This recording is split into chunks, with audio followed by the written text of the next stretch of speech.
Trev. Trev.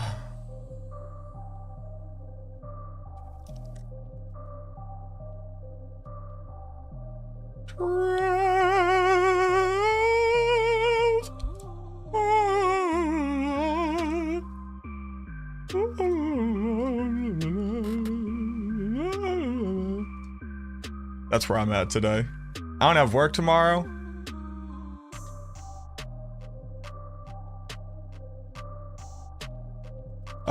It is roughly 500 million degrees. I got an iced coffee today because iced coffee sounds very cold and refreshing. And I can't use an air conditioner in this room because we have Safari windows. So I'm gonna turn on an overhead fan. And it's gonna be a little bit loud and y'all are just gonna have to fucking deal with that. That's because that's all I got. That's all I got. I wish I had more, but I just don't. I just do not.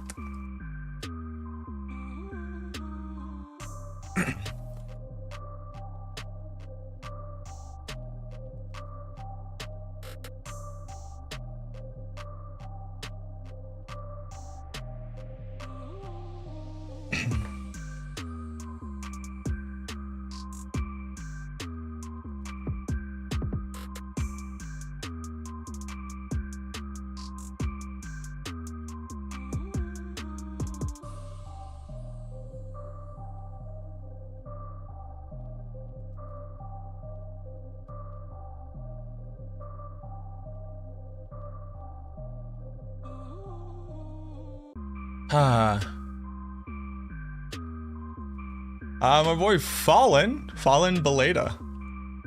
Fallen, thank you very much for the new Prime. I appreciate that. Thank you. All right, let's get this game cracking. Day's going well. Quick question: once you're up and ready on Blight, I hit a GA armor on the pants. I don't need the extra armor roll on the temper. Replace with max life. You can replace with max life. You can also replace with. I mean, max life is kind of just like good enough. There are some other like kind of okay stats. Like I think there's. I would go with max life. Arctic Bear of Kiovashad. The Arctic Bear Kiovashad. What's good? What? How you doing?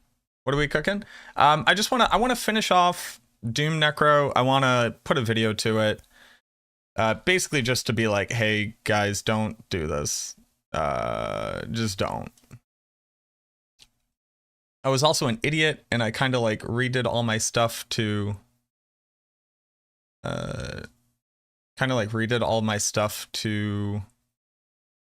wait, oh no, hold on. Kind of redid all my stuff to be my Bone Spirit build. And I forgot I wanted to like finish this, so I don't know what the hell I thought I was doing.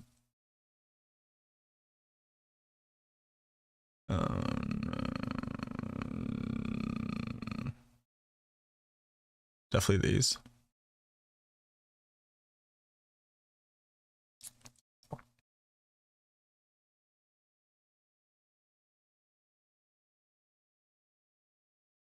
My suggestion is to keep your distance, because right now I'm dangerous. We've all felt like shit. Been treated like shit. They want to step up. Don't you know I'm like a chainsaw?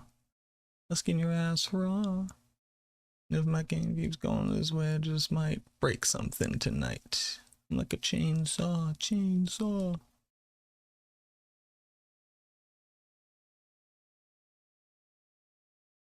I also think that like Shielding Storm is just broken. I just think it's broken. So that'll be fun to try to figure out. All right, so let's do this real quick.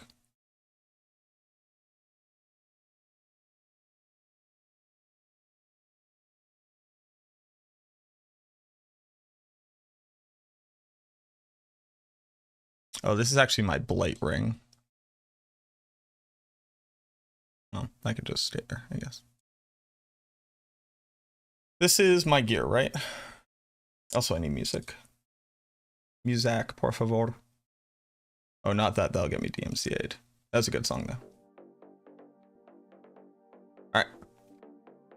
Tutorial time between yesterday and today. Got 3 tutorials, Melted Heart, Shaco, and Doombringer.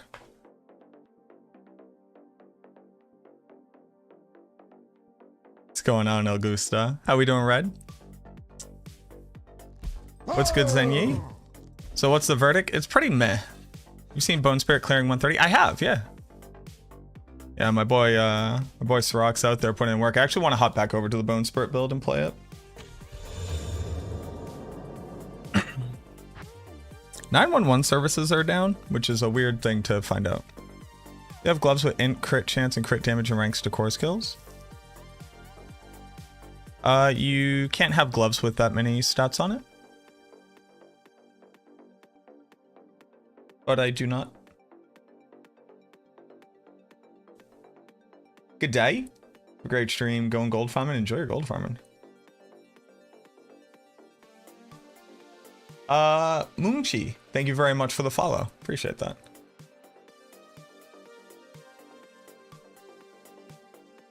So I think this was my gear. I think this was my gear. I didn't know I'm like a chainsaw. Oh, please tell me. Yes, I didn't redo this. Okay, cool. Break your face tonight. I remember Limp Bizkit. Limp Bizkit melts, man. Respect mode. Get rid of all of that. I don't care about that.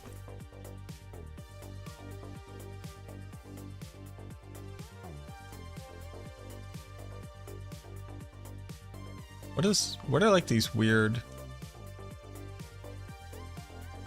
things? Oh, I need a point somewhere. Is that what you're telling me? That's what you're telling me. Okay. That was wild.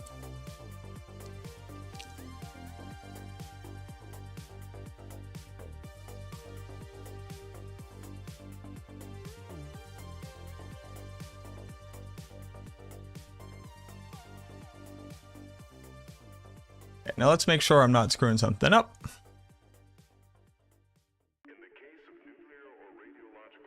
Because I have a lot of points and I don't know how. Need these points here. Need these points here. These points here. Yep. Oh, here? Oh, somebody was also saying standalone wasn't working. I'd actually like to test that.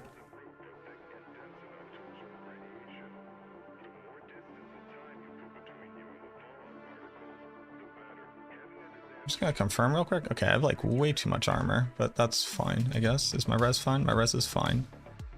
I have a lot of maximum life. Oh, I can't get rid of an incense intentionally? That's interesting.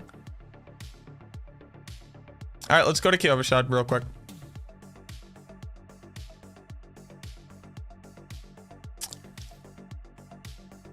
But I got up to 9 ranks of quick shift on my druid. I mean, that sounds cool.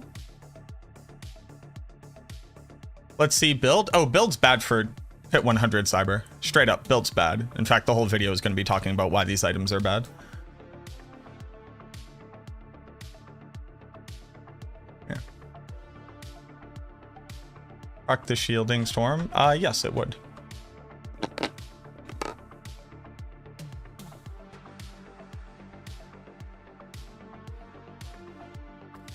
Trying to build a blood vampire necro. Help me. I can't help you because that's not a thing.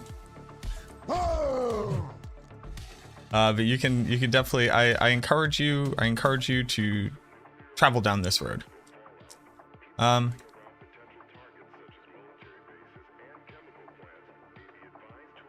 okay. I killed them instantaneously.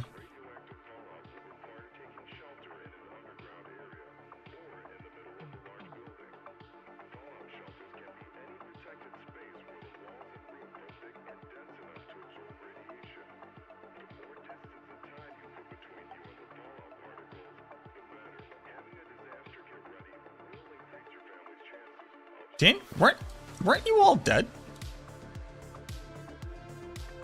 What?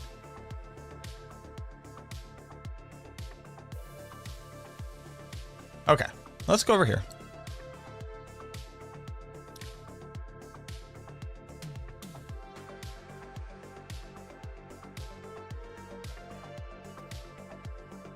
All right, let's record this for a little bit. Hopefully it won't break like last time.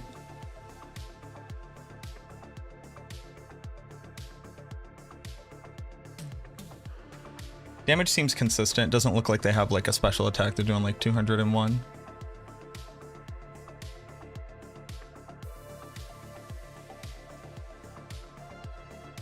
Yeah, just about 200-ish damage.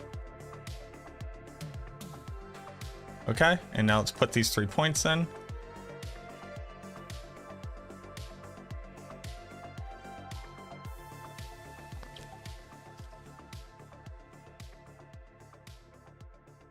Yep. Yeah, that's obviously working. They're now like consistently doing 150 damage. 140.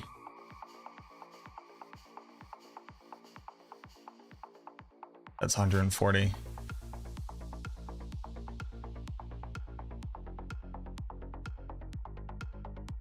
That was 190. 190. 180. 180. Just about 200. Just about 200.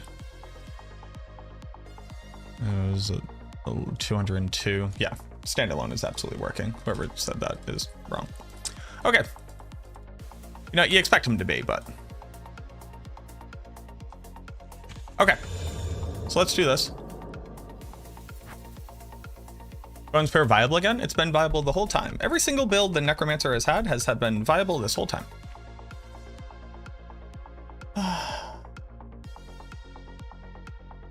Blood build? Yeah, I mean Blood Surge. We have Blood Surge build guides on Max Roll. I would highly recommend checking out. Alright, let's go run a dungeon. Hola, Ray Drays. How are you? Diggy Dane, thank you for the follow. Lilith Hunter, Zin Lamar, Lazario de Tormas, thank you very much for the follows. Adam K, thank you for the follow. If you're watching over on YouTube, if you could do me a favor, if you could like the stream, that would help out a ton. Doing that early helps to get into the algorithm sooner and helps people to find the stream sooner. And that really helps for like generating momentum, especially because I'm starting pretty late into today. My tummy hurts.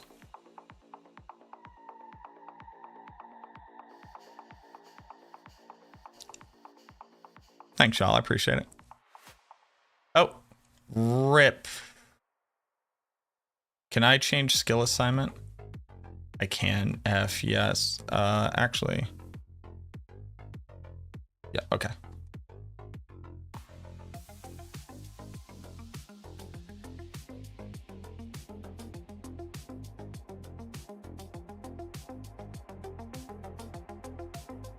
The cool part about this build is actually you don't need to be close to monsters, unlike like a normal Blight build. That's like one of the things that has going for it is you can actually play back, which is not something I'm generally used to being able to do.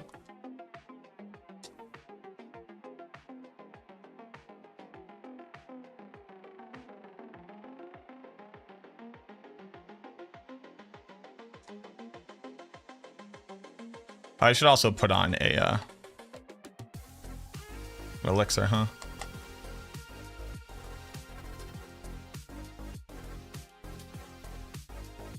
Right now I need resource cost reduction, which is pretty kick W, but like what can you do?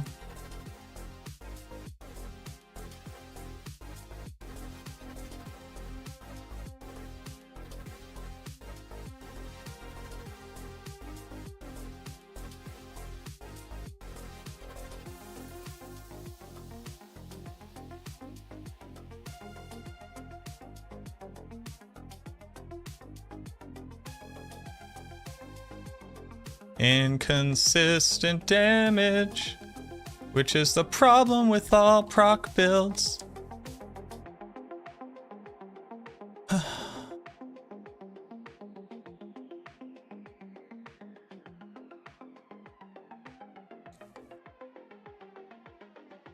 But man, when it does happen, it's pretty cool.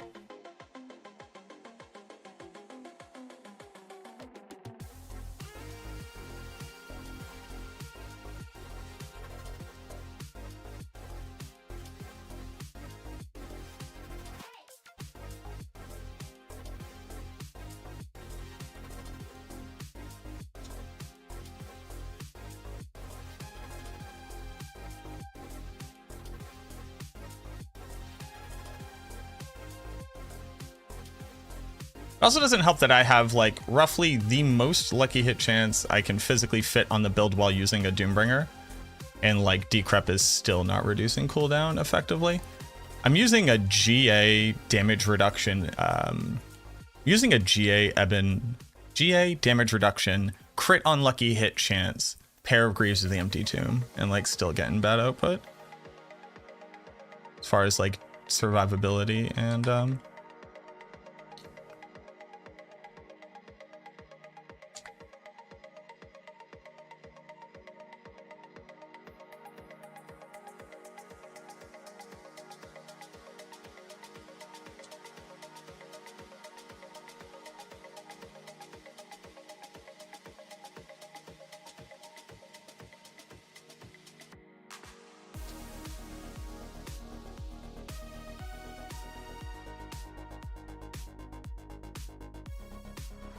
these dudes also like are physically impossible to outrun, and I really hates it.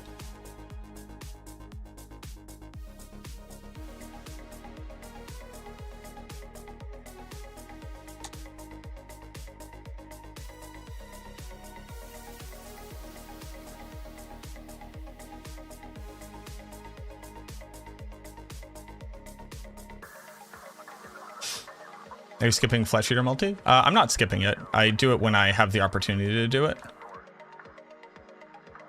Kind of squishy for wearing Doom. Super squishy for wearing Doom. It's actually insane.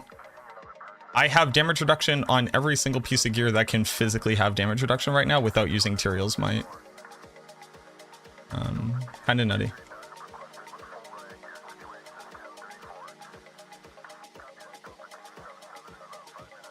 And I don't know how to get better uptime. Unlike DR. And like Bone Storm duration is somehow a problem when I have a 70% lucky hit chance on Blight.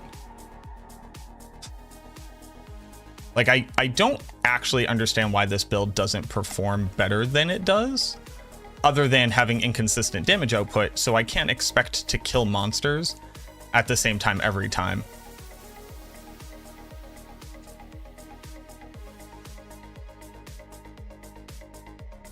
And I can make it slightly more consistent if I can already have the corpses set up. I can set up Flesh Eater while they're being pulled in, and then hopefully kill them before they get to me. But especially with these like snake things, I never feel like I can successfully maneuver away from them.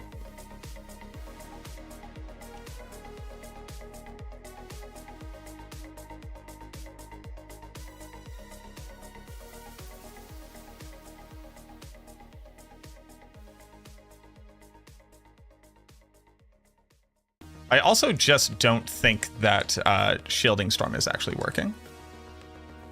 Just 100% straight up, just do not believe that it is functioning in the way that it should be.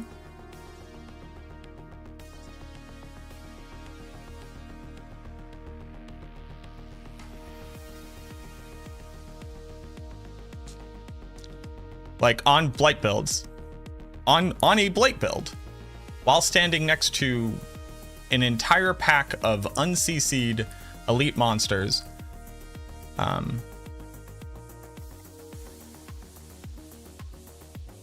with Shielding Storm up, I have been able to just completely ignore damage.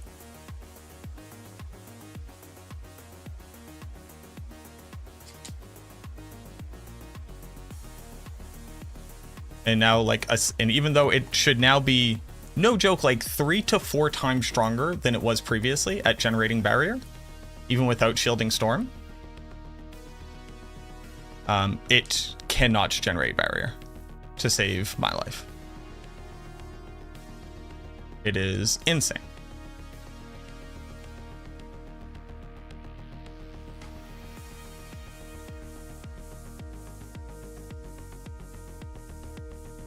Like, I think it's bad.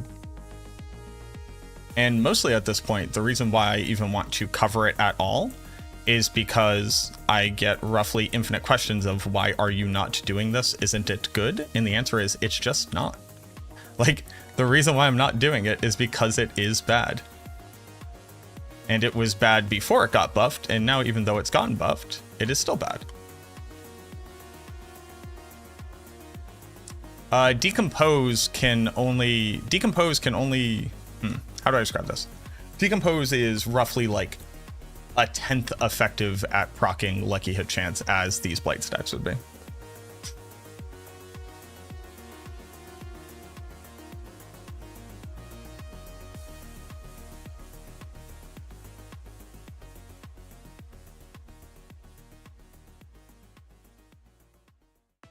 You come back over here.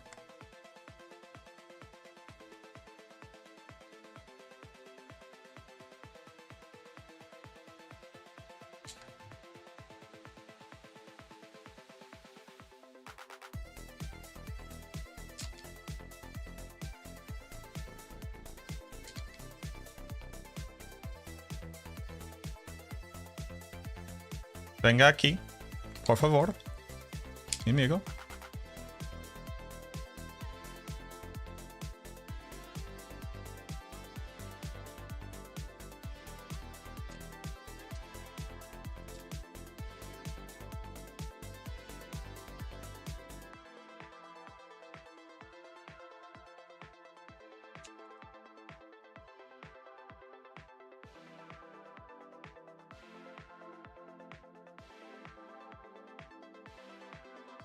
Oh, what do we have?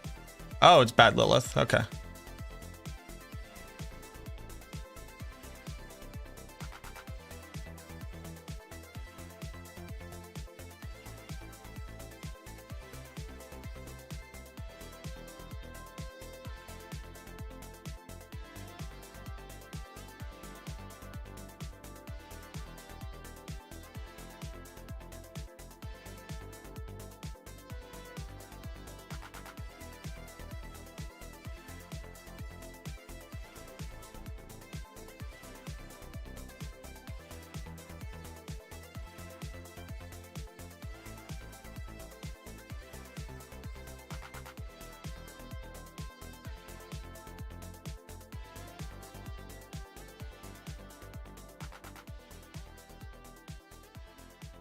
Survived that, which I'm like pretty impressed by, all things considered.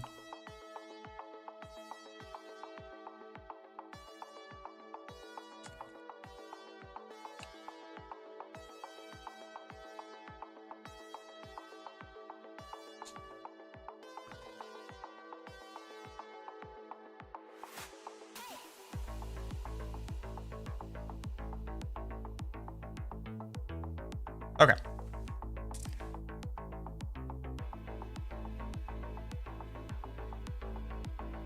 We can all agree, bad, but you can do it. So let's talk about it. Tier 90 proc build clear. How's Doom Necro? Very bad, like hilariously bad, honestly.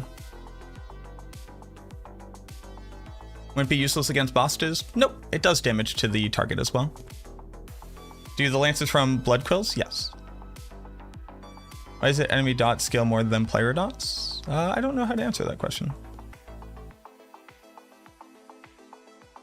Would Mendelian minions be better than this? I don't know what better means in that context.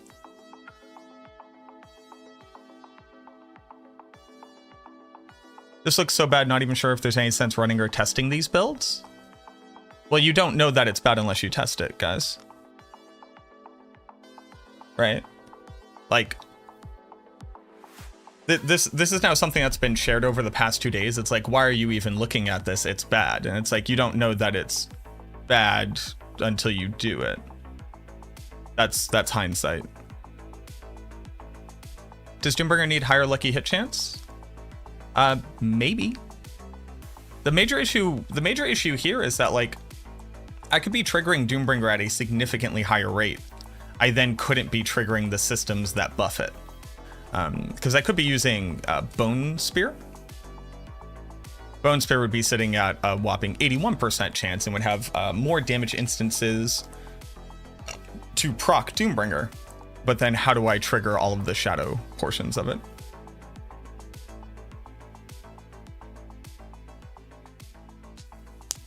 Do I think Infinimus? No, Infinimus would specifically get less procs because Corpse Explosion has a lower lucky hit chance than Blight does by a significant amount.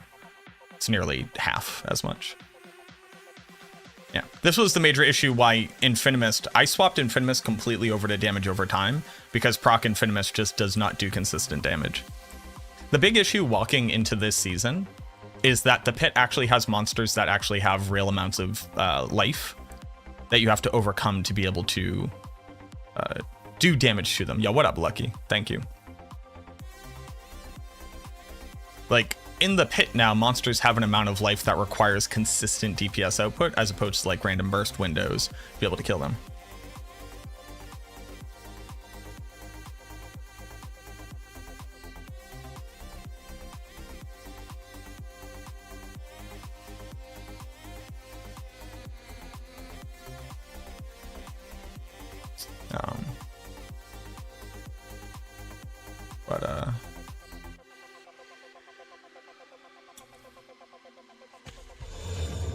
Yeah.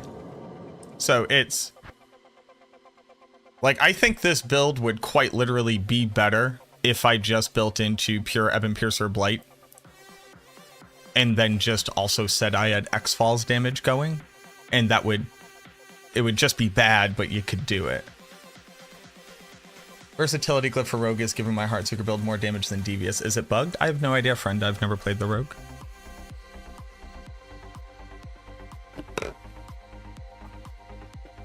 It's not good, Stuttermouse. It's just strictly worse. Because here's the other issue. And this is why I made a video saying we can't scale damage. You just can't. The Necromancer does not scale damage in a meaningful way for the majority of its effects. Does Wither affect Doombringer? No, Wither affects damage over time. Doombringer is not a damage over time effect.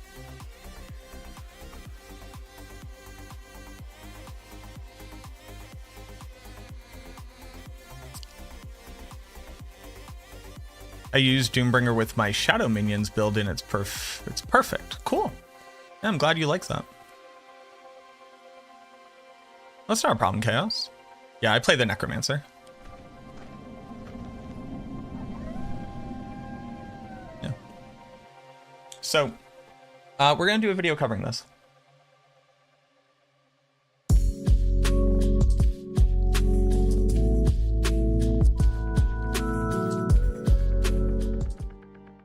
Alrighty.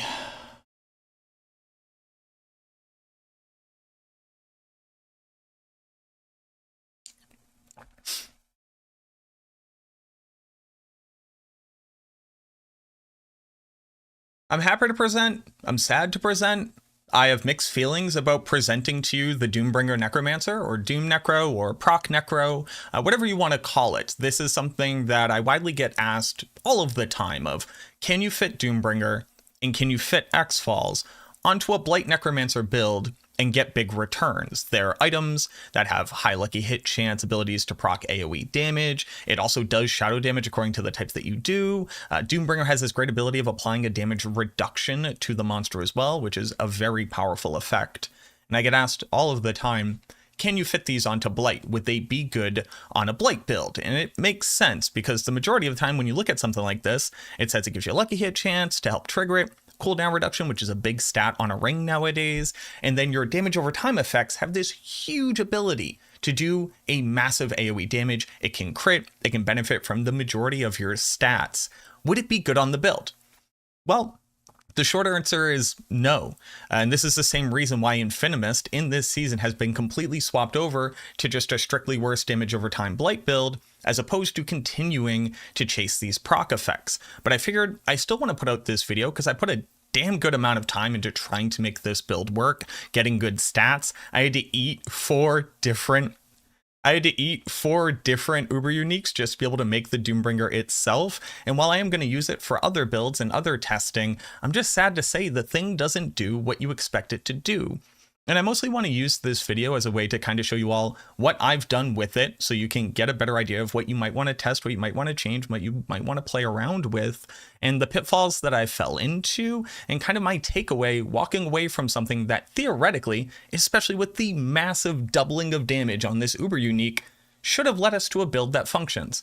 But in Season 4, these things just aren't good enough.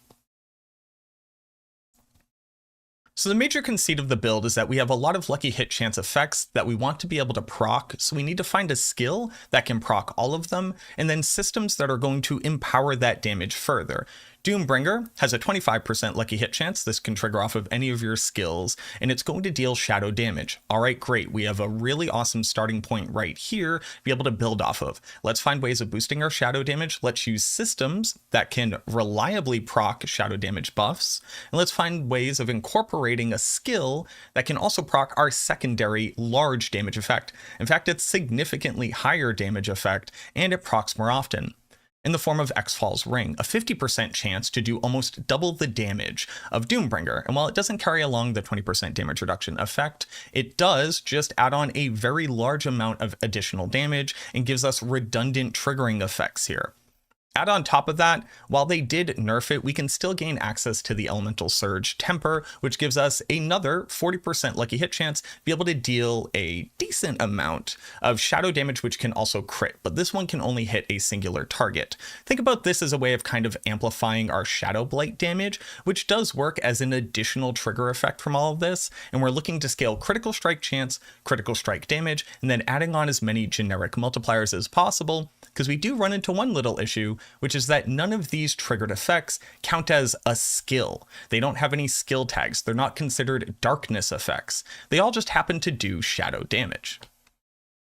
To be able to pilot the build to the best of our ability, we're looking for some key stats here. We want a large amount of attack speed because we need to be triggering some effect as quickly as possible to get the most instances that have an opportunity to proc lucky hit. To that second point, we also need a ton of lucky hit chance, because the higher that we can get the base chance of this triggering, the much more often and consistent we can rely on these damage sources. And it turns out that consistent DPS is one of the major pitfalls of the build. But before we get into the downsides, let's just finish with the stats. To be able to empower our build to the highest possible form, we're going to need a ton of critical strike chance, because again, all these various effects can successfully critically strike, and gaining that additional 50% damage multiplier, as well as things like Grasping Veins for another damage multiplier, and then sacrificing our Iron Golem, which is now even more powerful due to the buff to the sacrilegious aspect, due to the buff to the sacrificial aspect, and we're looking for crit, lucky hit chance, attack speed. To be able to further support that attack speed, we're going to need a lot of essence per second, resource cost reduction, and resource generation, because we basically want to be spamming our key skill here, Blight,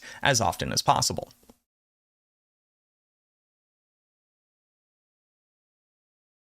Now, why are we using that Blight skill? Well, Blight skill itself, out of all of the darkness skills that we could be using, does have the highest amount of lucky hit chance, and it has 13 total damage instances over which it can proc lucky hit. The initial strike from the actual bolt, and then 12 damage instances in the damage over time puddle that it leaves behind, and these can stack up infinitely. The more attack speed you have, the more of these you can have going simultaneously.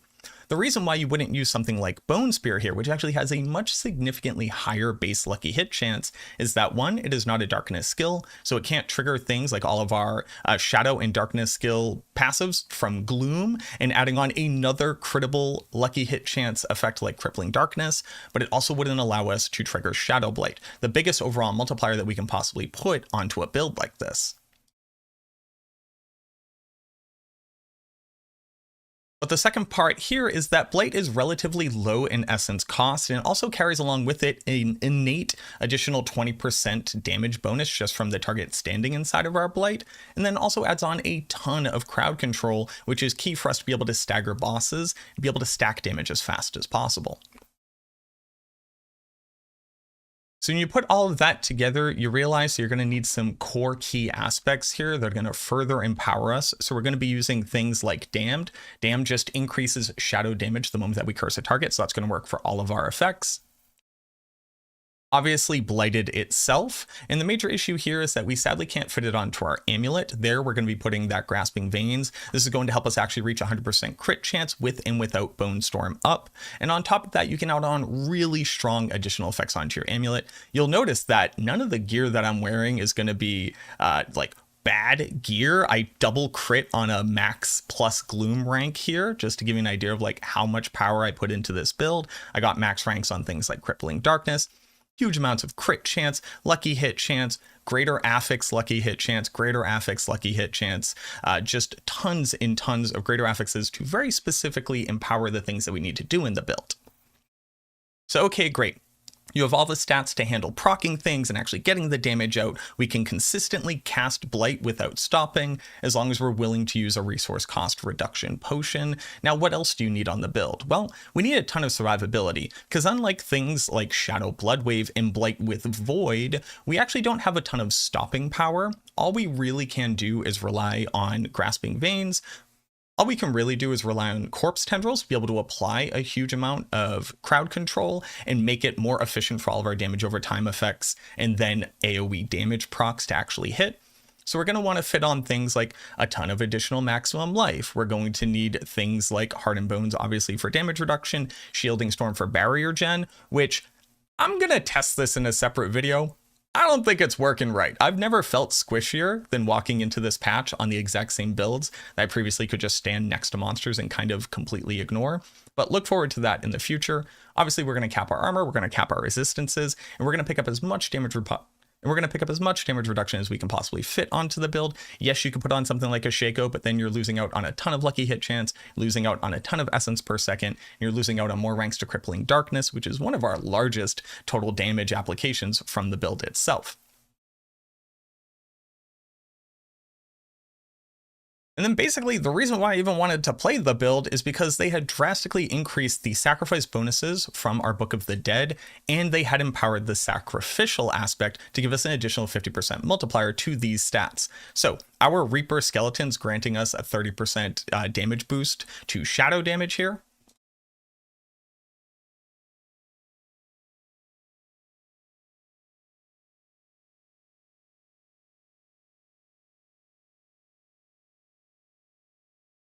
Our Cold Mages giving us another 30% damage multiplier to vulnerable, and then obviously our Golem giving us a 52% increase to our critical strike damage, but that's not all. No, remember the fact that Memento Mori is also going to increase these bonuses even further by an additional 60%. When I ran the math on just how much more powerful Shadow crit builds were with the addition of Sacrificial aspect, it's basically representative of a 47% damage multiplier just for a single aspect.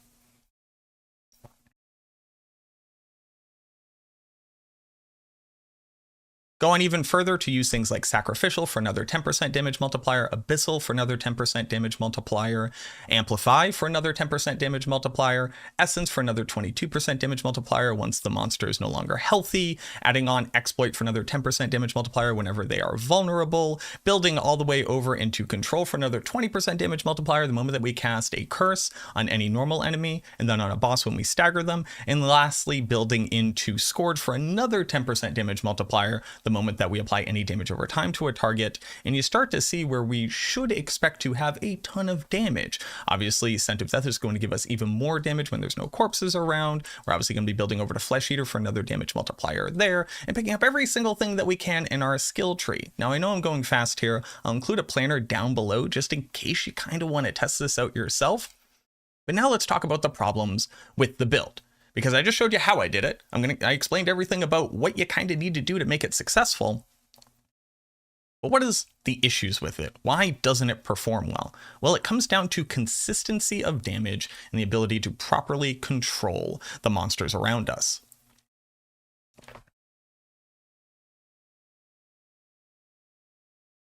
Unlike a normal Blight build that's doing damage over time, which has huge multipliers from like the Wither legendary node, etc., the damage that we do is going to come out in massive chunks kind of when we get lucky. Now, the Blight skill itself is carrying a 70% lucky hit chance, because I'm even going so far as to use Greaves of the Empty Tomb, and don't forget, these things had a greater affix on damage reduction, and on top of that, I successfully crit on Shadow lucky hit chance here. But a 70% lucky hit chance effect here, based off of let's just use X-Falls, says that I should expect to trigger X-Falls roughly 35% of the time, because you take your skill coefficient and you multiply it by the effect. Now, you go, wait a minute, 35% of the time, only about a third of the time you're triggering X-Falls. That doesn't seem that great. And that's when you kind of realize the problem here. If X-Falls is only supposed to be triggering 35% of the time, that means that Doombringer is triggering half as often as that. Yep, that's a whopping, 17.5% of the time you're expecting to trigger Doombringer.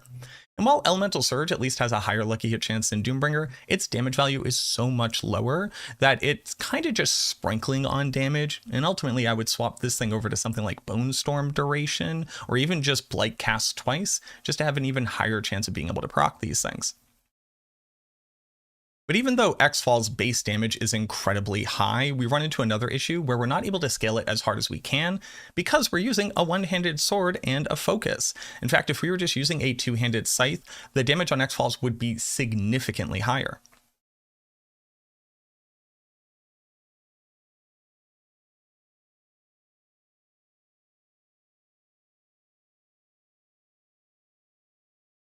No, so just for people who are here, Cyber User on YouTube has a very specific relationship with me, which is called ragging. I don't know if other people do this, but basically, and I think it comes from a place of respect. It's kind of hard to say because they generally are chill. You walk up to somebody and you just say mean shit at them, and then they get to be mean back at you, and that's the entirety of the relationship, and it's not bad. It's a very, very hard line to walk, but I think we're doing it successfully right now. Just swapping over to a two-handed weapon is actually going to increase the base damage here by over 10,000. Hold on, let me get the exact number.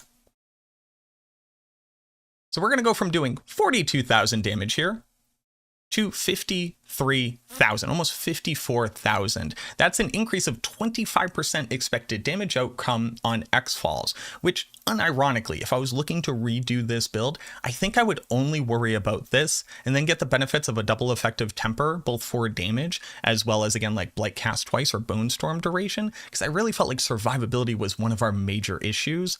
But I feel like these numbers together help to illustrate why, instead of doing like about 2 billion DPS on Blight that will consistently output that damage because it's doing consistent damage applications every single time and it's not waiting for some kind of weird lucky hit chance lucky streak.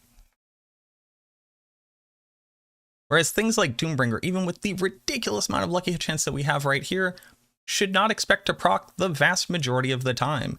If I told you something had like an 80% chance of working, you would expect it to work a pretty decent amount of time. You expect it to work the majority of the time. Unless you're playing something like Pokemon, where even a 95% chance to hit will always miss. Shoutouts to my friends who play Pokemon. But it turns out that applying a smaller amount of damage consistently will vastly outperform applying a higher amount of damage much less consistently, no matter how many times you run the simulation.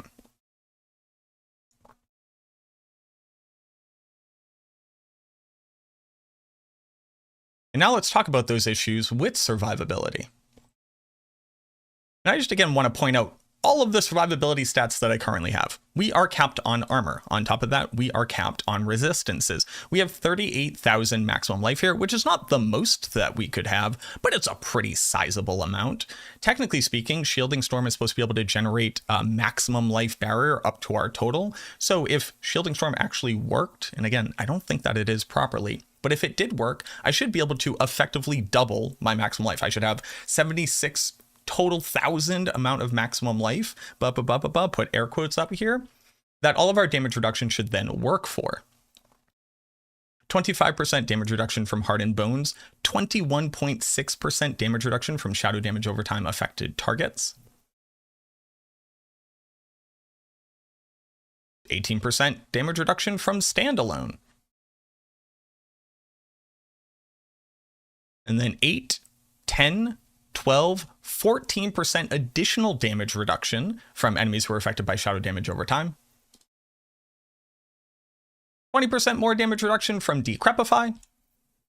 And then 20% more damage reduction from Doombringer itself.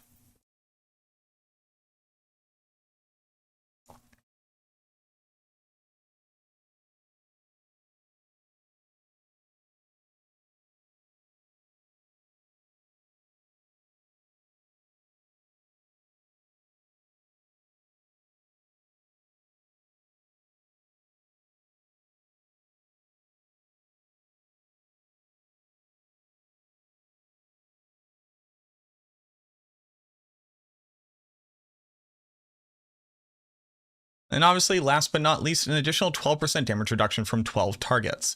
We are not lacking for DR here. We're not lacking for maximum health. We're not lacking for barrier gen. And we still just died. I felt like a wet paper towel. I don't know why it's so squishy, but for whatever reason, it sure was.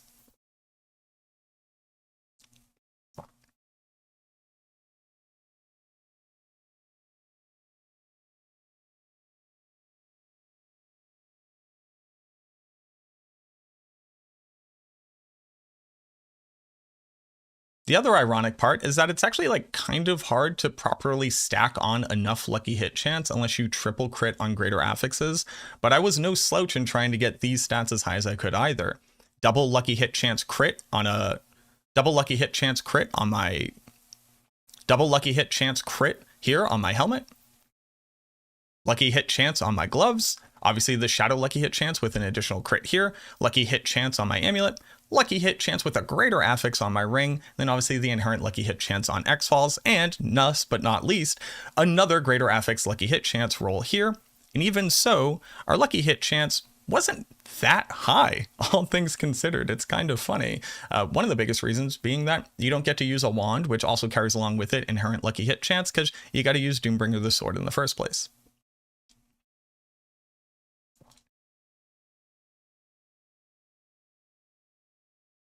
What this led to was bad uptime on Bone Storm, so we weren't able to rely on its additional critical strike chance, its additional damage reduction, its additional barrier generation here, and we were often finding ourselves running away through Blood Mist before we could get the next Corpse Tendrils to drop down and recontrol the enemies around us. Again, we don't really have stopping power the moment that the monsters start moving, even though we're applying a huge amount of slow and massive amounts of stuns.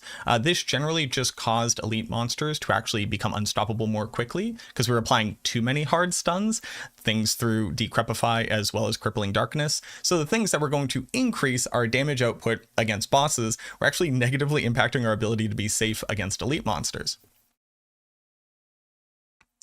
And all of this is to say, the DPS itself actually wasn't that great. I think when I was maxing out before I had stacked on all of this additional survivability to critting around about 100 million damage once I had all my buffs up, Flesh Eater fully procced on Shadow Blight, having all my triggers of Gloom as well as Terror on a target with the boss staggered. So even if I were consistently triggering 100% So even if I was consistently triggering 100 million damage crits, let's call it every single second, that gives us a whopping 100 million DPS. And while that might sound like a big number, again, Ebon Piercer Blight, before they changed anything to the pit and before they buffed us, was doing just about 2 to 3 billion DPS when the boss was staggered. That's a big difference. 100 million to 3 billion, that's a lot of additional zeros and factors of 10 before you can close that gap.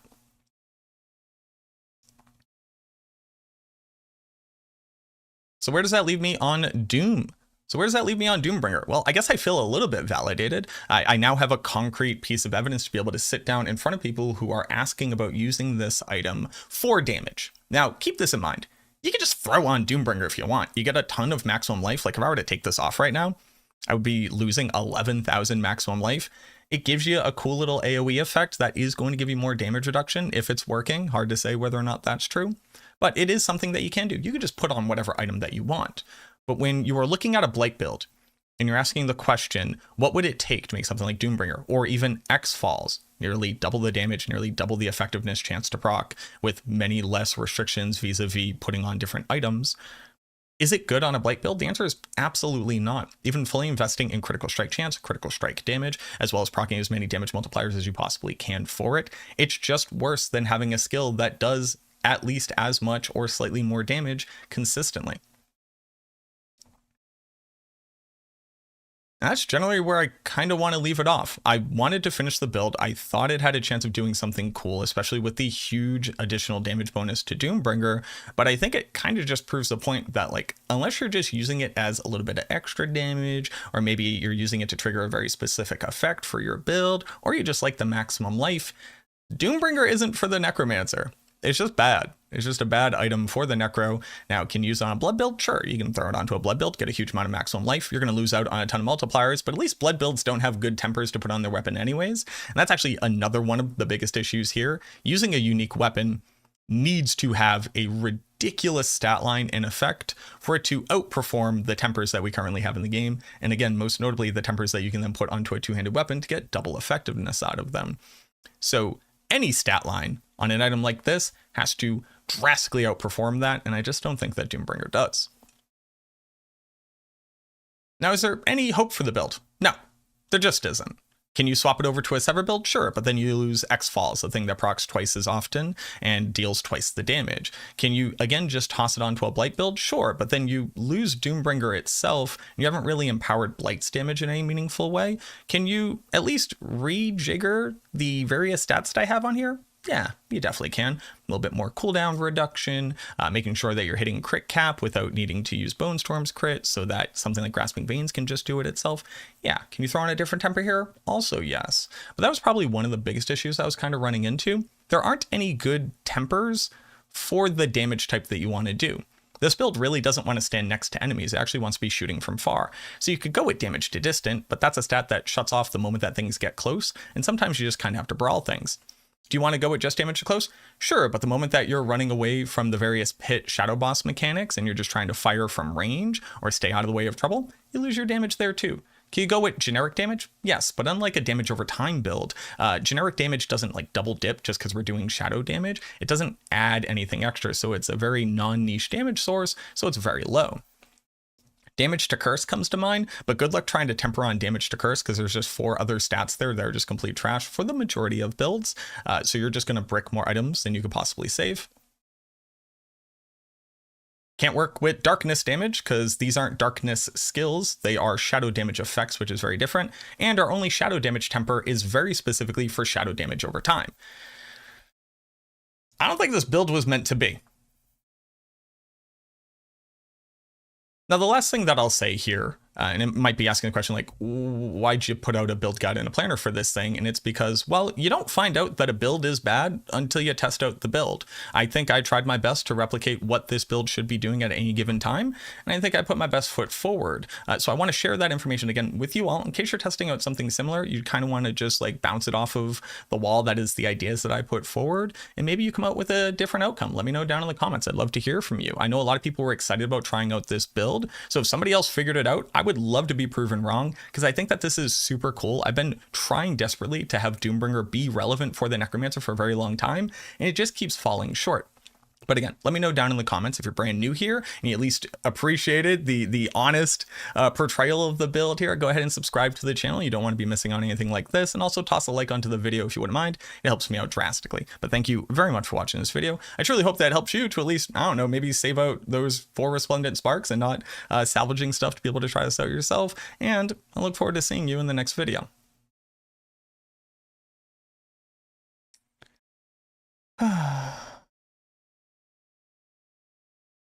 You've been using Doombringer on your Blight build and beat tier 115.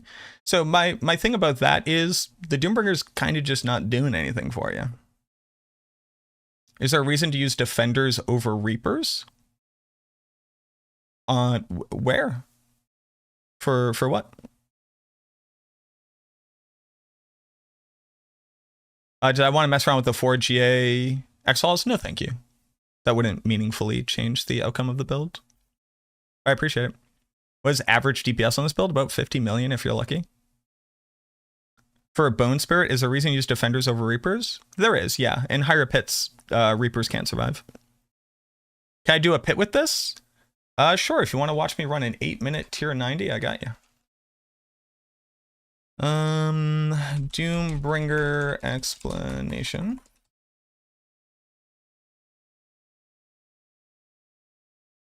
Made Evan Pierce with new Starless. It's working kind of good. Cool.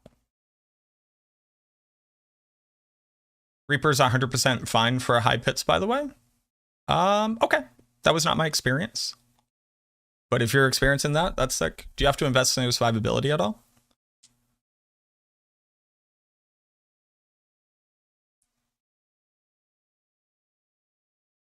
Cult leaderboard? With Dead Razor? Well, I like using Dead Razor anyways, so that makes sense. Tier 100? Can't do it. Can't do tier 100. I'll die. Appreciate all you do. Hey, I appreciate y'all just being here. Or with Reapers? That's actually really nice to hear.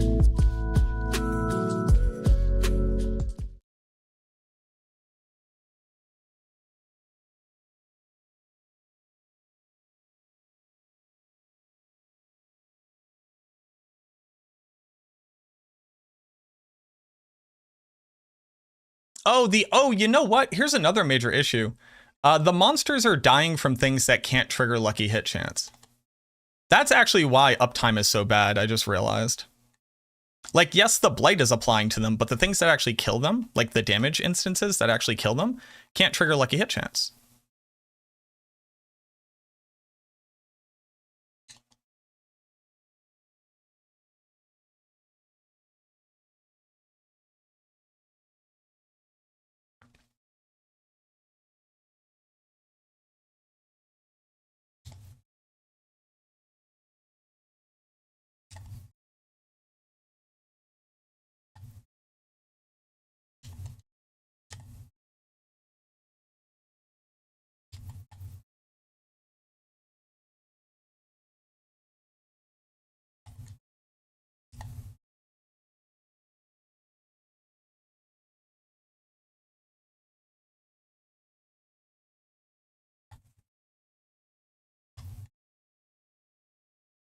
That's why we're running into issues here.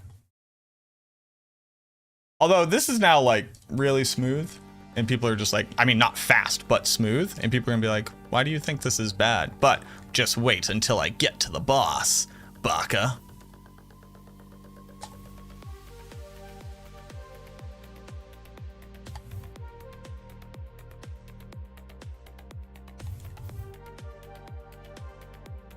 Oh, are we dead? Are we dead? Are we dead? Don't kill me. Nice. Does Ultimate Shadow not proc X-Falls like crazy? No, actually, Bonestorm has an incredibly low lucky hit chance in comparison to most things. And the secondary added damage instance of Ultimate Shadow can't proc lucky hit chance. The base effect can.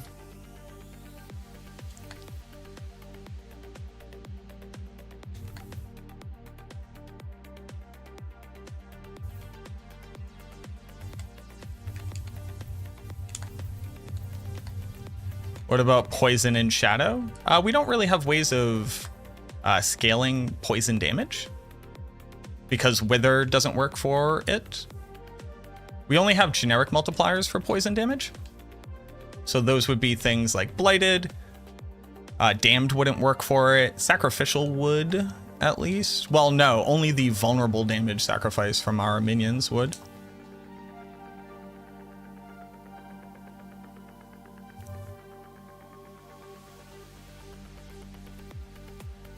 If I change, this is me changing the builds to more survivability and less damage. That's already what this is. Thanks, Rock. Is there some visual effect to notice of Doombringer? Yes. So you can see the explosion itself. It's very slightly different than the X-Falls effect.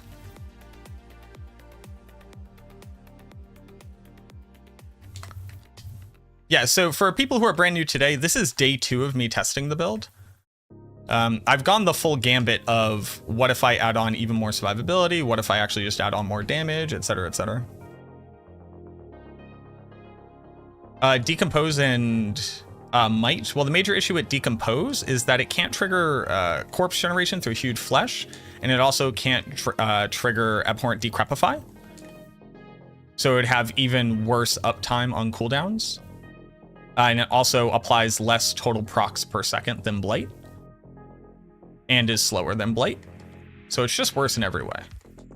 I would gain 20% DR to basically cut my effectiveness in half.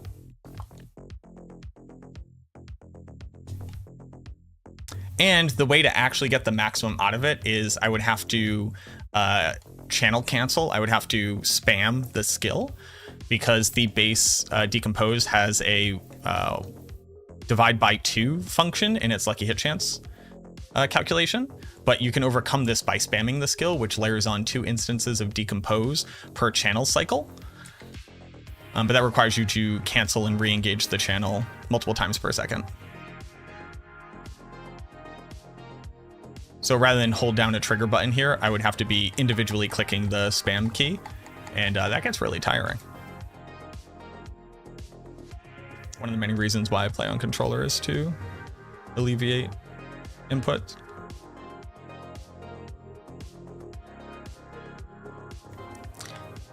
Yeah, in the arena where what you want to do is use Decompose. Decompose is better than Blight in every single facet, but in the arena where you want to play a good build, it's worse in every facet. When increase to base lucky hit chance on Sever make proc builds more viable. Well, so the major issue with Sever being the logical effect here is that X-Falls can't trigger off of Sever, because Sever doesn't do damage over time. Wouldn't Bone Spirit be better off with Grandfather opposed to Doombringer? For doing what? What would we proc with a Grandfather and Bone Spear?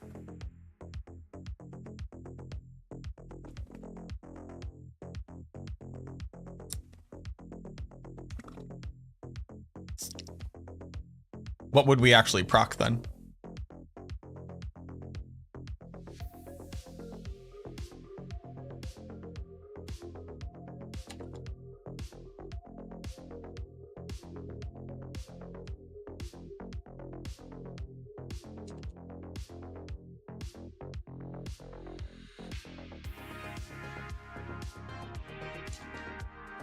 Oh, I didn't actually proc. What's it called?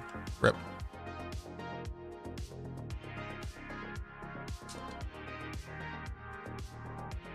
It's so cool when I can't see my buffs.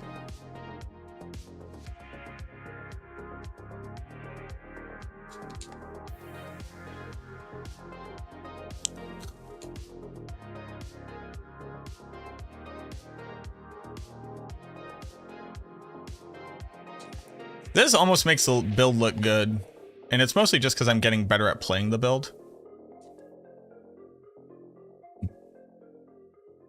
And then you realize that it's tier 90, and this boss should have been dead before the first stagger.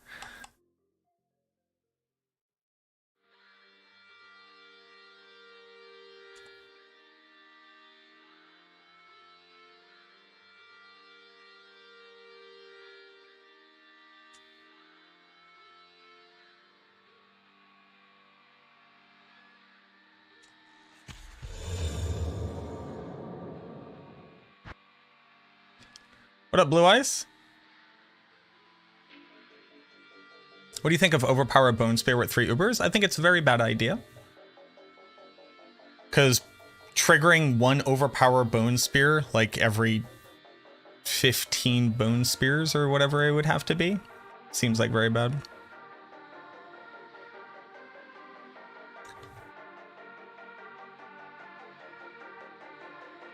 Level 105 in the pit, GG. Yeah, so that's the build. It's bad. You can do it.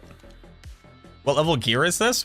Very high level. So it's most of it is 8 out of 12 with good crits, good GAs, like insane amulets.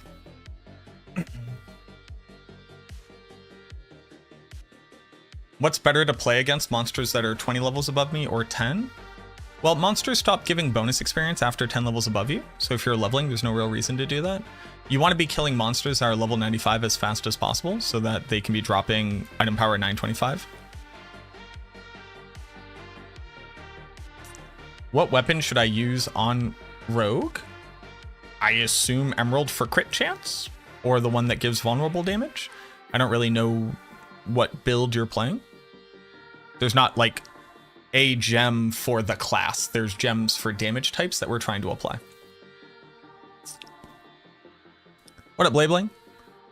Tragic Shade in Foldia, in Liquid Blue, in Ziproxy, in El Missimo.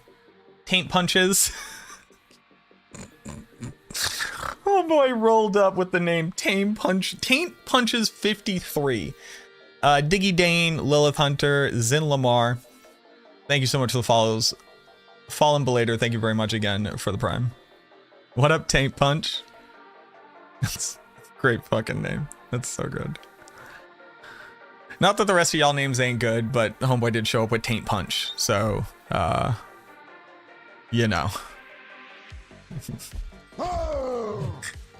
Holy shit. Yeah, build's bad. Bad build. You can do tier 90s with it. That's nothing, but you can do it.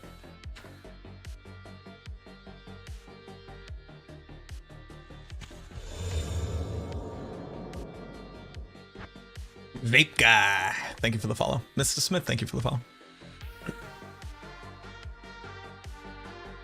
Isn't monster 20 level above me on Nightmare Dungeon give more glyph XP? It does. Yep.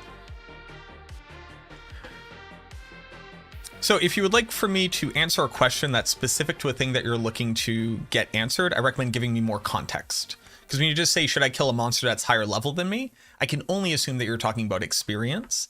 And I can vaguely assume that maybe you're talking about item power, but there's no way for me to intuit that you're asking about Nightmare Dungeon glyph experience, right?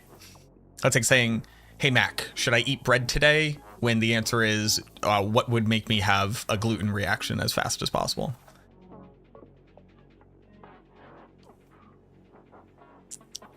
You don't play on keyboard and mouse? I don't. Correct. And scale more. Do you have an opinion on shadow damage over time versus damage? I've seen both variations. The answer is you put damage on every single piece of gear that you possibly can. And then when you, and you very specifically temper on damage over time onto your weapon. No, hold on. The answer is take the damage number, multiply it by 2, and see if it's larger than the shadow damage over time number on that same piece of gear.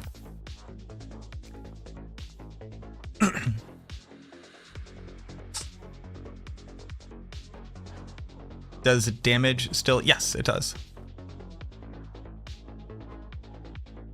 You noticed yesterday Bone Spirit has a lower lucky hit chance. Why is it low when it's meant to hit all the time? Because they don't want you to use Bone Spirit as a lucky hit chance proccing vessel. How does it scale? The higher level Nightmare Dungeon, the more glyph experience you get. It has no... It doesn't matter what level you are, it's what level the dungeon is. Did I get Doombringer? I did. Try to Blight build with Starless Skies updated. I wouldn't use Starless Skies on a Blight build, because it's suboptimal.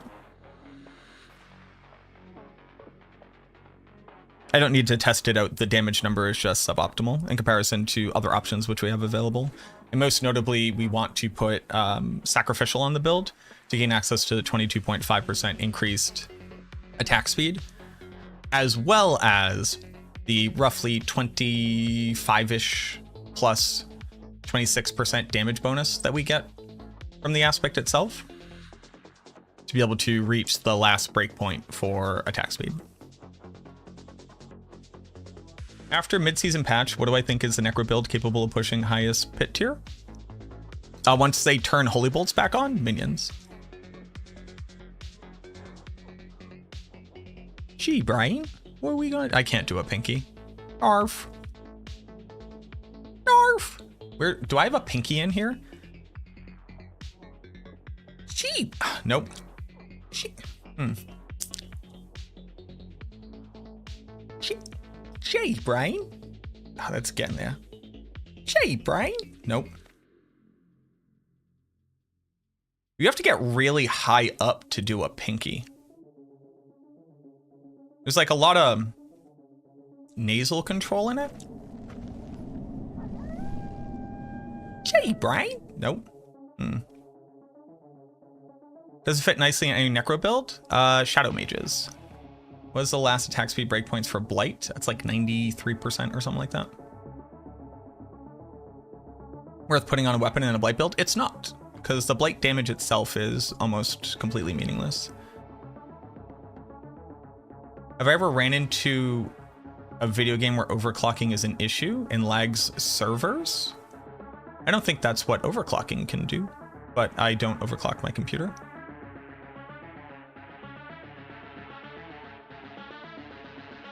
.5 exact is the last breakpoint for base attack speed. There we go. What's the best Uber for minion Necromancer? None of them. But like the best one for it would be a Shaco. Aspect of Decay thoughts. It's an aspect that increases your Shadow Blight proc damage, which is not very significant. Tell Dragon Paladin is a good fighter. Dragon Paladin is fine for like AoE damage clear, but you're going to want to add something like Fist of the Heavens. Or actually Zeal, but Zeal feels pretty trash on like a full Dragon Paladin in my experience. You could have a Zeal swap.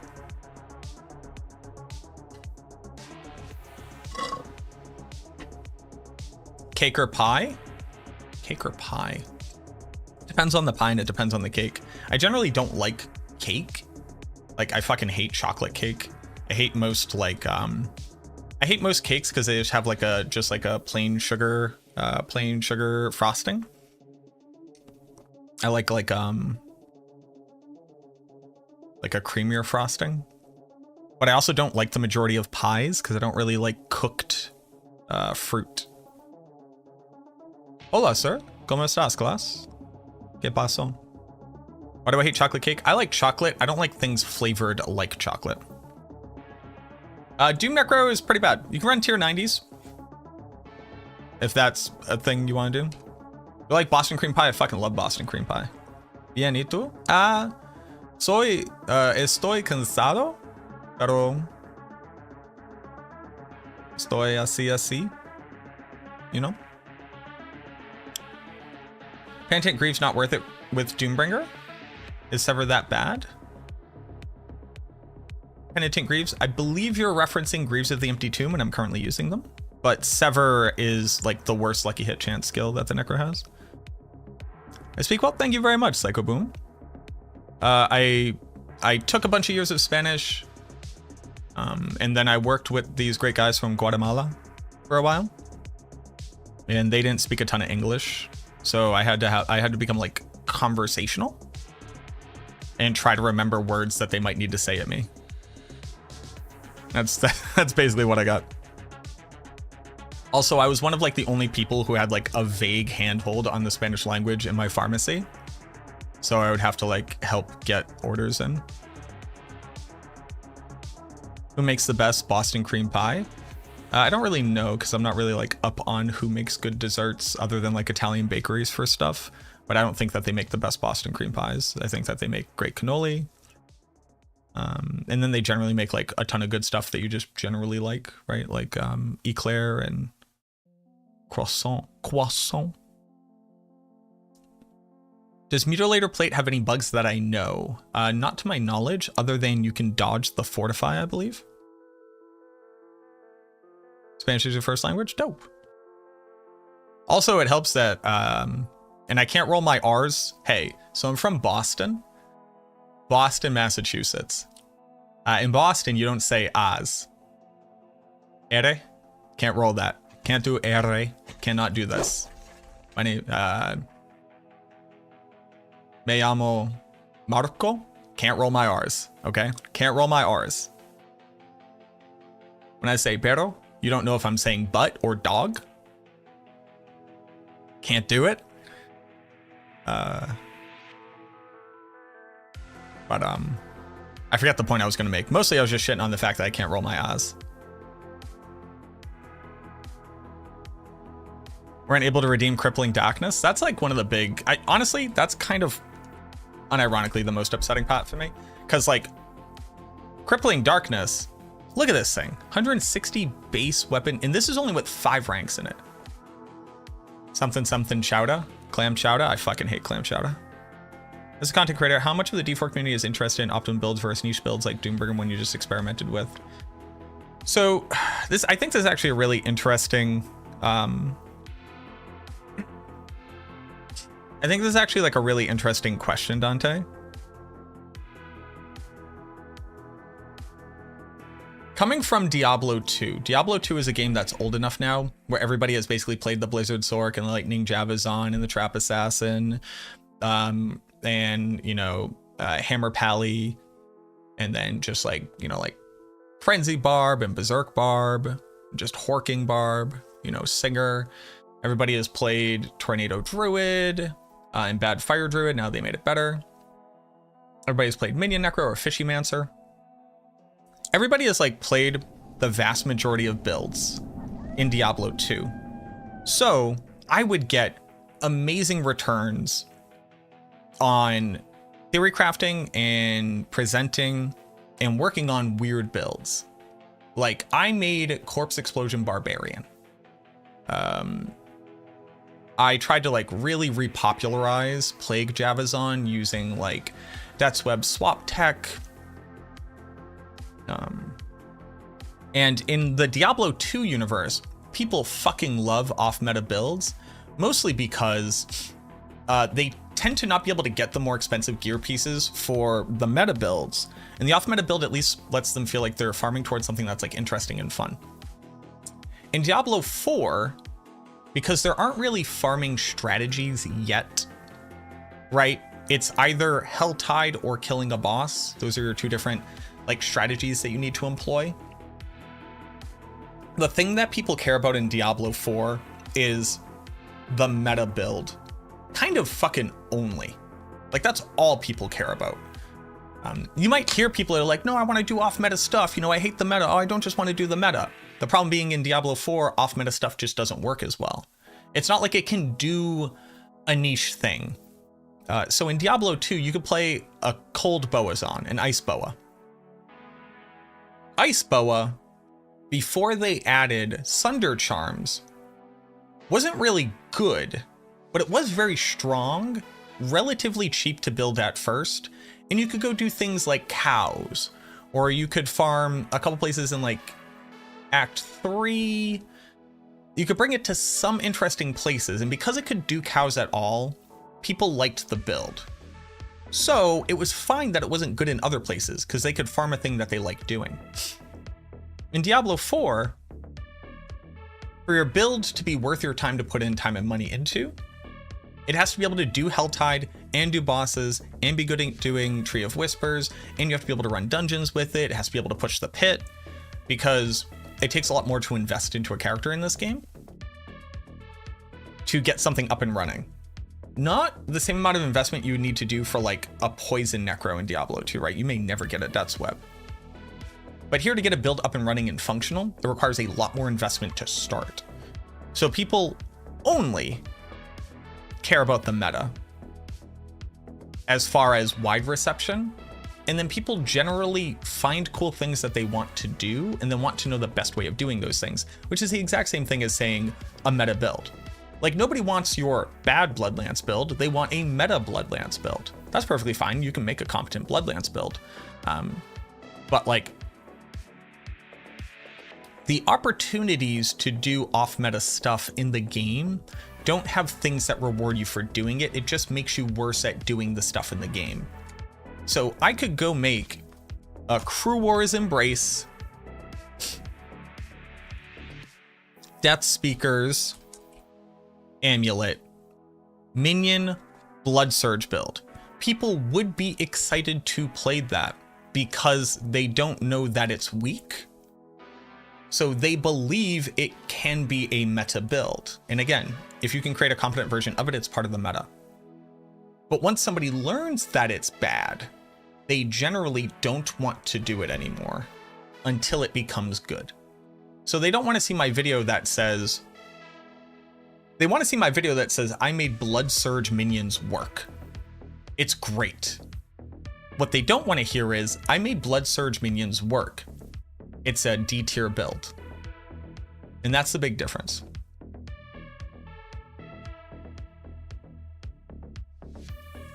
I very specifically tried to run Pacifist in Diablo 4, and in Act 2 you have to kill Erida, who is the female druid who turns over to Lilith, and she has 2 monsters that you need to kill that are maintaining a bubble around her that you cannot trigger damage on in any pacifist way.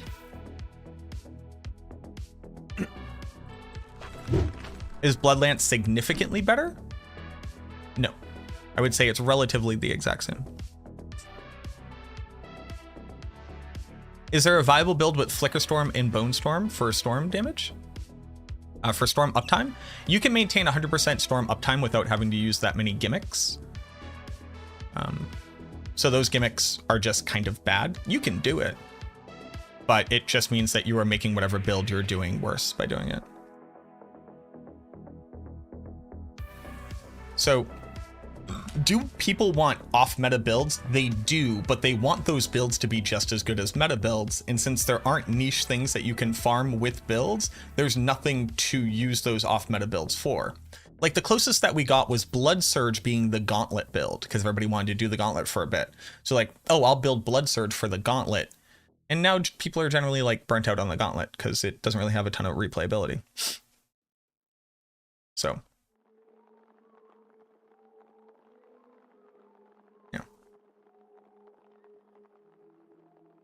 Is there a build that has Blight, Evan Piercer, and Golem together?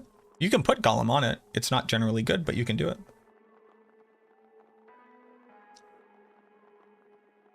Is really difficult. Well, the major issue, Steven, that I run into, like this build right here, this Doombringer build, I put in, we fucking as a community here, put in too much fucking time and effort to get this thing to work. Like too many people came and did Duriel rotations. Too many people were willing to sit here and theorycraft. Who dictates what's meta? The meta is generated by people being aware of the relative power of builds and communicating. Nobody decides what the meta is.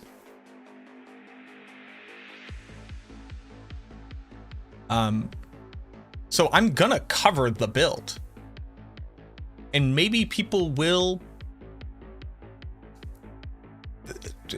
learn that it's okay to like look at other types of builds. How we doing? We're doing well, Truck. How are you? But like, we put in 2 days. I'm not gonna lie in my fucking video. I'm not gonna be like, oh, even though this isn't the most competitive build for pushing the pit, you could do a lot of cool things, and I think everybody should try it out. Because I'm not gonna make you go buy a fucking Doombringer, right? I'm gonna be honest about it. That's mostly to my detriment, but I also want to put it out there. You know?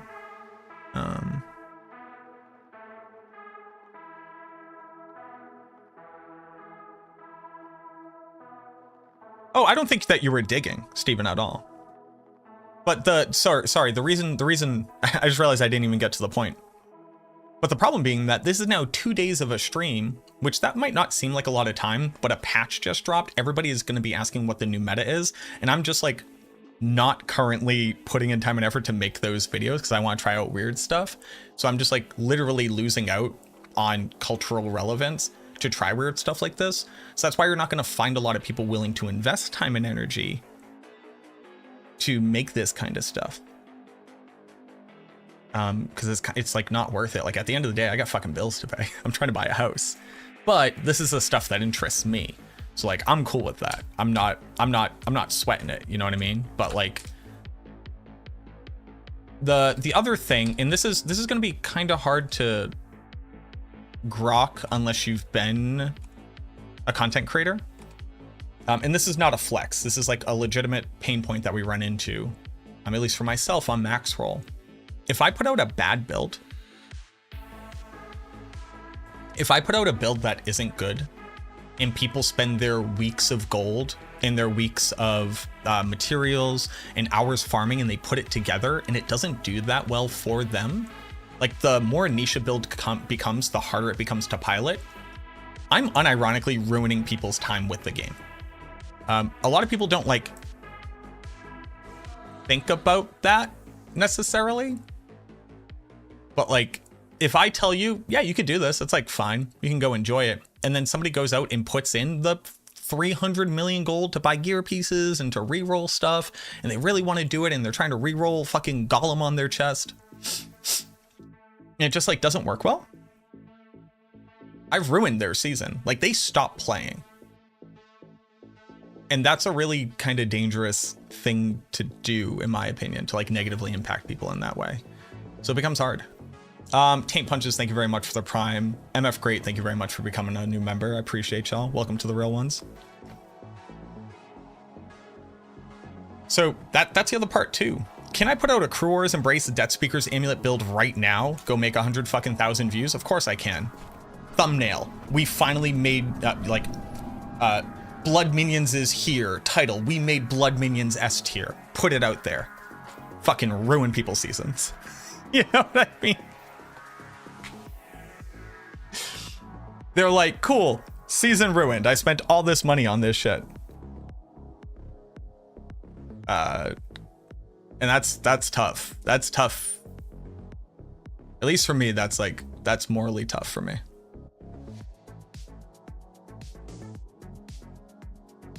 People all over putting out, and this is not a dig against any creators. This is my own personal ethos. This is my own personal experience. This is how I personally interact with the community that engages with my content. This is me. I don't care about anybody else. I don't give a shit what anybody else is fucking doing. Like the people that I know, the people that I work with, the people that I associate with are all fucking one of ones, real ones, upstanding people. That's all I care about.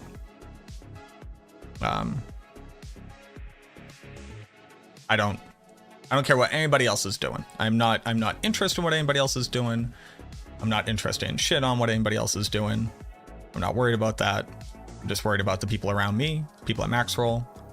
You know, the other creators that are that we're all in the same sphere of. You got Sirach out here, you know, in chat right now.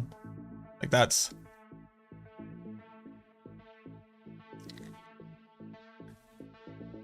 know what I mean? So. You think upfront cost of creating build will keep niche builds irrelevant? Especially this season? I think so.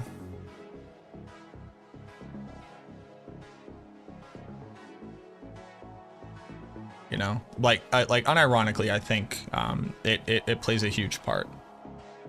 Where are my boots?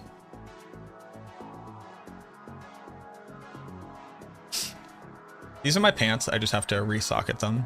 That's my chest. Is this my best chest? What? Oh.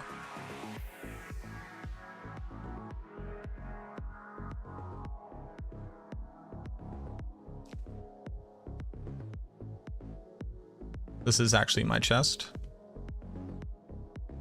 This is definitely my helmet. Yes. Banished Lords.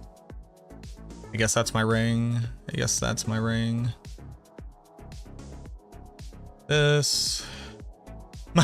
My chance to cast Bone Splinters twice sword. My offhand. My boots. Yeah, this looks like my build. Sure, why not?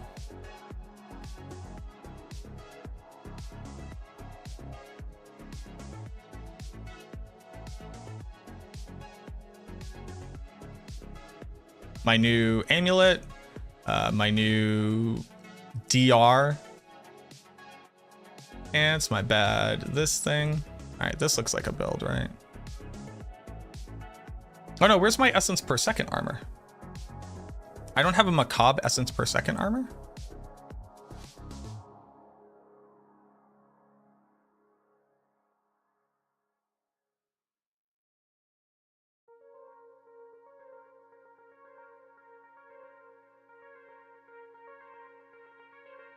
Gear is 850 item power. Do I temper and enchant or do I wait? Well, you should be tempering the entire time. I wouldn't really worry about enchanting. I would just get 925 gear. Maybe a minority, but seeing you and other creators like Sirach and K running on these off-meta builds and having great results is awesome. Been chatting back and forth with K in your Discord. K's a good dude. XRK is a good dude. Been the best I've ever enjoyed. I'm really happy to hear that. Which darkness skills proc lucky hits the best? Blight. It's the only darkness skill that procs lucky hit. Like, effectively. Chance to cast Bone Splinters twice, better than Doombringer? It's better than Doombringer. I fixed Blood Lance. It happens. What Doom Necro? It's gone now. It was bad. PTR is PC only right now. What we should do is have niche off meta build challenge and make it relevant because we can just compete against each other using weird ass builds instead of meta. You can do that for sure. What's Doom Necro? It's like a on max build tier 100 weird proc build that does kind of weird stuff. Was this really the armor I used? That can't be. Like, that just can't be the armor I used.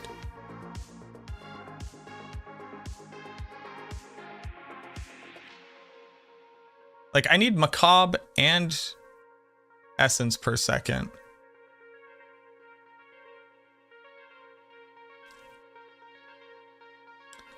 Dante, thank you very much for the $5 super chat. Appreciate the last 2 days of effort. Thanks for saving me 300 million gold. Thank you very much. Let's get some likes on Dante's super chat. I like that you can do that. So my plans after Doom. So I'm gonna go on to Bone Spirit, but now we need to test Shielding Storm, actually.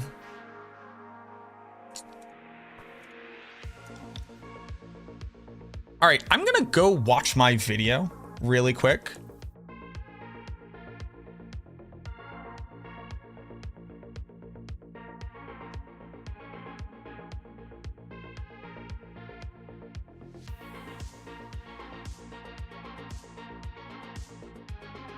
Barb gets stats from unequipped gear.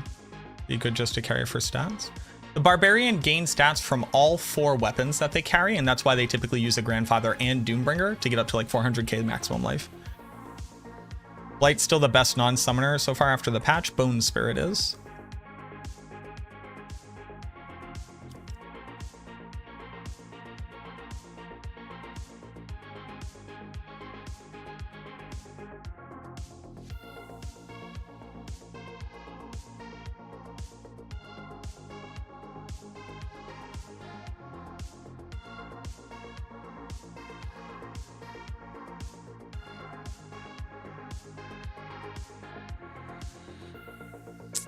Bone Spirit isn't actually a summoner build. Like it uses minions for utility, which is not the same thing as being a minion build, IMO. What's the highest pit one has reached? For what? For what build?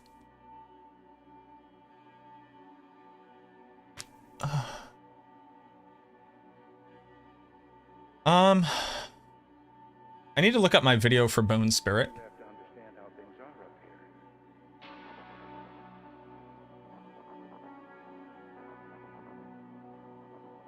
And what armor I was using, because I think my armor is trash.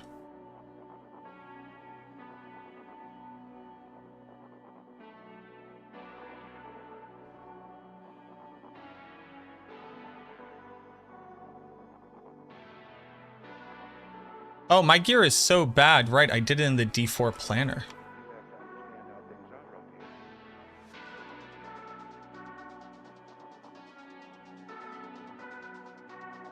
Holy shit. Okay. Yeah, I guess this was my shitty chest armor. Okay. Let's go test Shielding Storm. Excuse me.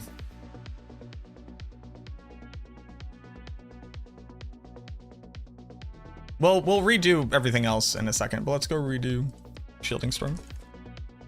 Let's go test Shielding Storm.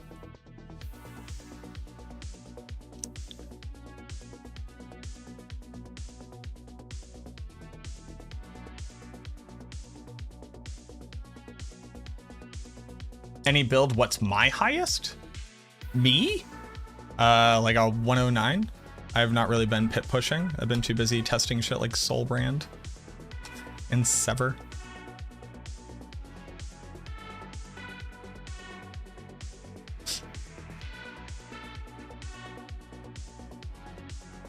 Doombringer ever drop? It did, and it's really bad.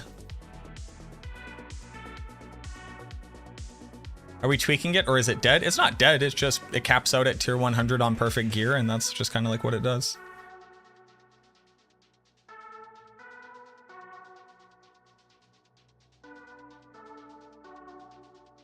Okay. Bone Storm says gain damage equal to that. Each time that Bone Storm damages an enemy, gain barrier equal to 6% of your maximum life. My maximum life is 20,000.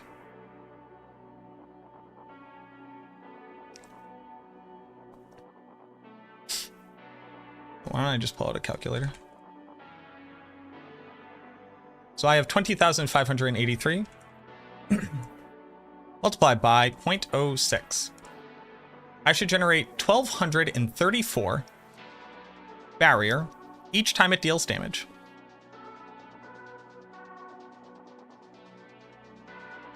I did. So at least it is working off of maximum life.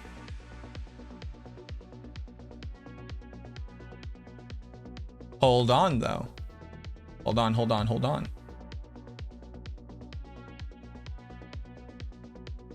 This is going to be stupid, but hold on.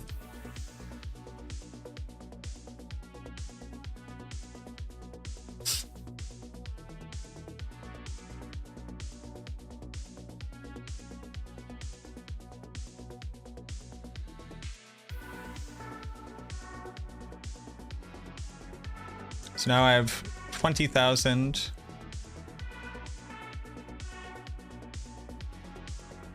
I'm aware, Thomas, I'm doing my own testing. I don't just take the testing of others. I have to go through the whole process of testing things. What are we doing now? We are testing Bone Storm and Shielding Storm. 1,206, okay. So it's not just that an old aspect wasn't updated. What build is this? This is nothing. We are testing Shielding Storm. It's going to be Bone Spirit, though. So, now, we go. Never run Overpower. Does it proc off Barrier? It doesn't proc off of Barrier. Nope. There's no reason to believe that Barrier impacts the equation of Overpower additive damage, because it's based off your maximum life and your Fortify.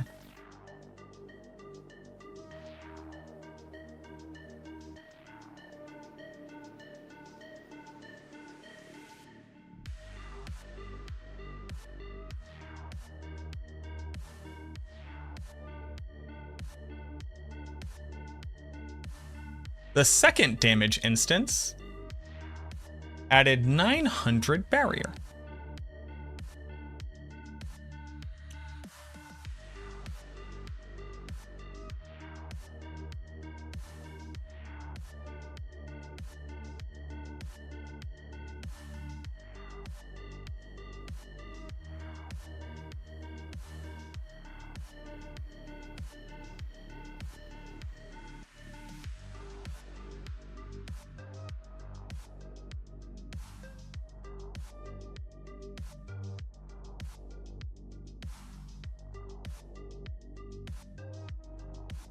Oh.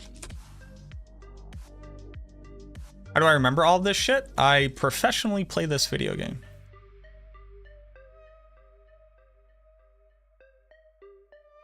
And I have like closing in on like 4K hours on this one class.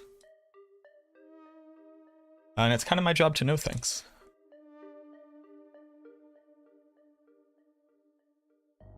Okay, boys, we're investigating.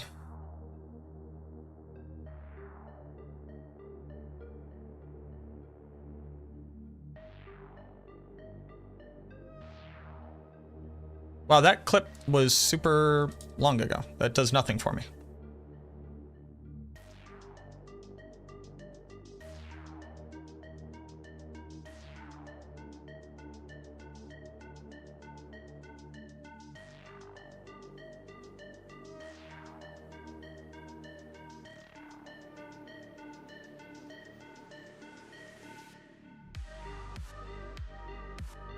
That's not what your aunt thinks. Your cousin have a real job, you know?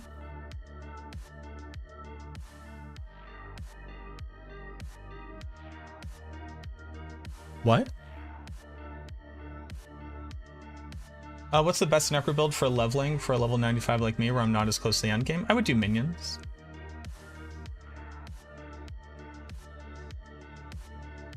I see Frosty dropped a clip. I'm not sure what that's in reference to.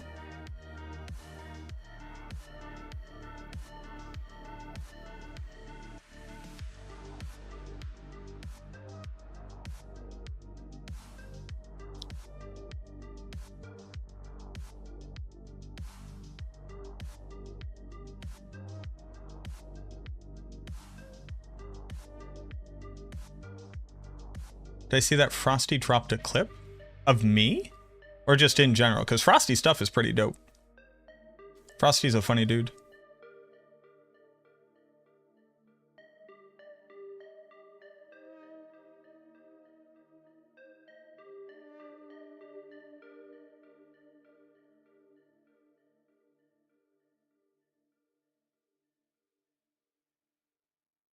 In general? I did not. Frosty makes a bunch of great content, though. A lot of minion guides all have uber uniques in most of them. So like our minion guides on max roll have like starter and leveling portions that you should check if you're still leveling. You shouldn't be looking at endgame guides typically. But you shouldn't really be using like Shadow Mages uses Tyrael's Might. You can use Shaco, but minion builds don't generally use Ubers. No, Florenco's making a joke. That's perfectly fine. It's strictly a joke. Aspect of Bursting Bones damage scale off generic minion damage, such as Aspect of Reanimation. Does it scale from Ossified Essence? I have no idea.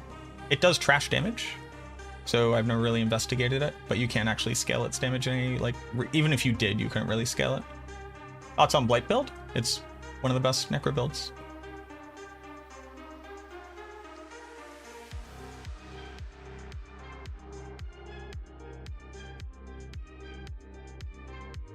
Are you Doctor yet? So that's a funny joke too. Okay, so let's get these damage numbers down.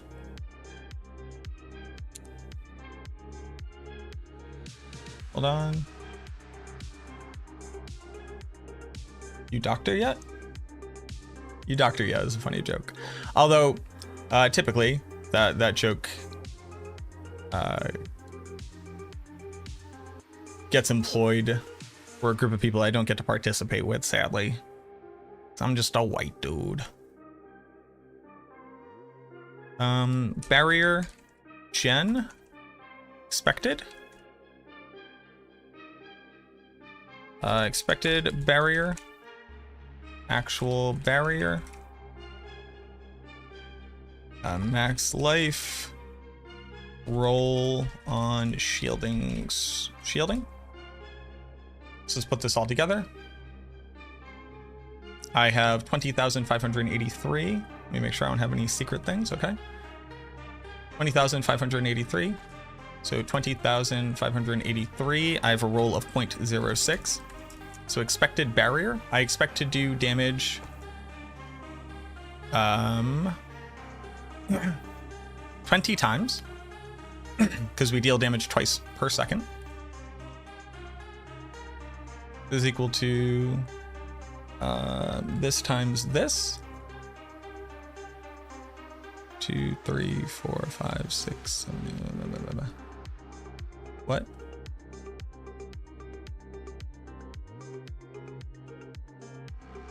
Oh, what's the number that I click to make this?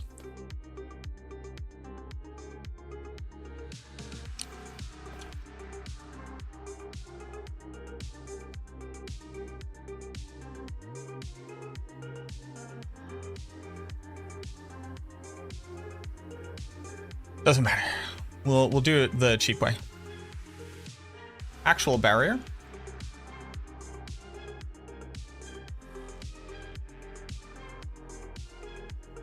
So I generate 1,236.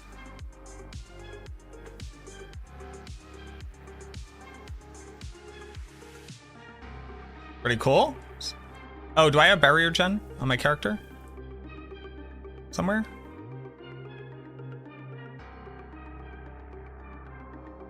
Yeah.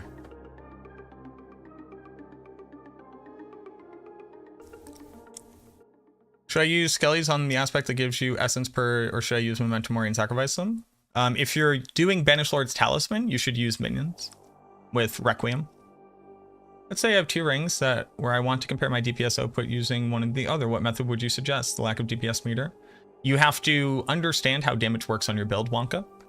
And then you have to compare the differences in the numbers. So let's say it has intelligence and damage over time on one ring. And the other ring only has intelligence. This one would be fairly easy, right? You have to look at the relative increase in the damage value that you get out of intelligence, and then the relative damage increase that you get out of your additive damage bucket, and then put those 2 things together and see which ones, when multiplied together, is a bigger number. Is it F4 to lock cell reference? Yes, that. Holy Bolt Elixir, is it still disabled? It's disabled currently.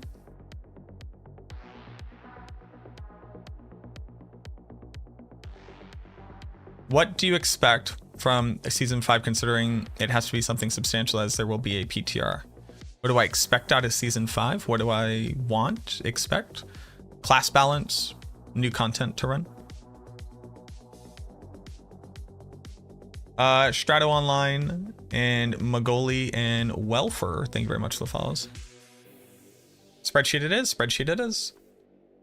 Okay, so that was first. Then we're up to 2919.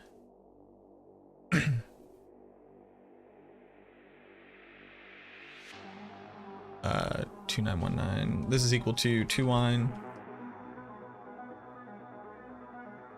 No, 2191 minus this. 3146.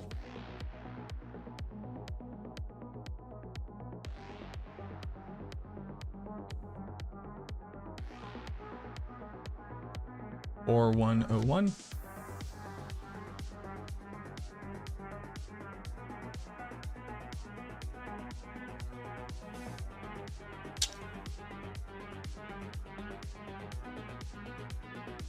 What's the final damage number? We get up to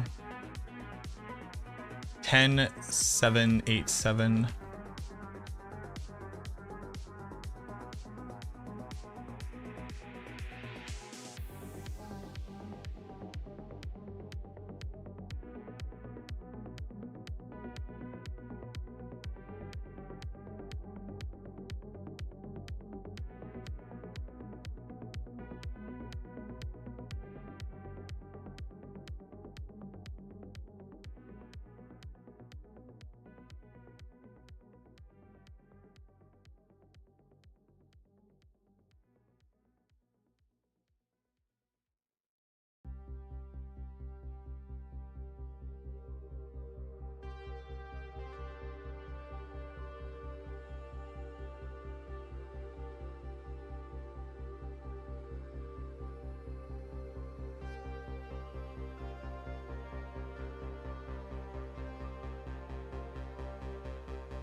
Well, there's your first problem.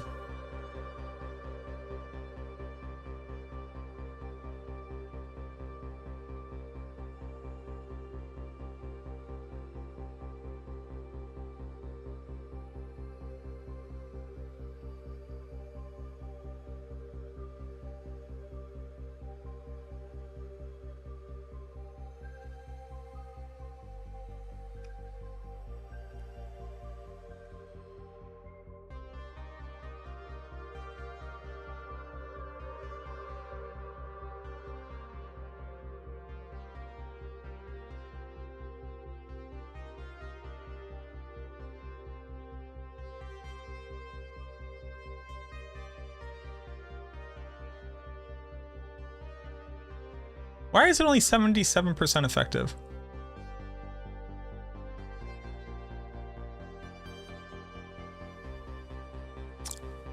About that macro, Dai uses recommended stats thresholds on his guide. I think it's a good idea. It makes better understand that you don't exactly crit chance on ring 1. Yeah, we all do that on max roll. That's a max roll thing. Farming for another Doombringer? No, I'm not farming for another Doombringer. You move chat from the spreadsheet? I can, yeah. I can actually move me from the spreadsheet too.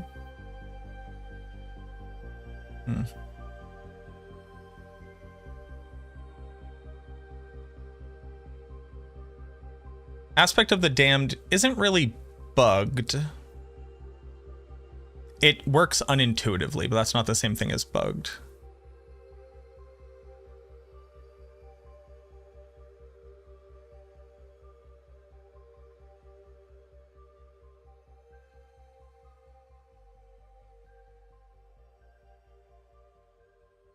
Just yesterday while playing, could X-Fall's Corroded Signet fit anywhere into Blight build? It cannot.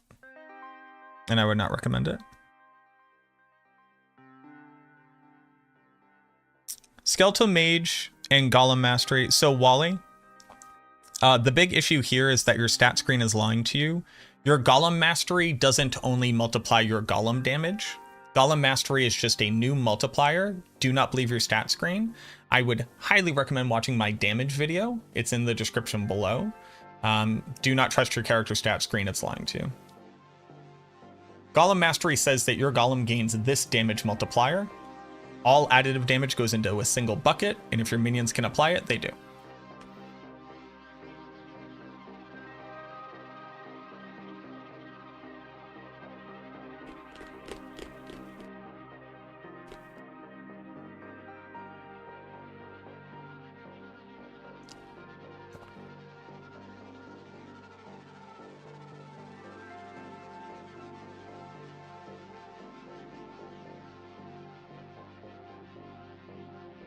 What's going on, Rune Puzzle? It's not only that it doesn't proc enough, it's that you are scaling damage over time and you're not scaling crit damage. It's just non-conducive to attempt to scale its damage on a damage over time build. Oh.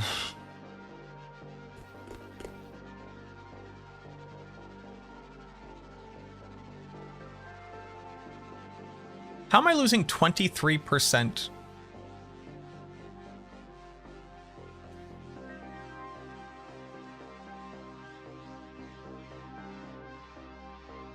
And why isn't it twice per second?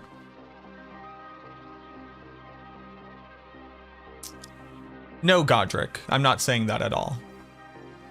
Aspect of the Damned reads,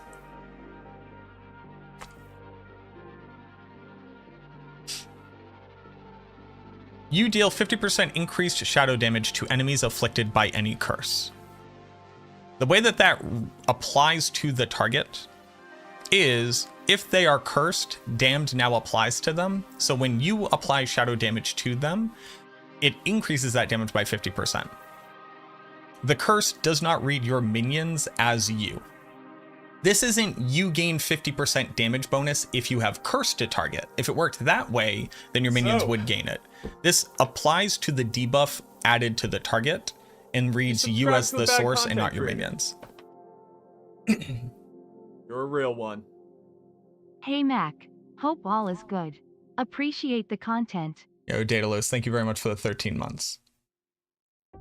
So, while it's unintuitive, while you don't expect it to work that way, it's actually completely, what's the word? Consistent with other effects, like Grasping Veins. Grasping Veins does not grant a 75% critical strike damage bonus to the enemy for your minions. Why? Because Grasping Veins modifies the debuff applied by Corpse Tendrils.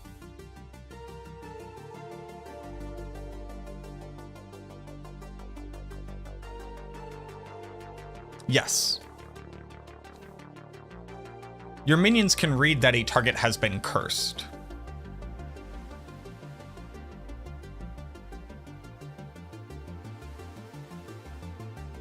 And they have a damage value that says if the target is cursed, additive damage to it.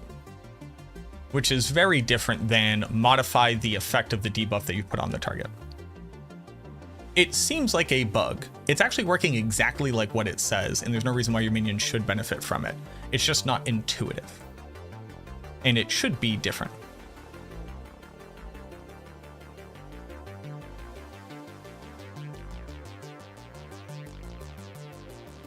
No, it is perfectly fine to be asking questions. I'm speaking like this because I want to articulate so that people will not misunderstand me.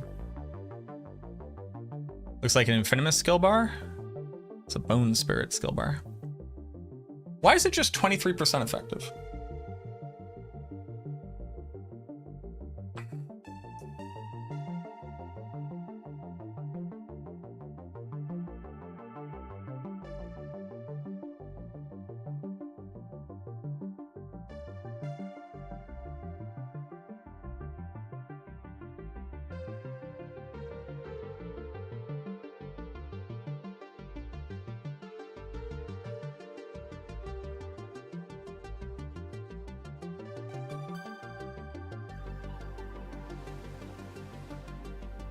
But why does the first damage instance appropriately apply 6% of my maximum life?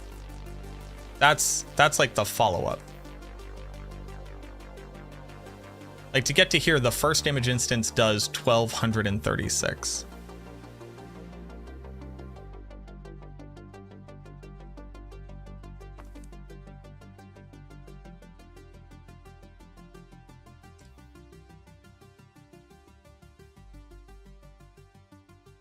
That's what I was just thinking about, Steven.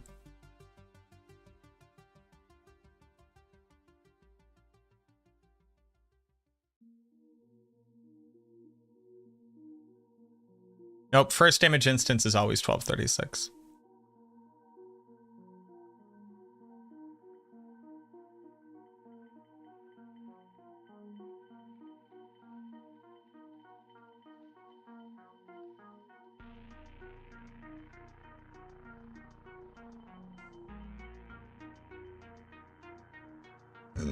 Excuse me.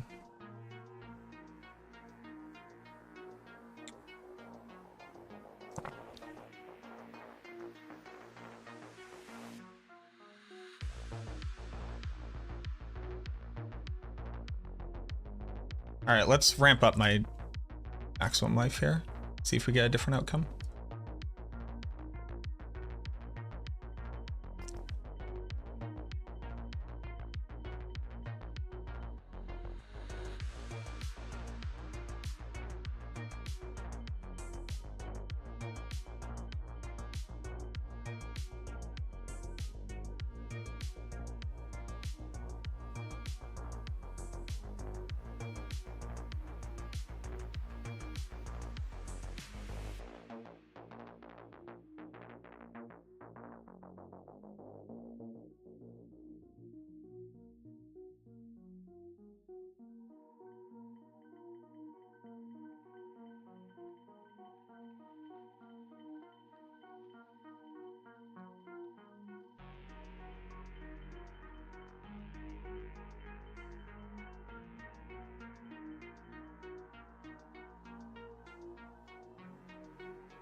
It's completely still just base life.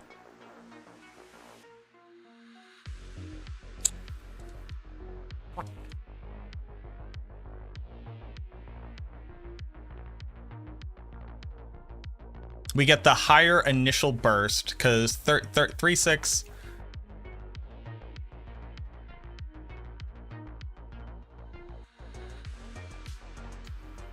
We get the initial burst of that, right? And then we get the 900 every time.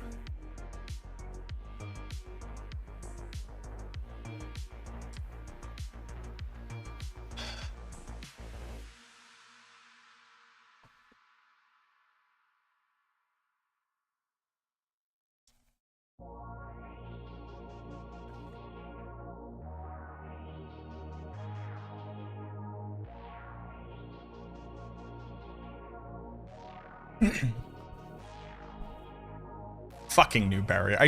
Grrr!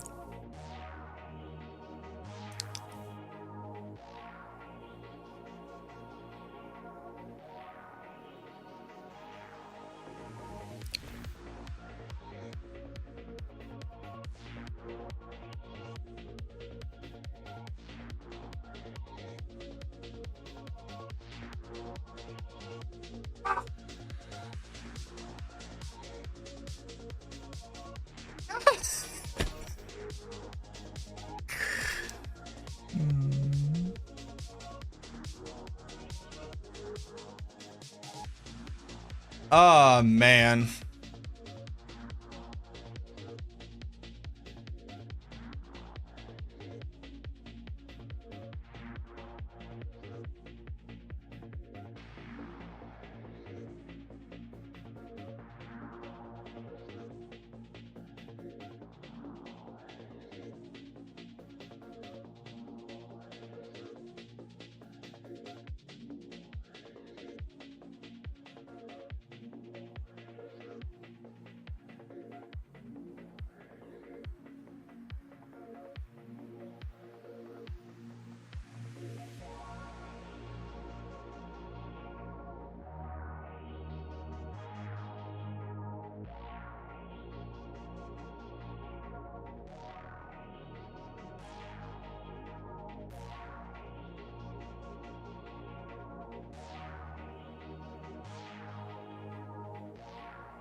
Chris, thank you very much for the 279 Canadian boo-boo. Thanks for all you're doing, all the gritty work for us. Hey, thanks for being here. I appreciate y'all. Could you sometime jump to the barb and calculate the gushing wound stuff? I can't really jump to the barb. The barb's insane. Share that message you shared to Blizzard? No.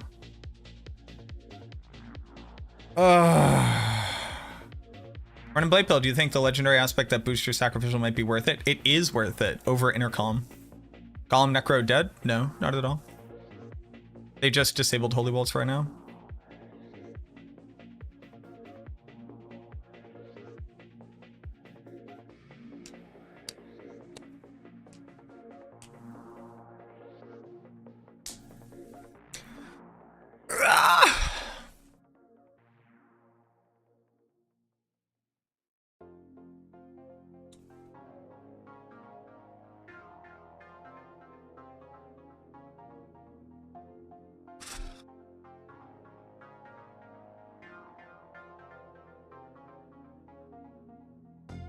Well, time to make a video. Time to make a video.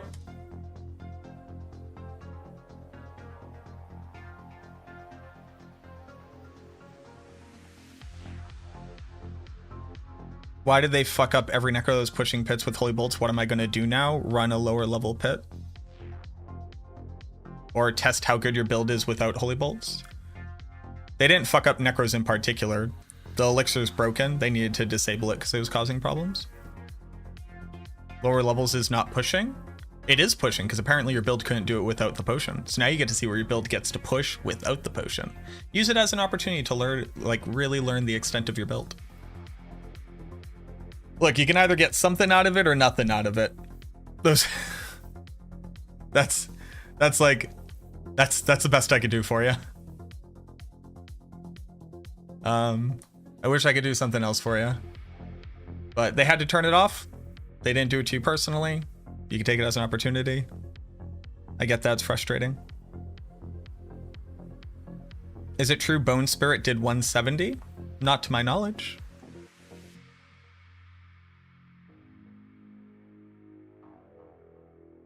But I think that Necro should get more survivability. I just want the survivability that they gave us to actually work.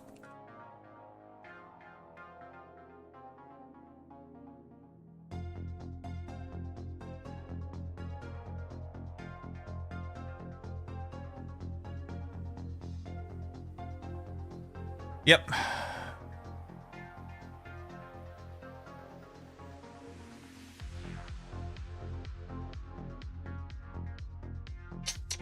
You don't have to apologize straight up. Thank you, though. Why not play Eternal Realm? You can do that. The only issue is that you'd have to be farming gear regardless.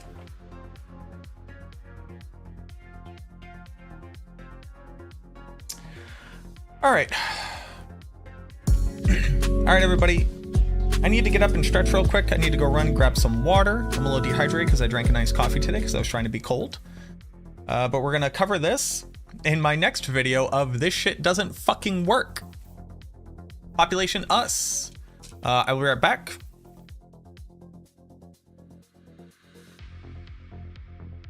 Chronix. Boss. Shielding Storm only generates barrier according to base life. The first hit generates barrier according to maximum life. And then the next one is only base life, even though it shouldn't be. So that's cool. So like all day yesterday, I'm sitting there going, why am I so squishy? Why am I so squishy? Why am I so squishy? Do I send reports to Blizzard? I do, yes. Boss, you ain't muted? Why would I need to be muted?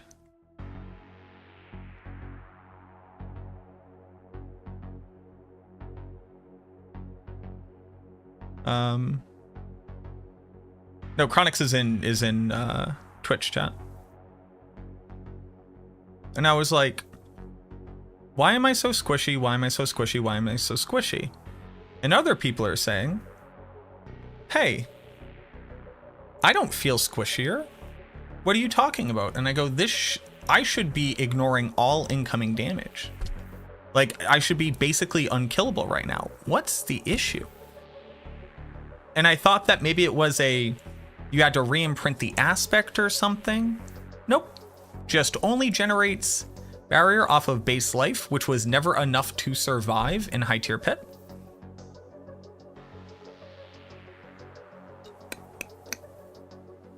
Do I delete my characters every season? I slowly delete mules, but yeah, I'll eventually delete characters. Right now I have all of I only play one character every season, typically.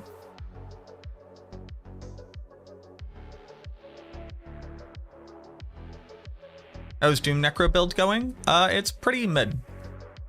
It can do tier 100 if you have perfect gear.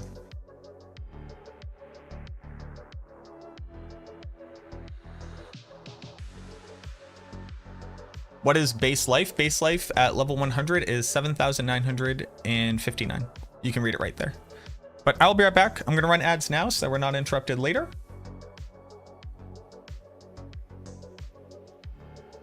Give me a couple minutes and then we'll do the video covering this.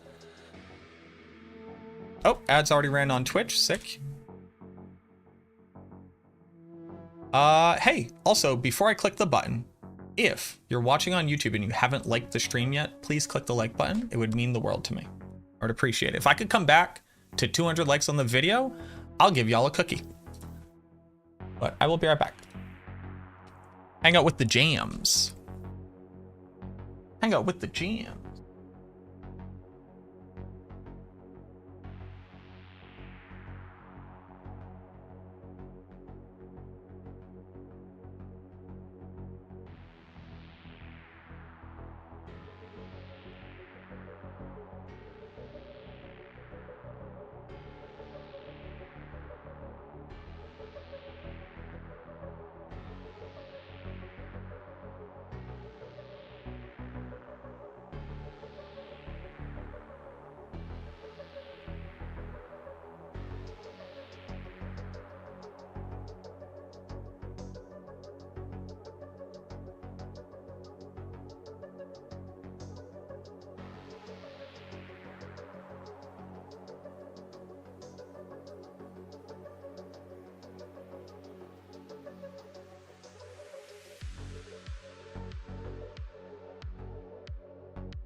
I'm alive. I'm dead.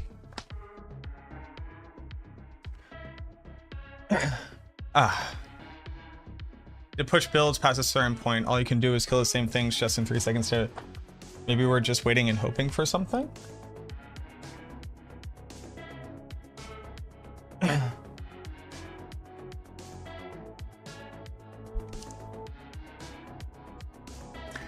So, Journey.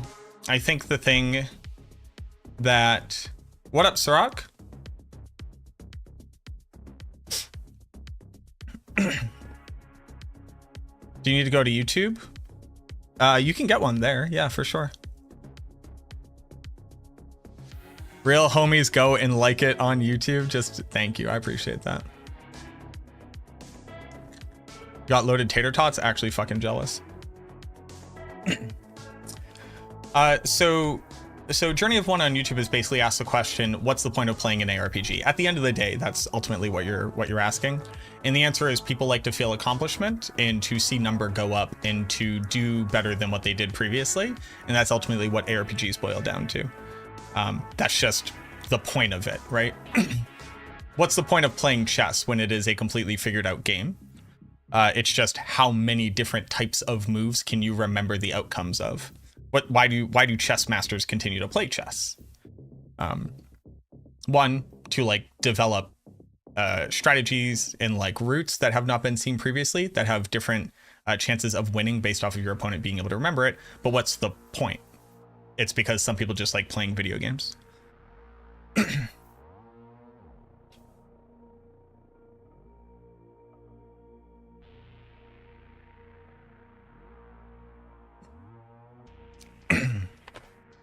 You know, at the end of the day, if you just like the kind of gameplay that it offers, people like sometimes to experience it in different ways.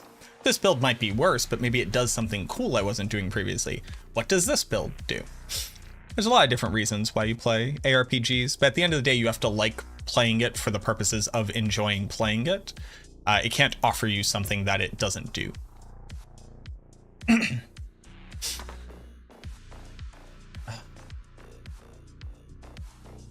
Yeah, it's higher if you have Ultimate Shadow. Yes, Strato, because Shielding Storm says that, or Ultimate Shadow says that Bone Storm now also applies a damage over time component, so it's actually damaging the targets twice as often.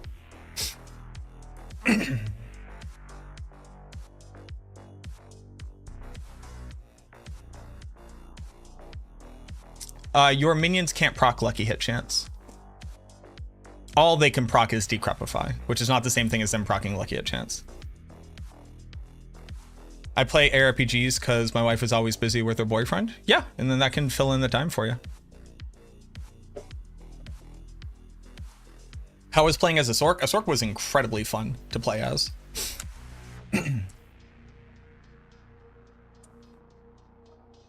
Okay.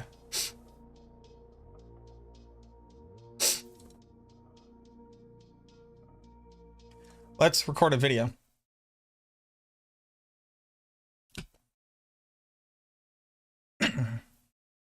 What build did I use as a Sork? Ice Shards? Blizzard? I didn't look up build guides. I just put on items that said cool stuff. Okay. Shadow minions are bugged though. Try it. Try what? I'm very aware of how the minions are bugged. They can very specifically trigger Decrepify. They cannot trigger Lucky Hit Chance. I've already tested it. I've already done it. I've reproven it every single season. I don't need to retest it because I already have.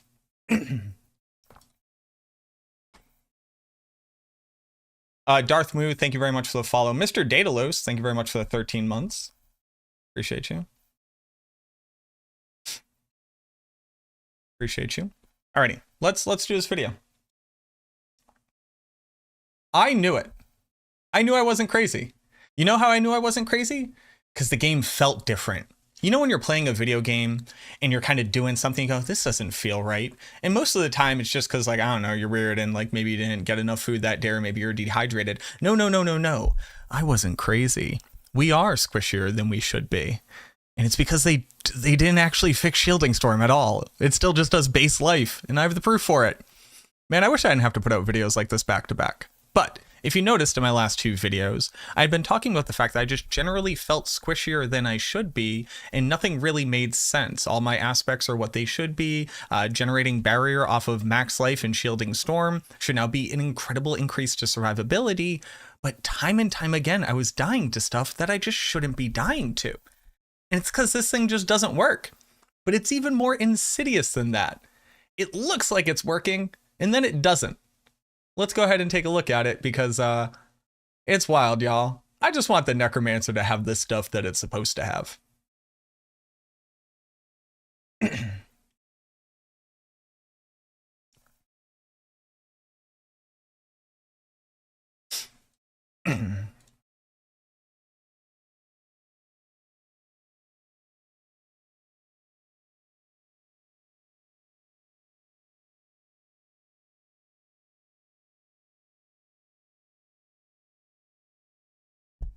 So for people who may not know what that rant was about, they recently changed the aspect of Shielding Storm. Shielding Storm used to say that it generated 6% barrier whenever it hit a target based off of your base life. And for people who don't know, at level 100, the Necromancer has a whopping total of 7,959 base life. Shielding Storm was changed so that it would generate barrier based off of your maximum life. And oddly enough, your maximum life can get significantly higher than your base life. Like right here, I basically have almost 3 times. So right here, I basically have like 2 times my base life in additional life here. If I were to add on even more maximum life and throw on this Doombringer, I would have significantly more maximum life. And what that should mean is that Shielding Storm should be generating a massive ton of barrier every single time that it hits a target.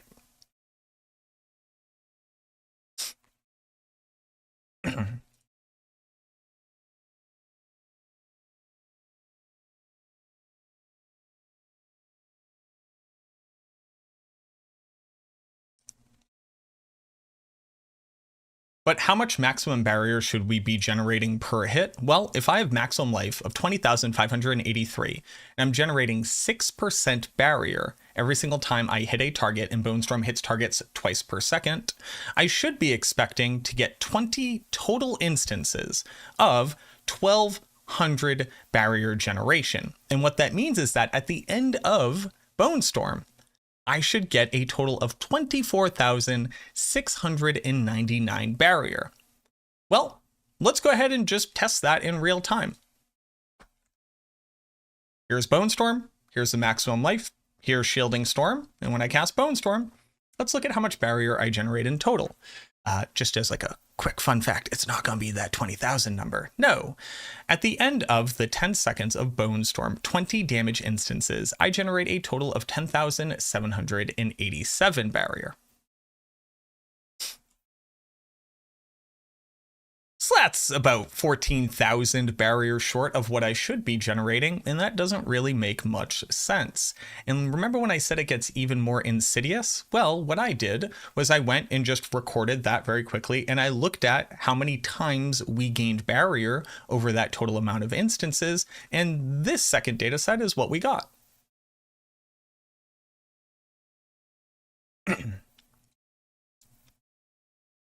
While the first damage instance gained me 1,236 barrier, which, if you take into account the issue with rounding errors, can't show floating decimals, etc., is exactly how much barrier we think we should be generating. And then every damage instance after that, I only generated 955 barrier. Let me go ahead and show you that in real time. So I'm going to walk up, only let Shielding Storm hit once, and then I'm going to duck back out. Rip, I actually hit it twice, but I generated 2,191 barrier. That's pretty short of the 2,400 that we think that we should generate, but it's only a little bit less. But what does that 2,191 actually represent? Well, it turns out if you add together our first damage instance and our second damage instance, you get 2,191 barrier. And if you were to sit there and watch it time and time again, you'll notice that we actually only generate barrier over 10 instances, and every one after the first one is only 955. Now that's kind of a problem though. 955 is significantly less than what it should be, which is 1,234, 1,235 with rounding.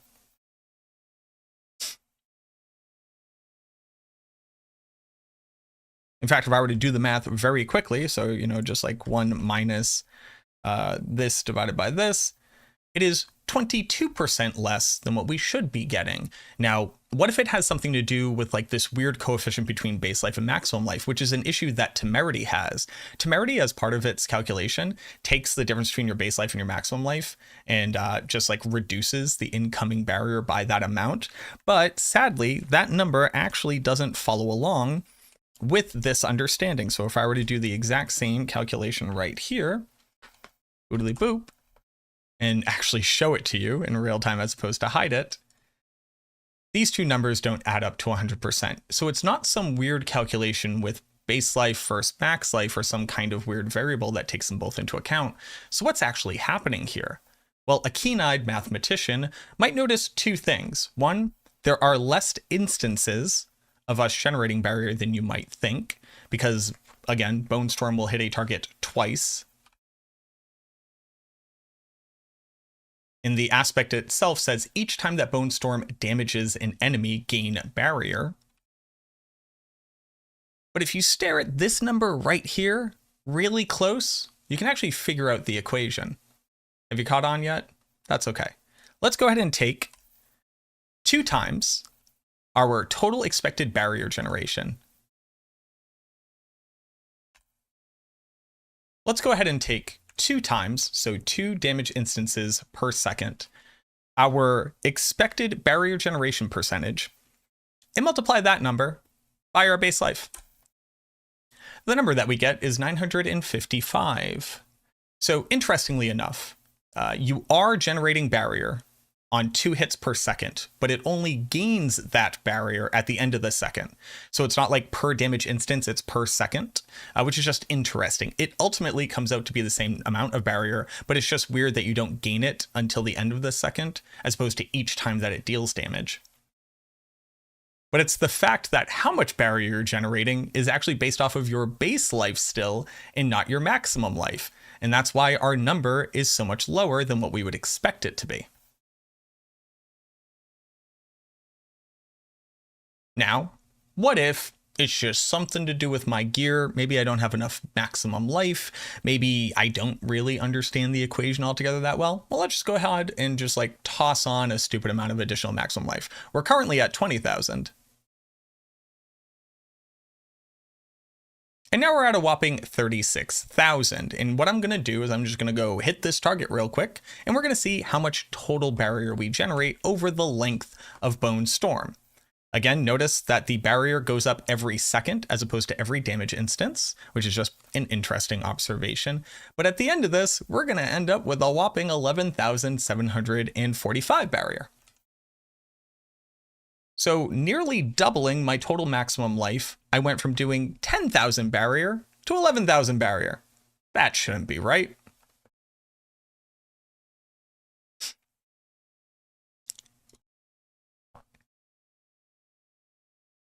In fact, with my new maximum life percentage, of 36,000, I actually expect to generate 2,193 barrier every single time that I do a damage instance.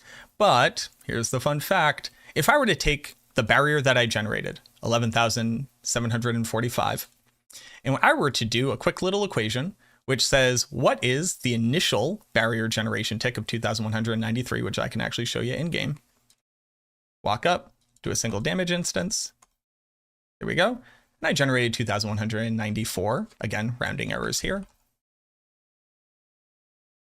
And I were to just subtract what the barrier I generated on my lower amount of life is, and you get the exact same amount of barrier that I generated previously. It's just based off of base life and not maximum life. I knew that something was up. I knew that I was not as tanky as I should be with the expected change in how this aspect works. I knew something was up. I knew I just wasn't generating the barrier that I was expecting to generate, considering it was supposed to be anywhere between like 2 to 5 times as effective, depending on how much maximum life you had on your build. And I wasn't getting that. I was dying in content that I was surviving in previously, and I couldn't figure out why. And it's because they literally just didn't do the aspect right. So not only does like Soulbrand not work with its barrier to generate damage reduction, but Shielding Storm isn't generating the barrier that it should be. This actually led to a death on Chronix's character because, again, they expected to be generating basically like 4 or 5 times as much barrier as they were previously, and it just didn't work. So yeah, I've already reported this to the developers because obviously this is like a pretty massive issue as far as I'm concerned. Shielding Storm was already not good enough to use in high tier pit pushing because it just can't generate enough barrier based off of base life to actually add on a significant amount of effective HP to be worth the aspect slot. You basically just kind of had to get good in dodge more often and not rely on this. But the changes that should have happened should have made it an incredible survivability tool, returning it to its bygone glory days back in the day when it was like good enough because we had so much damage reduction. And this buff to it was supposed to kind of bring it back up to snuff with that ability to output enough survivability to be worth the aspect slot. But at least for right now, if you're currently playing on the Necromancer, and most notably, if you're currently playing on hardcore, this is the reason why you're not surviving in scenarios where you expect to be able to. You're just not generating the barrier that is owed to you.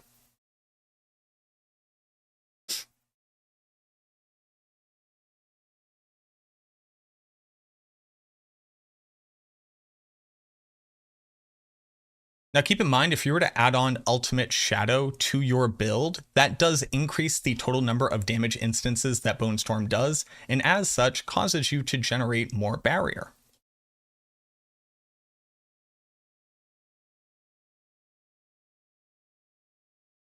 So putting on a ring with Ultimate Shadow, I'll just stand here and we'll see at the end how much total barrier we generate off of this.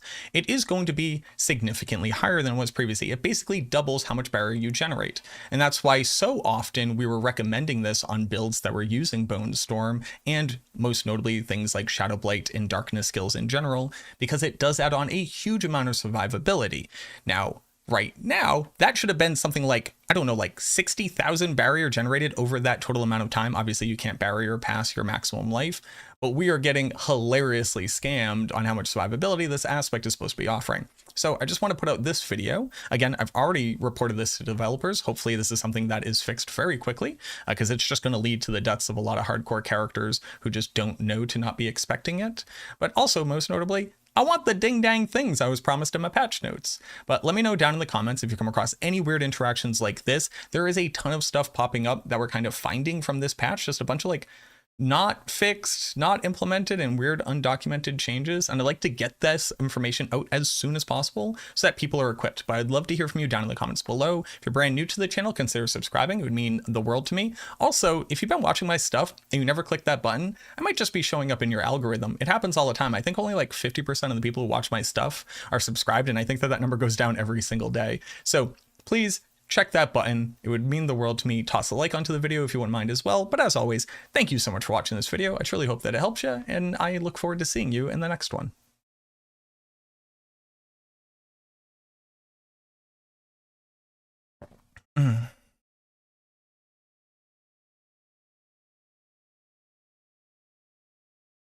What up, Chris? How you doing?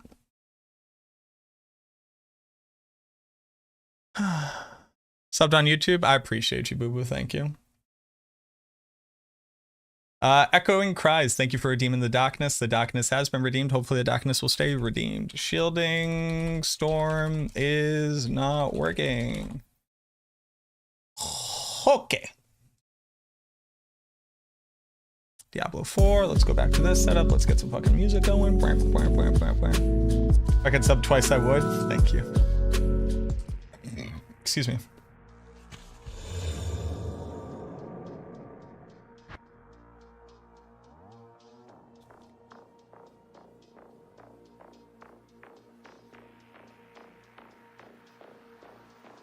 I'm doing well, Chris. How are you?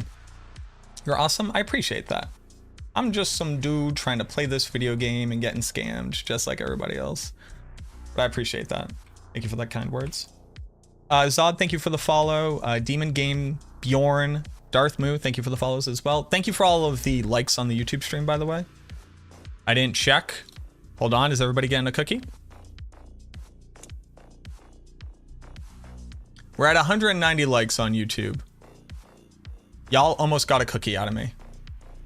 Y'all almost got a cookie out of me. I even gave you extra long because of my poor tum. Okay. So.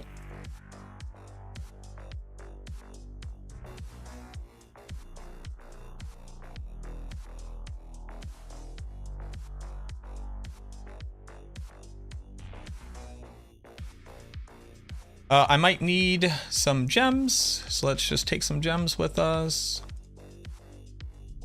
Okay, 5 skulls and a weapon. Let's go respec.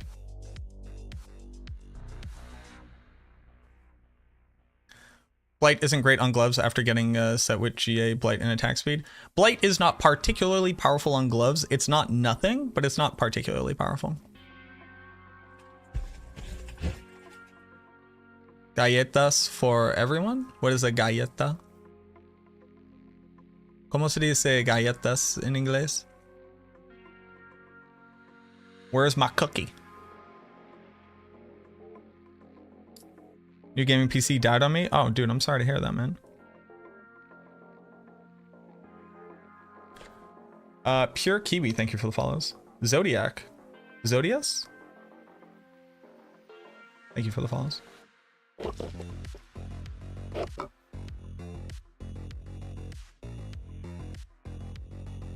Okay, let's respec.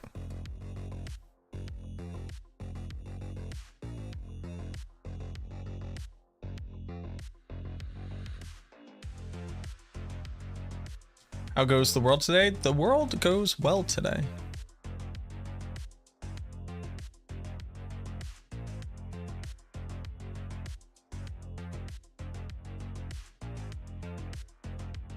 World goes well today. How are you?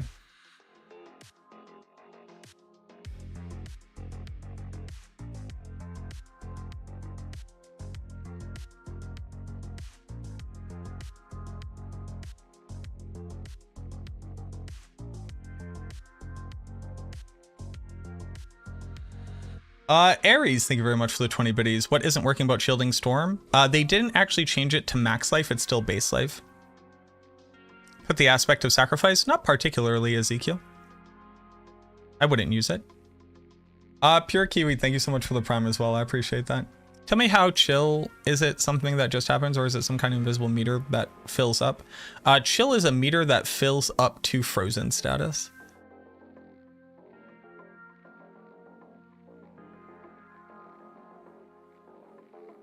You know about Shielding Storm? Yes, Breezy. Yep.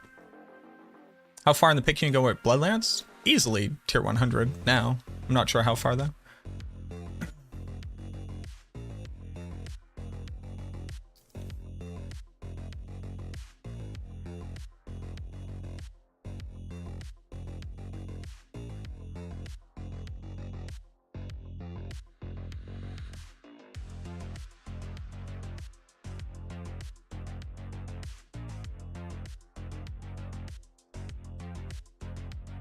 What are the skills? Bone Spirit, Decrep, Bone Prison, Blood Mist, Corpse Tendrils, Minion. Okay.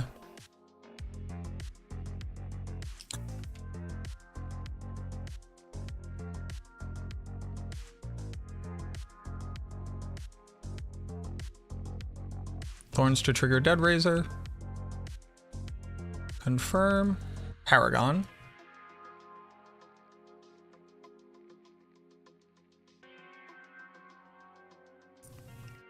Sirach, are you still here? And also, are you driving? Because if the answer is yes, don't say anything.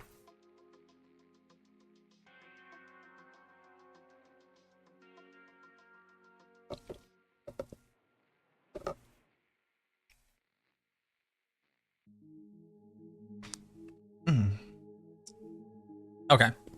Refund all.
Peter Shore.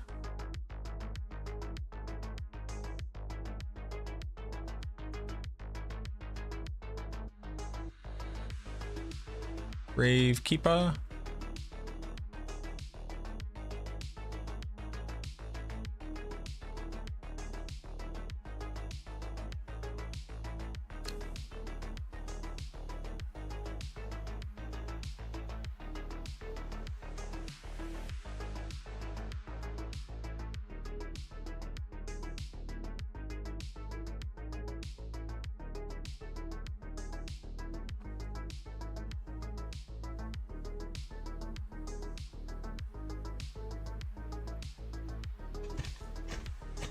Bloodbath.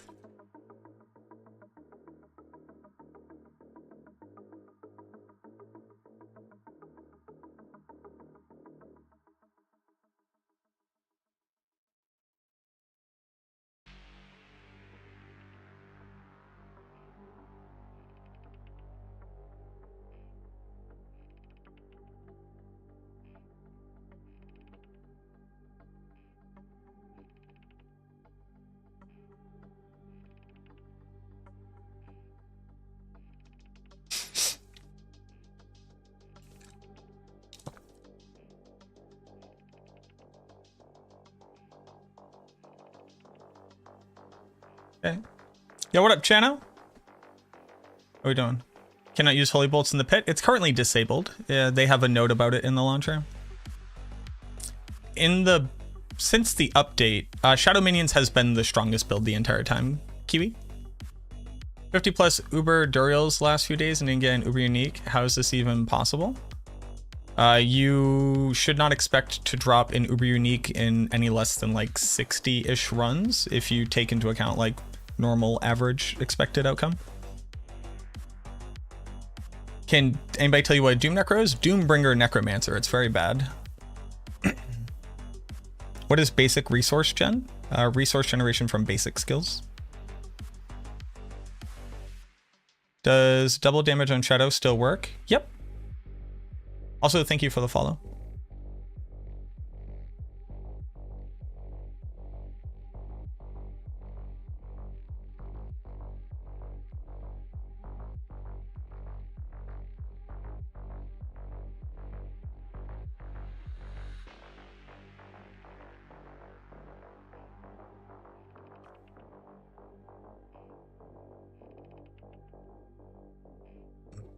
We're using Dead Razor.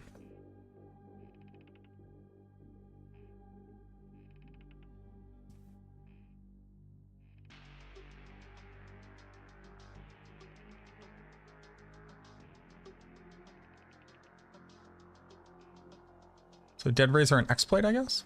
Okay.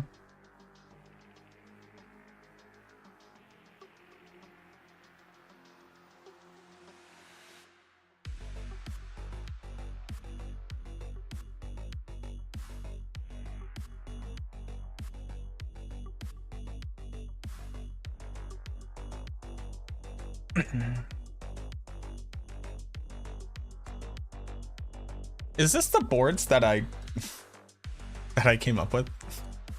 I'm just like coming up with these boards on this spot and I don't remember if these are the boards I came up with.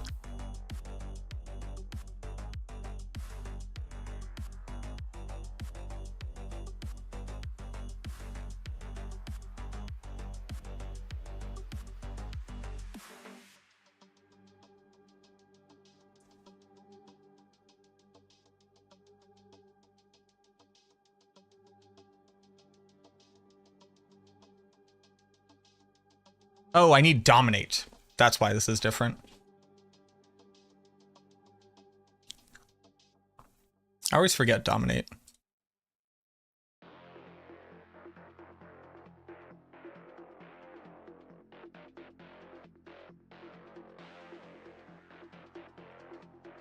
My Dominate is only level 1?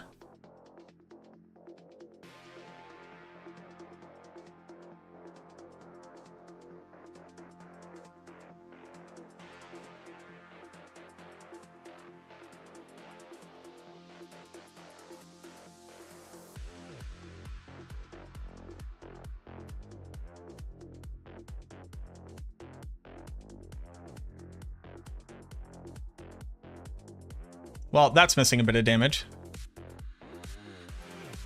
If they fixed pets counting, they did. Or at least they said they did. Is it able to fix lucky hit chance? Not particularly, no. It's just not a lucky hit chance proccing build. The only thing that you can do is use like Death Speaker's and Kruger's Embrace because they're currently bugged to apply your lucky hit chance when the mini Novas surge.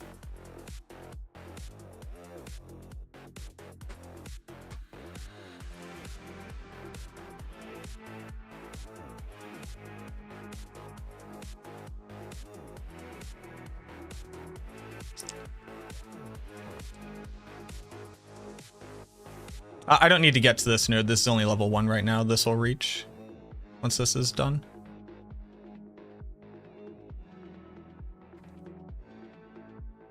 Cult Leader for Dead Razor. I basically did it 1-to-1, just like slightly differently. That's cool.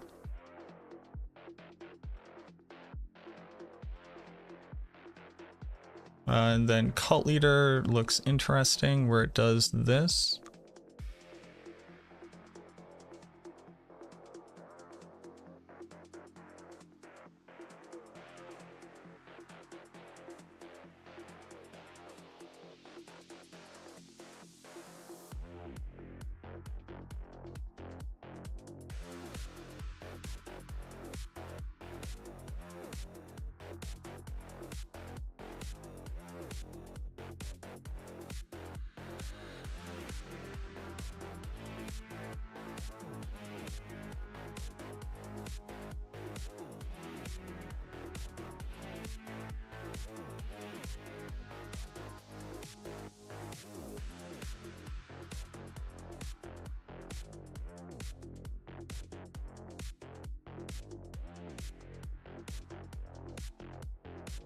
Okay.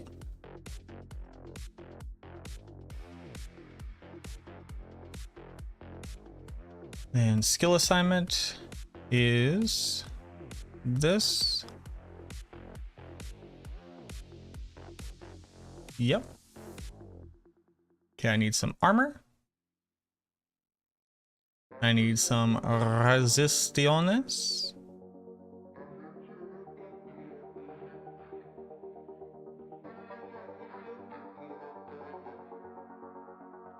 I should probably masterwork my gear.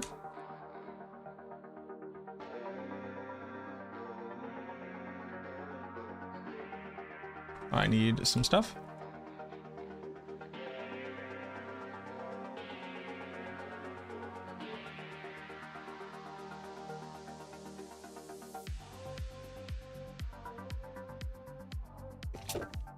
This is Bone Spirit.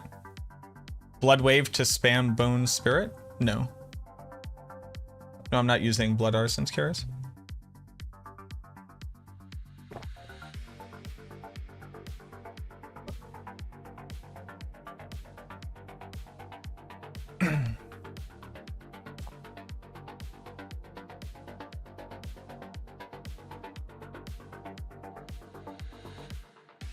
So I have 1, 2, 3, 4, 5 pieces of gear.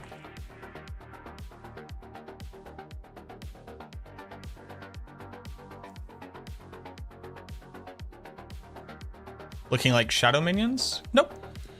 This is Bone Spirit. Bone Spirit. Crowd control duration. Absolutely. Love that. Everybody loved that. Hit core skills. That's actually pretty litty.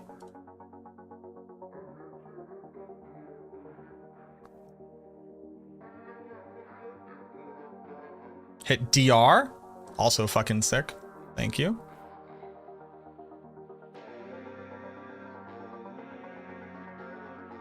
Hit core skills. That's fine. We'll need that eventually.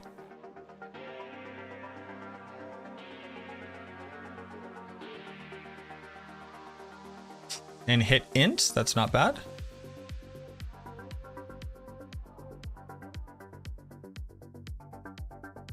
Hit resource gen, and now we're up to +2 core skills. And then... Okay, that gets me a little bit more armor. How's Rez doing? Rez still needs help.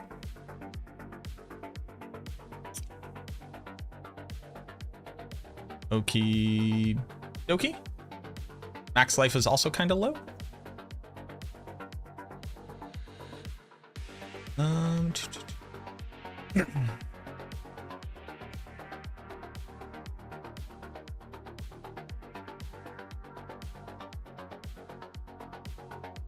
Add some sockets.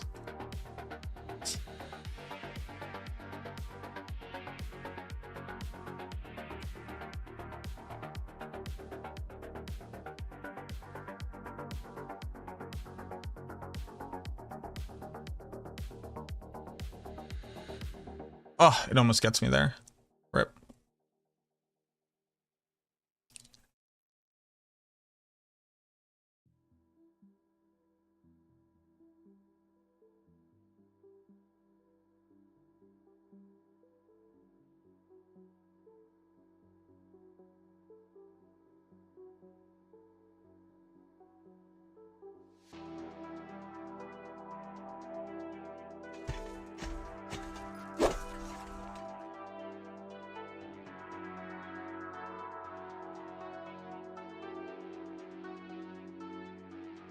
Okay, so there's that fixed for right now.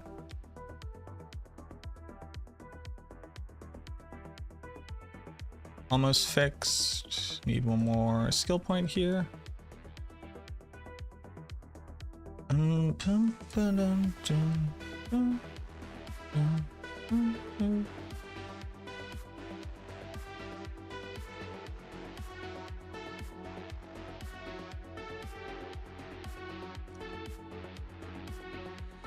Or should we play until I get Tyrael's Might? Just minions.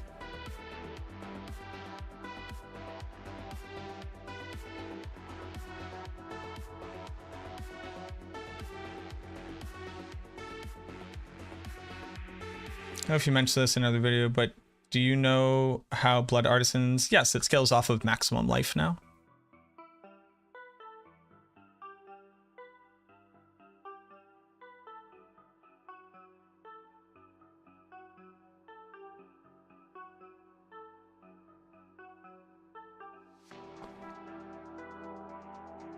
I need a Cult Dominion.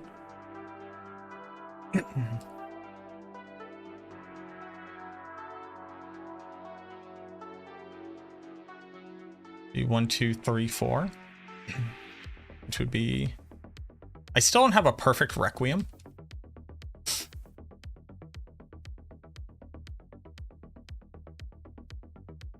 Now I do. Okay. So that would be... Right now, I'd already be gaining 7, which put me at 253. Okay, so I'm at more than enough. I could drop Fort for right now, I guess. Okay, so that fixes my armor. That lets me do another one here. I also need to put this here. Am I trying full sack Bone Spirit? No, I don't think that full sack is good.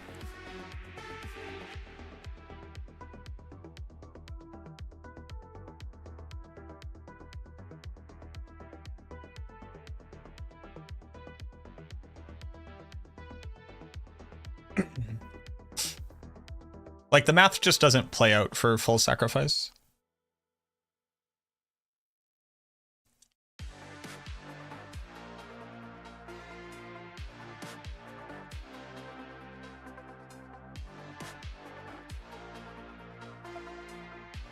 I need one more ruby.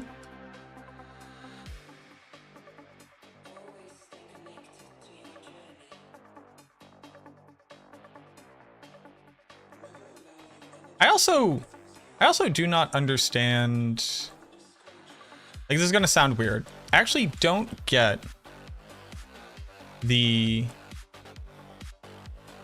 Like, basically, I get asked about, like, oh, we can do full sack now. I actually don't know why we want to. Just kind of like straight up.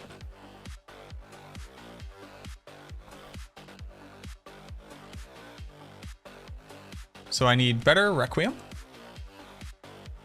Man, my build was missing so much, and I was doing like half Billy crits before.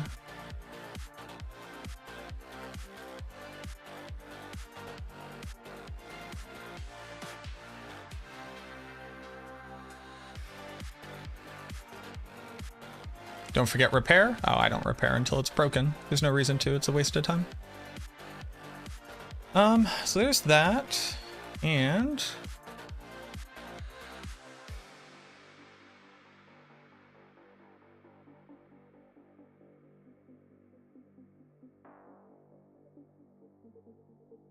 does Bone Spirit level matter? Yeah, of course.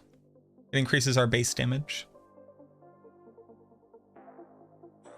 Increasing the base damage increases everything that scales that damage. Boop, boop, boop, boop, boop, boop. I think we're doing well. This is big. Big DR. Am I still testing Doombringer? Nope. I moved on. And update the, let me update these. Hold on.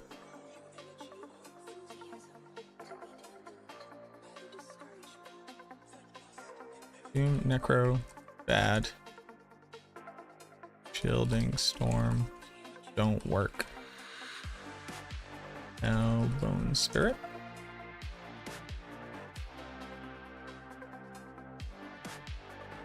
Update these.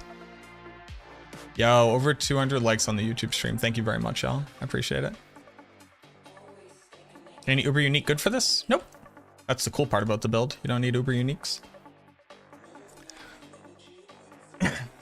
Bone Spirit have potential in high pits. It's the second strongest Necromancer build currently, if you consider minions all as like one conglomerate. It has been the whole time, but it is still. Going for endgame Shadow Mage. What should I play? I feel like I answered that question. If I didn't, I'm sorry, but the answer is just minions. All right, now let's remember how to play this build.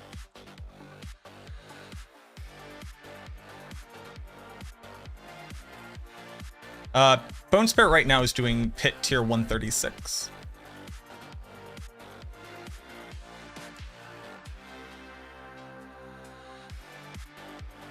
Pretty dope. All right, let's remember how to play.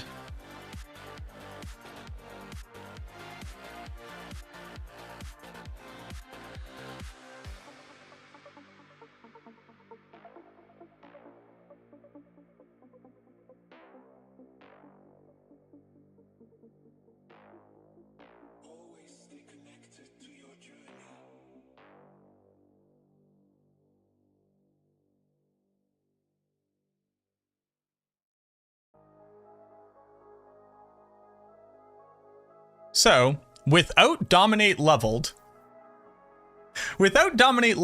and not at max essence, that was 700 million damage. That's pretty cool. That's pretty radical. Good build.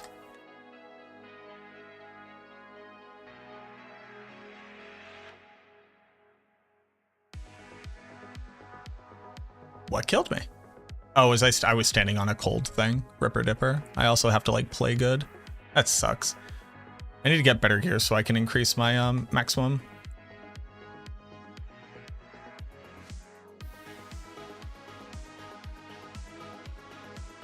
Whoa, hey.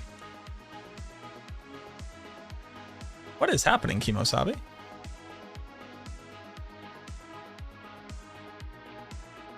Oh, right, and I have to pre-curse and post-curse. Right. All right, I have to remember everything about how to play this build.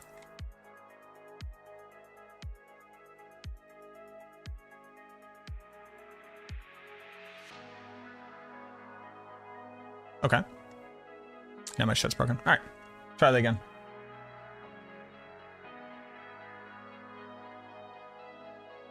What website do I go to for rankings, ladder, highest pit? There is no website. It's just all word of mouth. 3GA Deathless Visage. You could use Deathless Visage on this build. You ultimately don't want to, but you could. Also deals double damage with Shadow Dot. I haven't. There's no reason to believe that it would, though.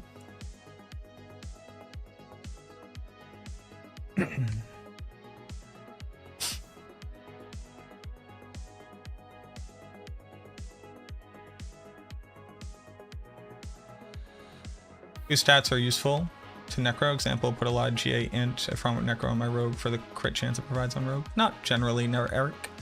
Oh! I forgot that it doesn't generate your minions.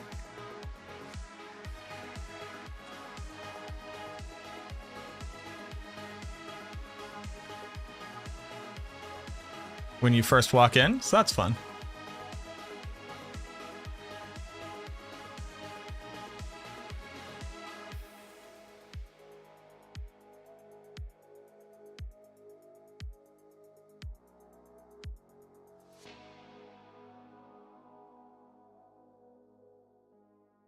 Right, and this is why I need essence per second.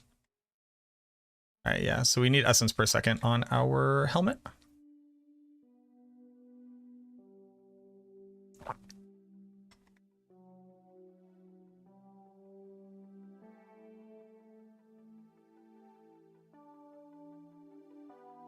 Oh, and that's why I was still using cold mages too. Yep. I forgot that like my gear was really, really bad.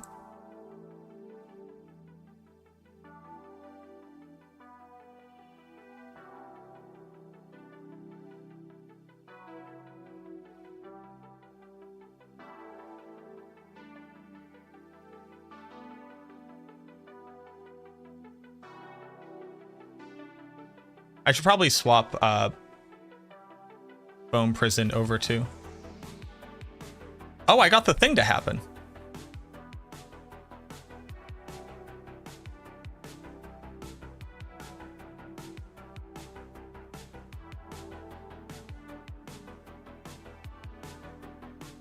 Fuck, dude.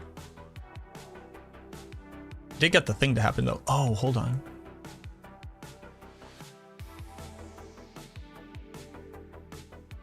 All right, we're gonna keep this running. I don't have Hardened Bones on, so that's negatively impacting our ability to be successful because I was testing Shielding Storm.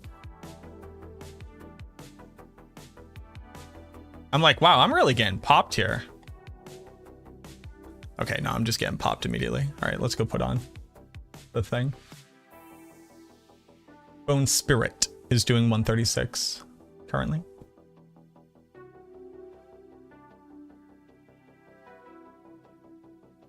Yeah, so it turns out if you have imperfect gear, there are a lot of options that will be stronger than currently imperfect gear. But yeah, if Ring of Starless Skies is working for you, it's working for you. Don't worry about it. Having Hardened Bones on would be good, both for me and my minions, just in general. Yeah, let's try that again. Dying in the game. Oh, I'm fucking, hey everybody. I'm very bad at this game. Like, I don't mean I'm bad at thinking about the game. I'm great at thinking about the game. I'll fucking pat myself on the back. I'm very good at thinking about the game. I'm terrible at literally playing the game.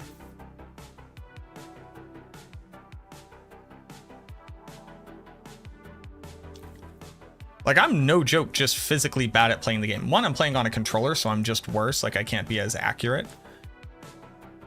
But also, two, like, I'm just bad at playing it. I'm impatient.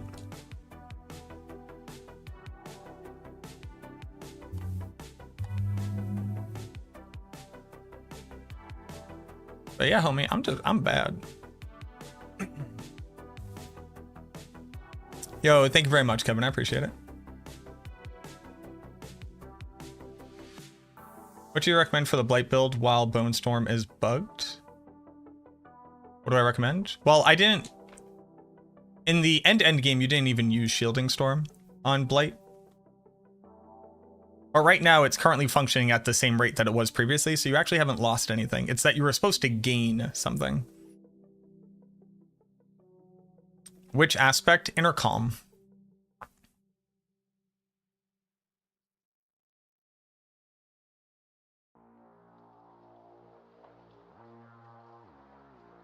I also wanted to swap over to cold mages. Well, rippity dippity.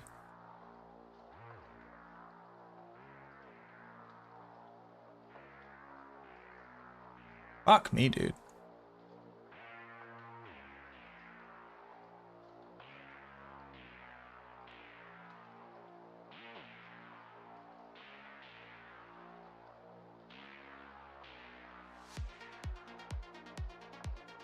Okay. Shielding Storm was Shielding Storm was not buffed at all. Would GA overpower or crit on rings and weapons? I went overpower. Well,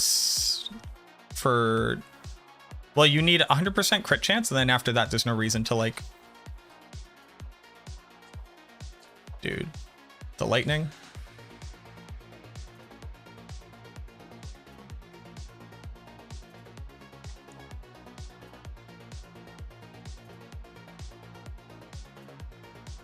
But I wouldn't add additive damage on my gear really at all. I would avoid that in its entirety. There's no reason to add additive damage. Because you should have like thousands of Bone Spirit additive damage.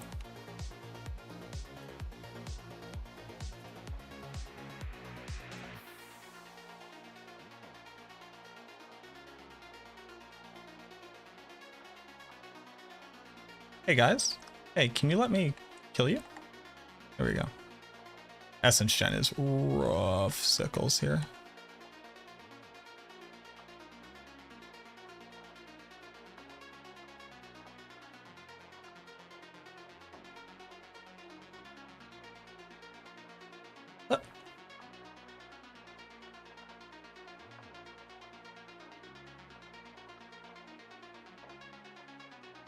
If anything, I'd rather like GA maximum life than additive overpower damage. Bone Spirit, crit damage or overpowered GA? I wouldn't have additive damage on my build at all if I could avoid it, but the answer is whichever one is higher. How do you make Shadow Surfer stronger? The best I've hit is about 30 million when the Shadow Key passive activates. How do you make it stronger? There's no way for me to intuit what you are or are not doing on the build based off of the question. The answer is get better gear and more intelligence.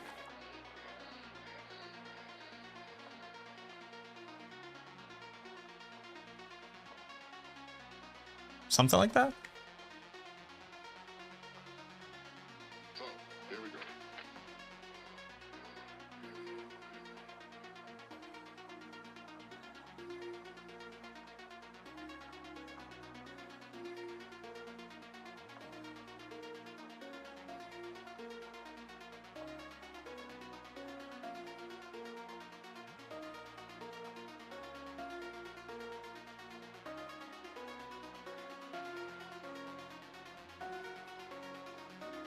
You have 100% crit chance already?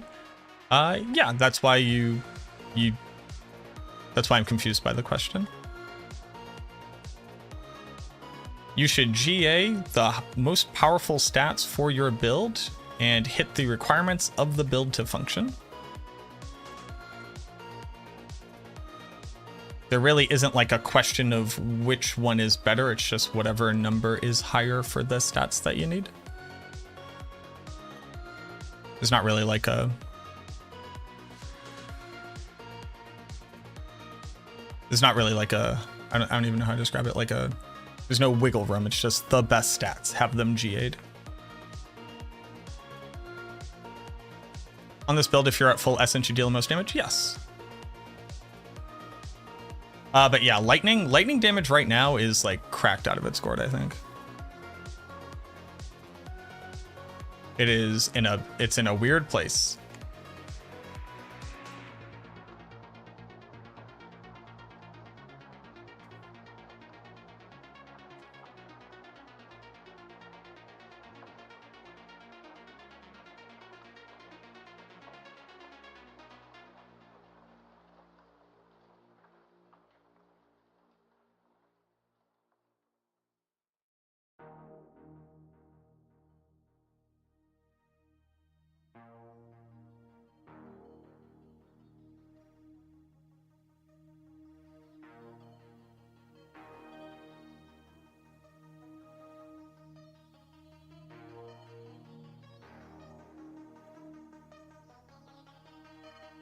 Like, what is up with the lightning?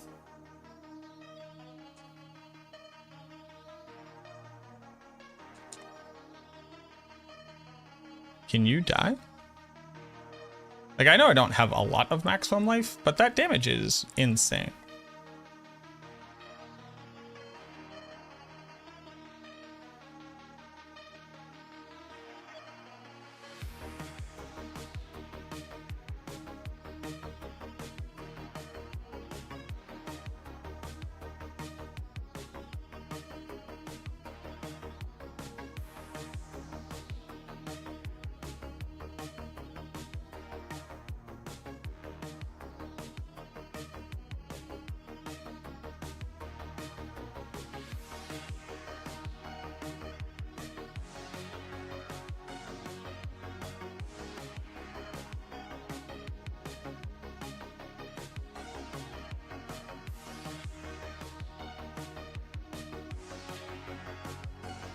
Shocklands towers need to calm down. Can we all agree on that?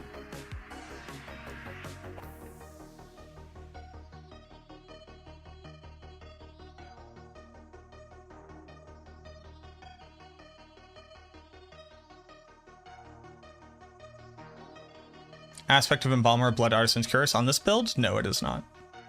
That's basically a completely different build.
Oh! Well, got touched by poison at all. Can't live through that.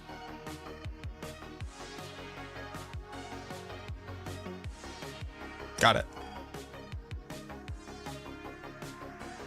What skills am I using for compound fracture uptime?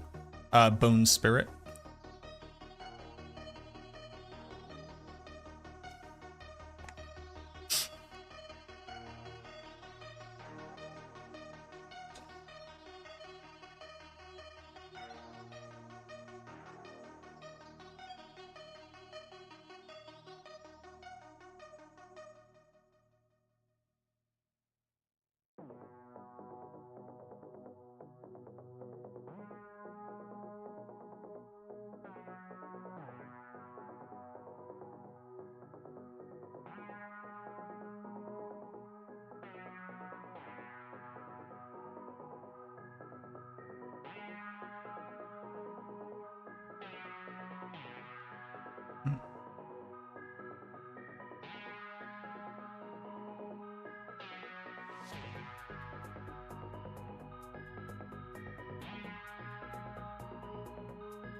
Oof, oofa doofa.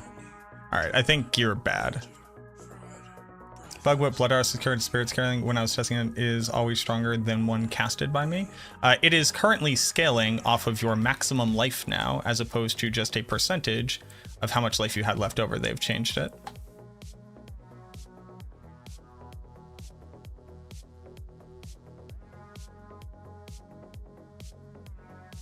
Minions are used purely for utility. But that does increase how much damage that I do.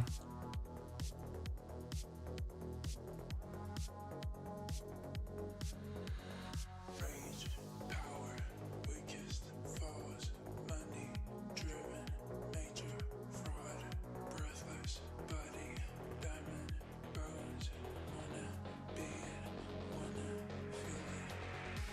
But fucking poison damage is ruining them.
And you have to play like really hard when your gear is bad. Jesus.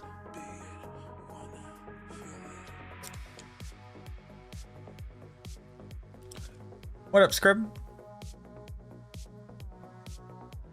Meaning to build using Tybalts? No. It would be losing out on a massive multiplier. What's your assessment of Evan Piercer? I see a bunch of really high damage videos. Yeah, it's incredibly powerful. Very strong build.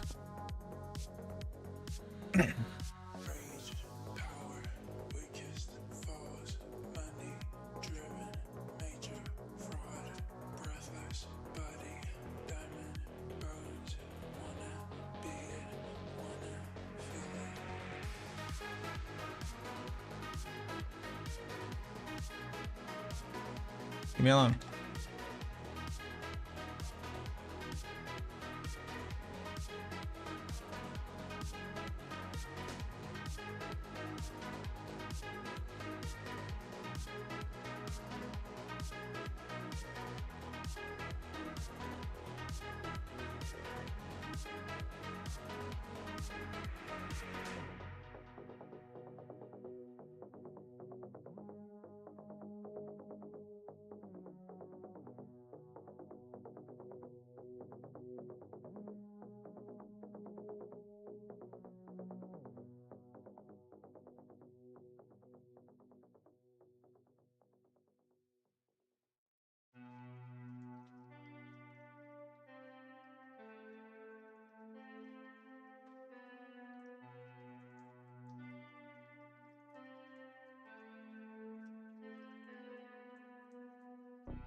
Okay.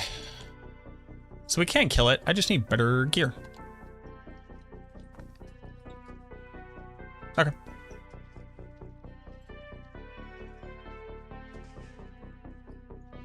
How it compares? We don't know what the total top end of builds are at this point, Gian, because a lot of people are now just like getting into it, on top of the fact that the majority of like stuff that we were supposed, well, not the majority, some of the things we were supposed to get just doesn't work. What should you look for on Ebon Piercer to decide between copies? It needs to have a max roll on the damage stat, no question. And then the next most important stats are damage reduction, resource cost reduction, then movement speed, then damage. Like the shadow damage.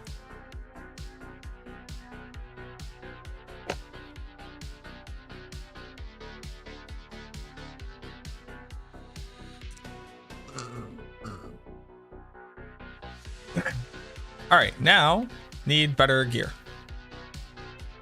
So I think my boots are fine. My weapon is trash. That's okay. This is okay. Weapon is pretty trash. I mean, the weapon is fine. Whatever.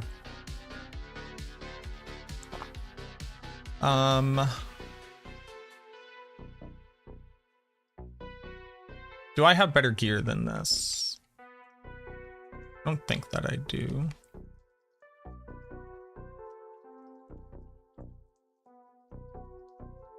I need to also assess like what's my crit chance at.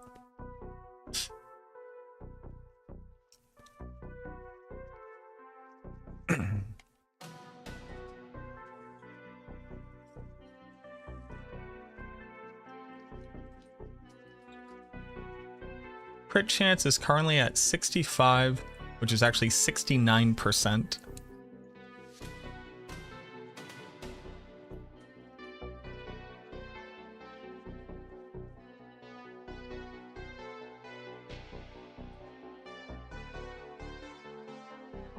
Plus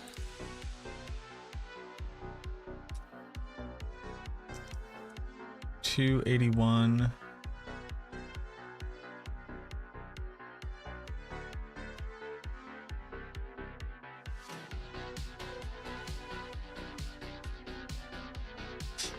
So I have 2.8 there. Okay, so let's do this.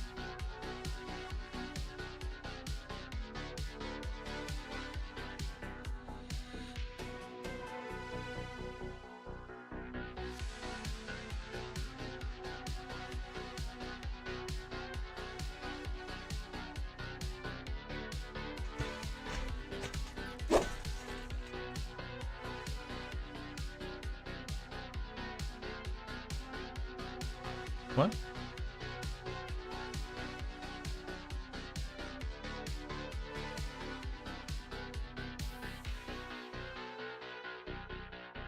Anybody watching should definitely like and subscribe. I appreciate that,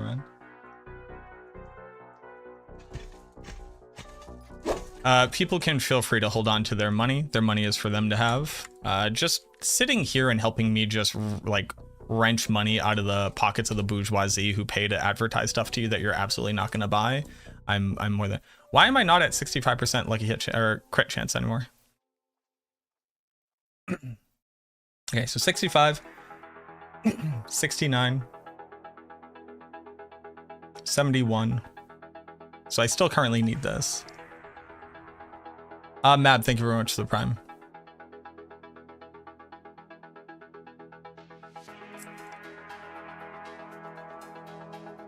But I am healthy. There. Okay, interesting. 67, 68, 72. So I just barely need this still. Just barely.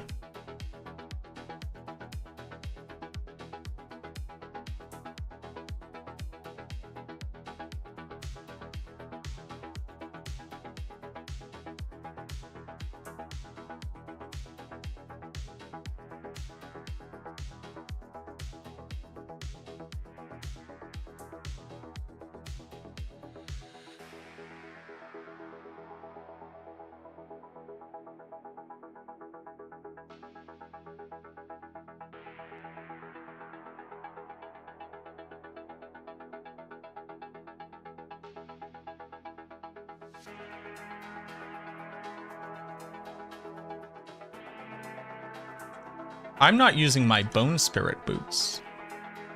Well, that's a problem. Hope you're having a good day. I am.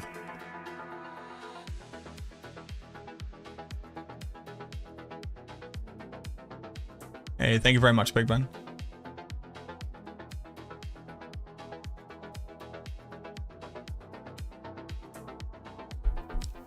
Hey, I'm not wearing my bone spirit boots, so that's pretty bad. That I would need more essence per second. All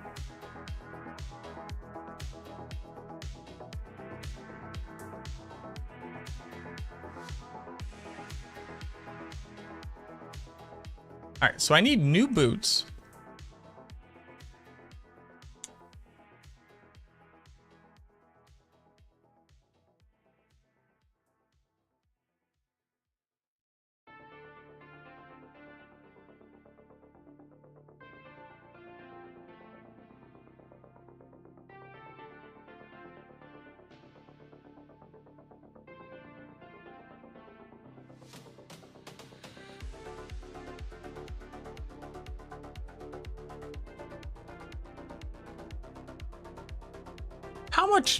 How much would boots cost me? I just want to have good gear now.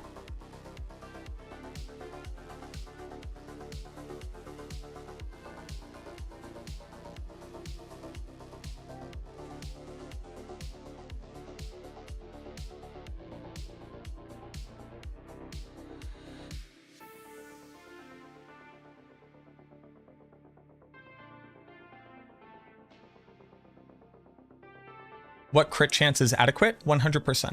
You have to have 100% crit chance on this build or it doesn't function. Because you don't get the cooldown on Bone Spirit unless you crit every single time. I think on builds that are seeking to scale crit damage, you need 100% crit chance. Else there's kind of no point.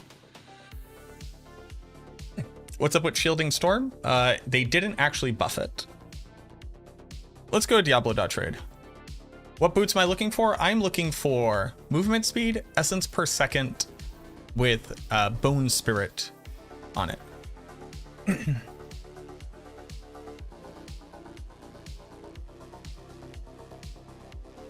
Items. Filter. Equipment type boots.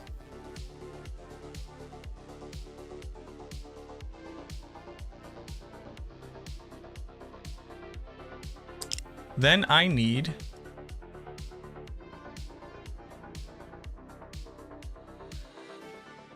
bone spirit. 3. Preferably. Add a group. Movement. Well, and essence per second.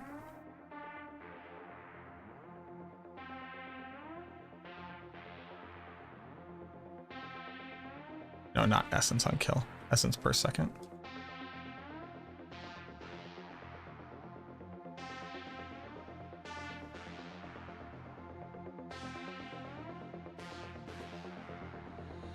Taking offers of 3 billion. It is GA essence per second with GA bone spirit.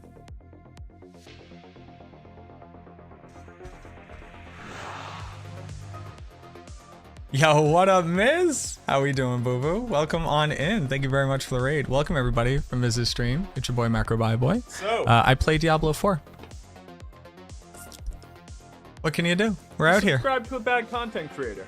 Thank you very much for coming and hanging out. I appreciate y'all. You're a real one. Hope you had a great What stream, up? Miz. Thank you very much for the 1 year. Let's go. Holy. Calm down. We ain't gotta do it like that. Thank you very much. I appreciate you. A boop, boop, boop, boop.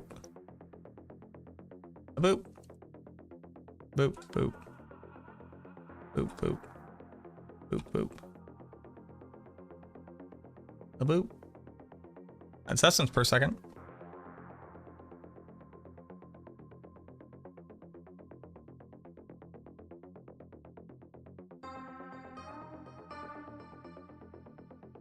Hold on. Y'all should go check out my friend Miz. No thank you. I appreciate it though. Y'all need to go check out my friend Miz. They're pretty great. They are a Destiny 2 streamer. And they're like good at shooting the aliens with the bing bang guns. Pretty sure that's what you do. I haven't played Destiny in a while, but I think that's what happens in that game.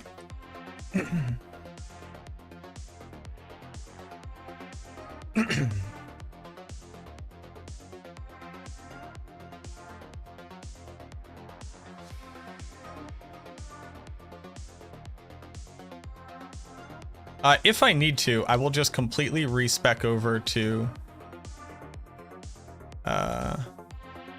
Blight and then just like speed run Hell Tides for 1,000 days.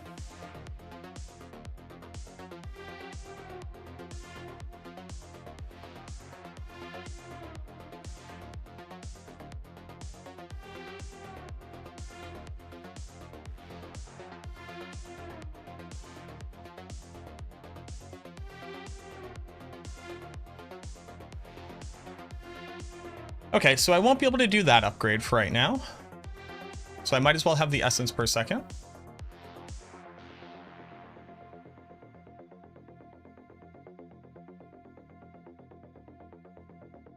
Your gear kind of just needs to be like perfect.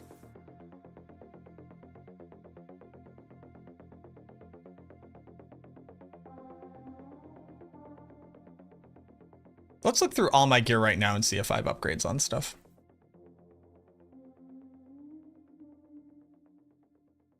Try offering your firstborn? Yeah, I guess. Filter.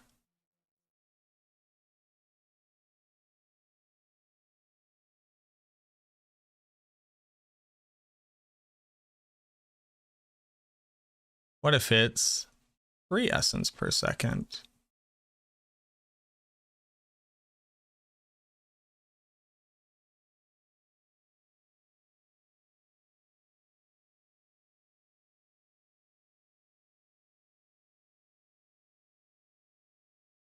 Bro. Nope. All right. I'm over it. Let's look through gear. What am I currently rocking? I'm rocking crit chance. My rings are pretty bad. Crit chance with intelligence. Okay. That's a good ring. Do I have maximum resource GAs on helmets or offhands?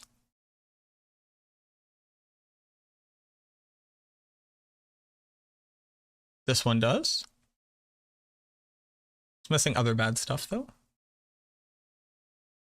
This one does. I would want cooldown reduction and essence. I think right now I would take just essence per second though, if I could get it. What did this get up to for rolling?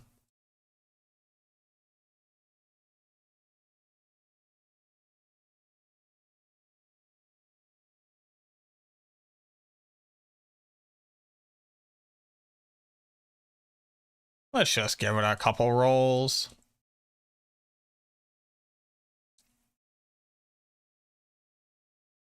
No. Okay. That's just what it is. Just forever. Okay. All right, let's go back to looking at our gear.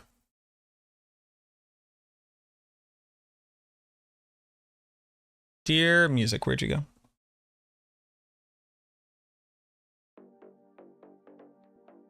Tried Spirit Bomb, but honestly, I kind of hate it. It feels so invulnerable. Always looking for setups while on other classes that just blast. Might just not be for me. Yeah, basically.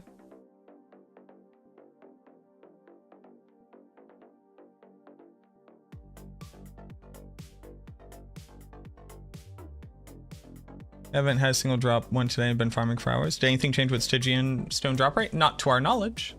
That doesn't mean that something didn't change, but not to our knowledge, it hasn't.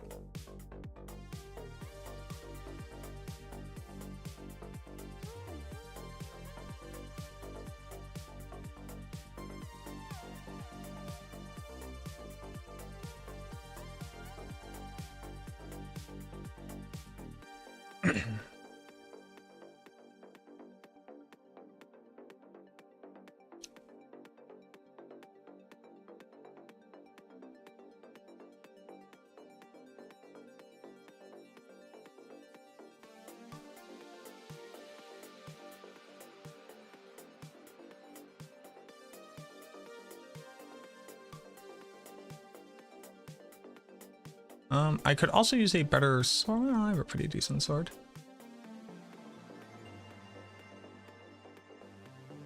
Big crit chance.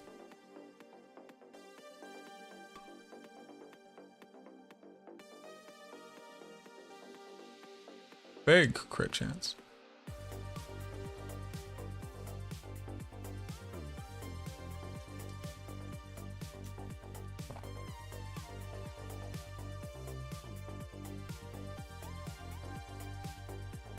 Big crit chance.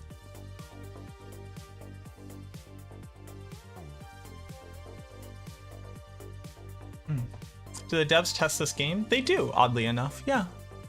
You know how like the vast majority of the time the thing that you do works? That's because devs have played the game and tested it.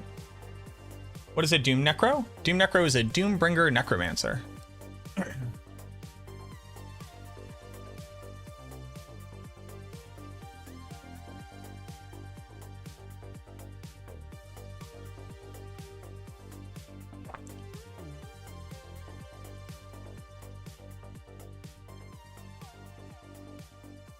Do the devs test the game?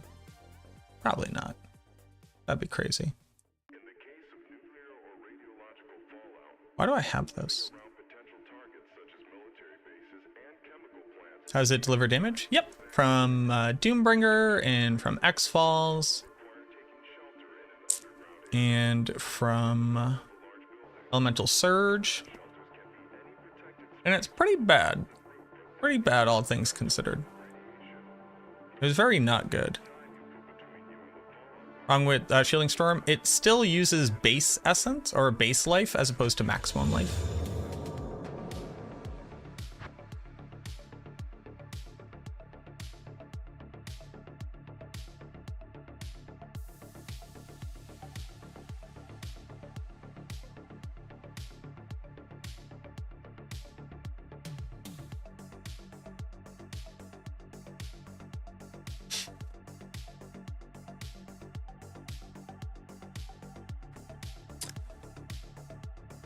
Yes, Lavajaw. There is definitely the difference between the developer and the QA tester.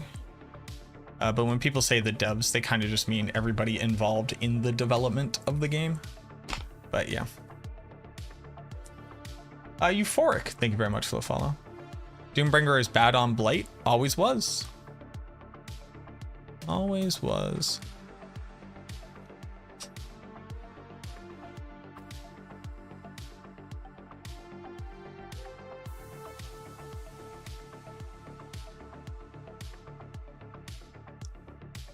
You have triple GA Ebon Piercer? I have no idea. I would check out Diablo.trade. You should be able to look it up fairly easily. Ooh. I'm gonna start like... I should hold on to them.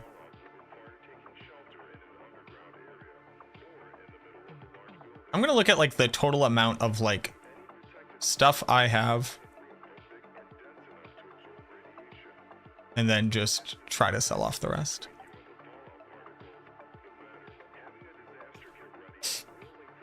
Any use of a new buff to Starless Skies for Necro? Any use? Yeah, a ton of builds can use it. It's just whether or not it's better for that build than what it currently has. In a lot of cases, it isn't. But there are some circumstances where you can just like, you can just toss it on to Sever. It's pretty good there. No thank you, Solitaire. I appreciate it though. I basically just like can't afford to actually buy stuff and I don't want to take handouts. There's also the reality where like, I don't currently need GA max resource. Now that I think about it.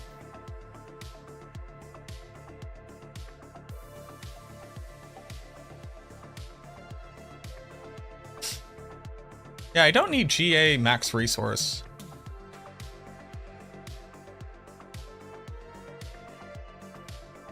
I could drop 10 max resource right now.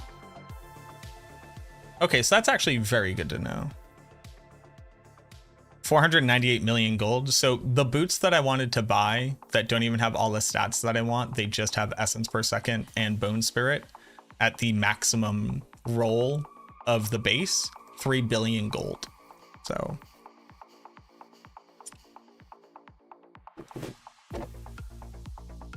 for a full-time streamer, that's pretty poor. Yeah, I don't really do market stuff.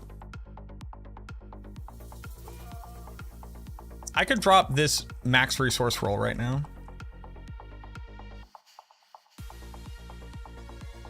I appreciate that, Platypus. I truly do. Thank you very much. Lavajaw, thank you so much for the sub. Thank you for the new tier 1. Enjoy your no ads and emotes. Any use of new... Oh, I just answered that, sorry.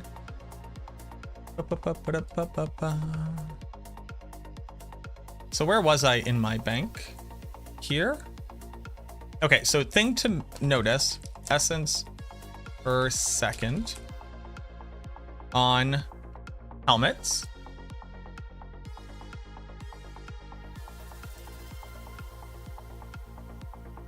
If I have one with maximum resource as well. This one has maximum resource. That's actually a really good fucking helmet. Only it's a 3 instead of a 4. I could try to re-roll it a couple times.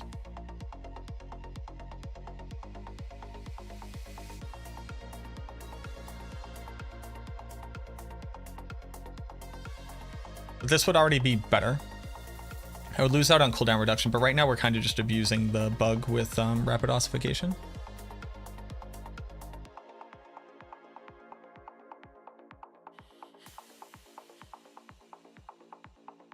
No.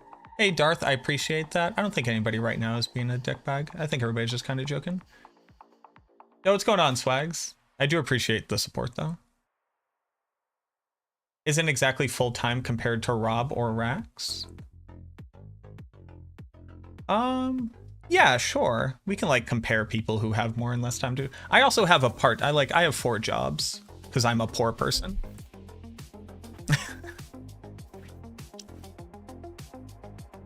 So, you know, sadly, I cannot fully support myself. We also have like a difference. I'm like a 10 factor. Like of Rob right now, I think my viewer base in comparison to his on average is like a factor of like 30 less. So sadly, I can't afford it. You know, Elon Musk doesn't want to play with me.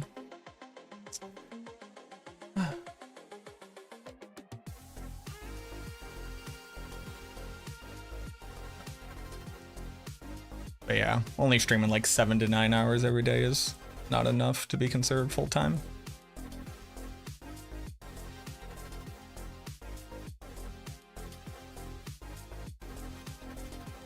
No thank you, She-Devil. Shoutouts to my boys, Rax and Rob, though. They are the fucking truest. They're the realest motherfuckers in the game. Oh, there's some of the realest motherfuckers in the game. I could downgrade to this to gain essence per second.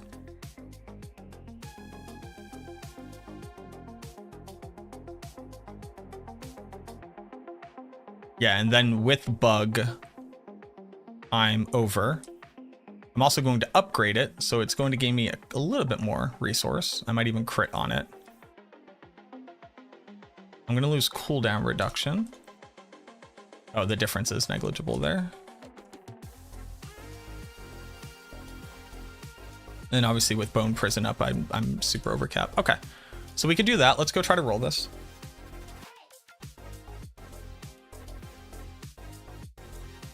Basically, you need essence per second on all 3 gear pieces, on your boots, on your helmet, and on your... I guess technically I should also check this real quick. Excellent resource.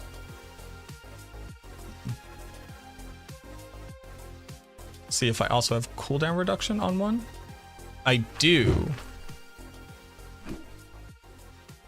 One's not great.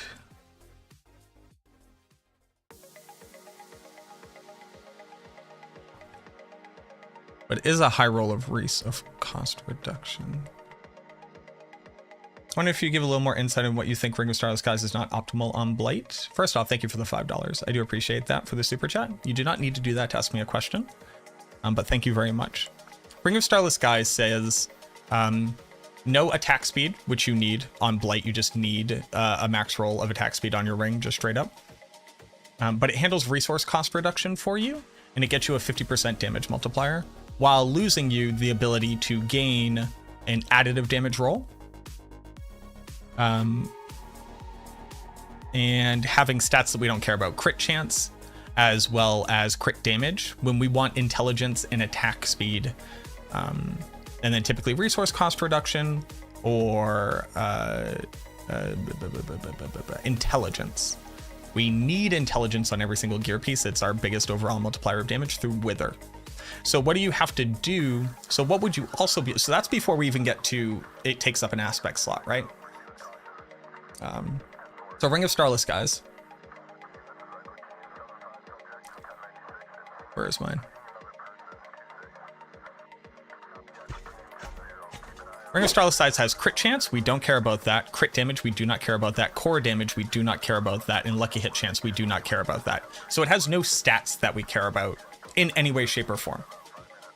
Then what it says is manages resource cost, which is cool, and a 50% damage multiplier.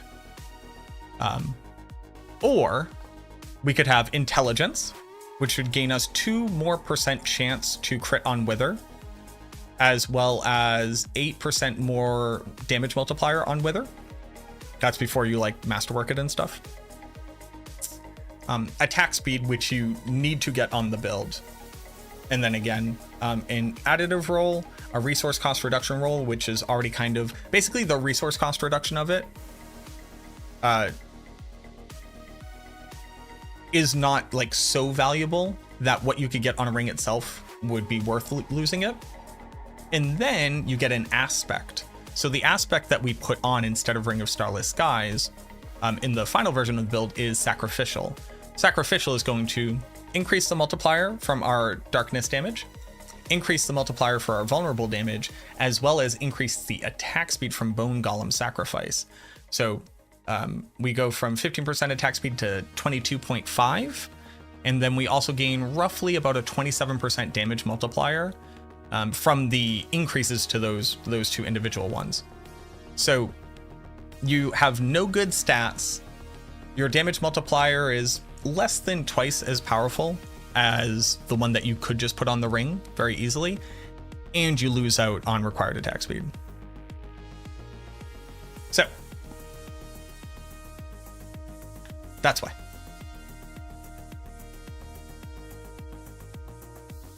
What build is the best right now? I'm level 60 but need endgame build. Do I keep using minions? Yes, minions are the best build right now. What is a good percentage on Wither? The largest total number you possibly can. You want GA intelligence on every single piece of gear. That can have it. So that's why Starless Skies isn't good for the build. Is Ring of Mendeln good on a minion build? It isn't, because it doesn't scale with your minion damage.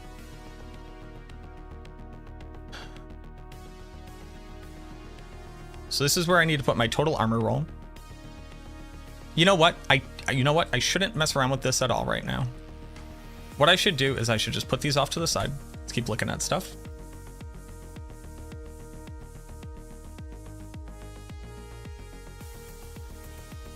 I need to eat a snack as well.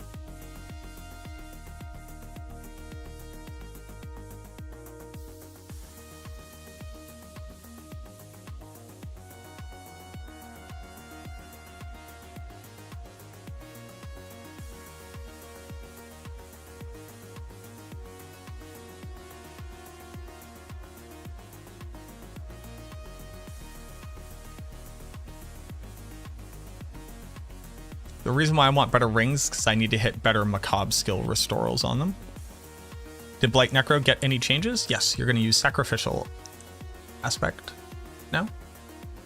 When do you anticipate updating the Blight Guide? I mean, it's going to be changing out a single aspect, so at some point. But it's literally just changing a single aspect.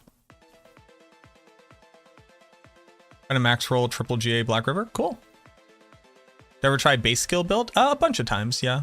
But nothing's really good this season to do it with. What's the best aspect for gear?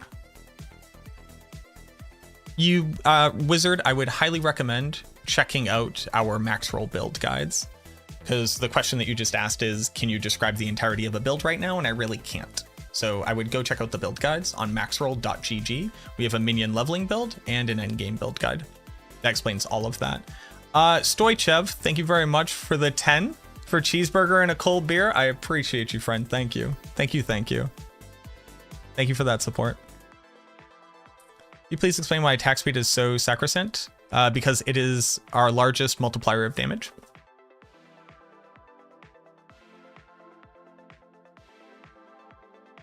The faster that you apply damage over time effects, which can stack onto the target, the more damage you do on average per second, and the more opportunities for them to crit via the Wither legendary node.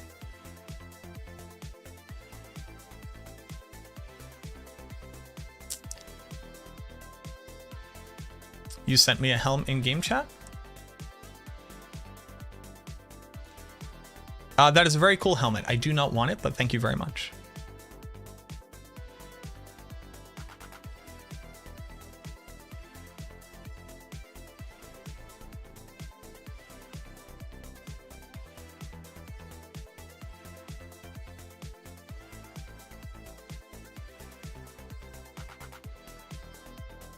All right, I forgot that I was also looking for stuff to sell.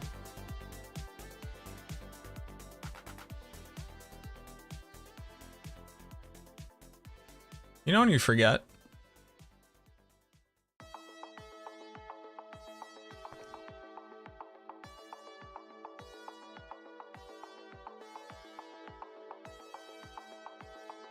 You know when you forget what you're doing?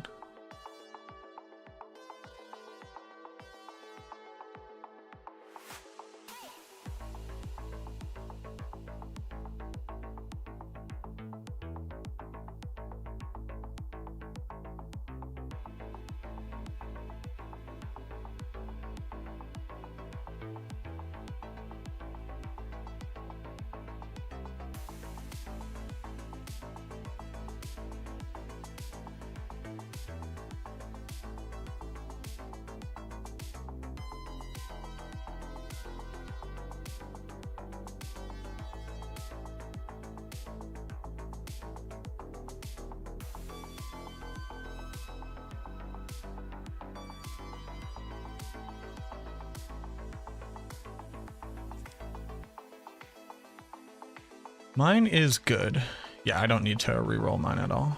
No. Okay, so I can sell extras. That's a cool ring.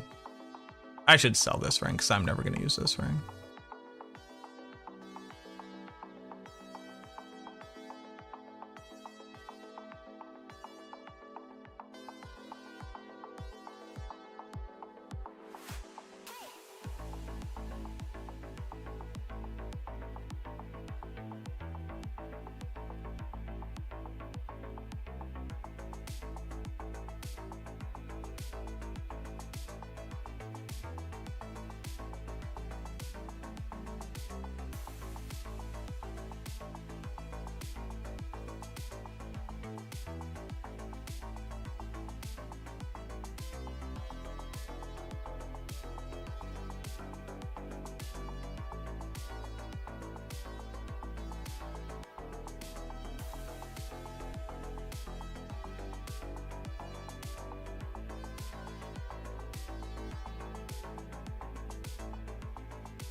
So people are going to want to play Bone Spirit. Like saps. Do you have any updated post-patch Necro builds tier list? Yeah, we did that on Macro.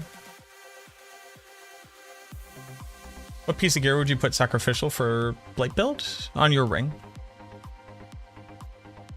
Serial farming the best way to get Shaco? Yep. Which aspect do you swap? Inner or calm? What is cap of attack speed for Necro minions? To hit Cult Leader total, you just need to reach 100%. The cap is technically 200% and for like total attack speed, and you shouldn't worry about trying to reach that. Addition of pets in the game, what pet would you like to see that were class specific to Necro? Some ideas would be baby-sized skeletons, imps, little devils, beholders. I would take like a little pharaoh cat, that'd be pretty cool. Is there a viable build using Black River? Yeah, it's viable. It's called Corpse Explosion or Infinimist. It's not particularly strong in comparison to Blight, but it'll do fine. Oh my god, it's so fucking hot in here. Okay, now what we need to do is figure out if I can sell this stuff. Basically. All right, let me go grab a snack. A BRB.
I ate a bag of sour cream and cheddar Lay's chips.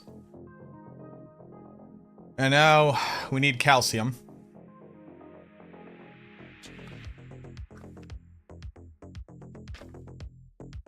To empower us to play Bone Spirit.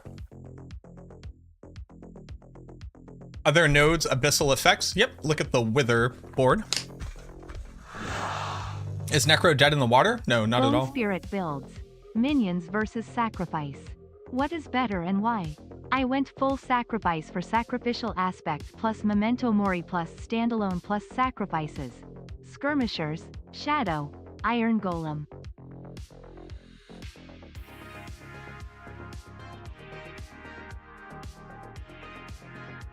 I'm eating yogurt, which is like cheese. Stardamos, thank you very much for the 100 biddies. Again, you do not have to donate to ask me questions. What's better? Not sacrificing.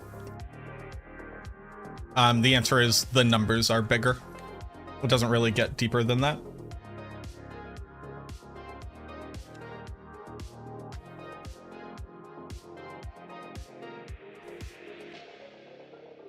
So, one really good example is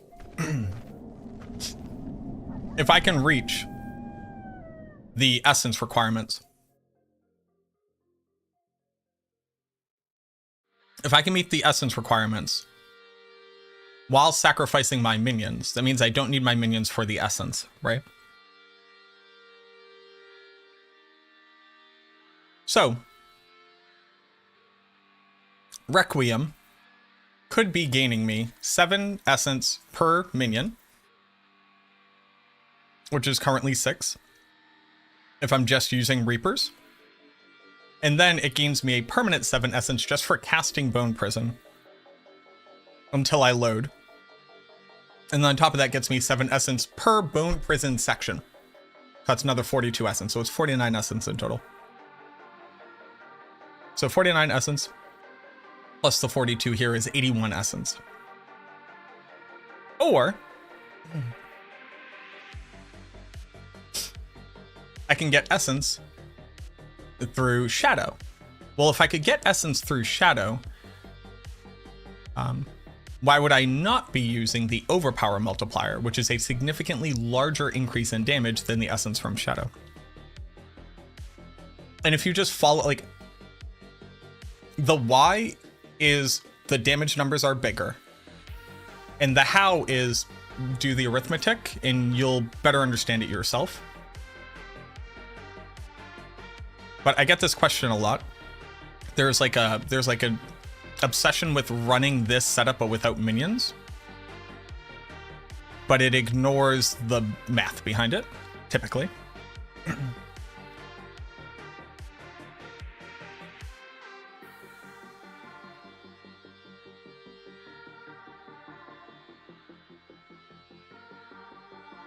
Now, I'm gonna try to trade.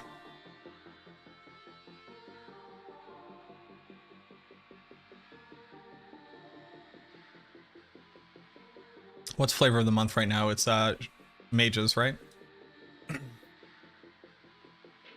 I should probably keep one of these. They also probably want attack speed and crit chance. Let's go see.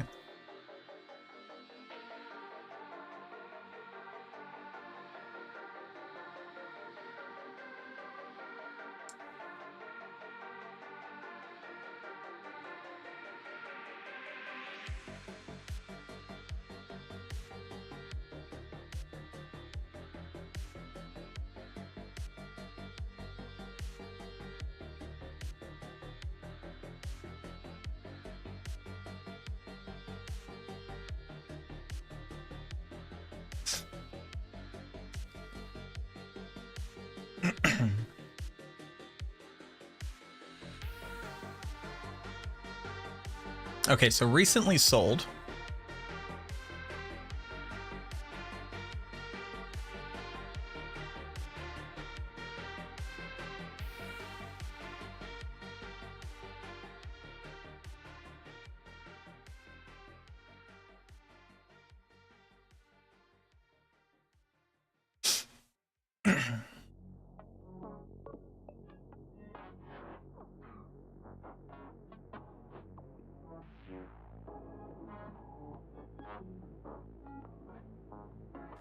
There's about 25 mil. Okay. Alright, so I don't want to sell these. Not really. It's not really worth my time. Okay. These, I assume, are going to start going for a lot.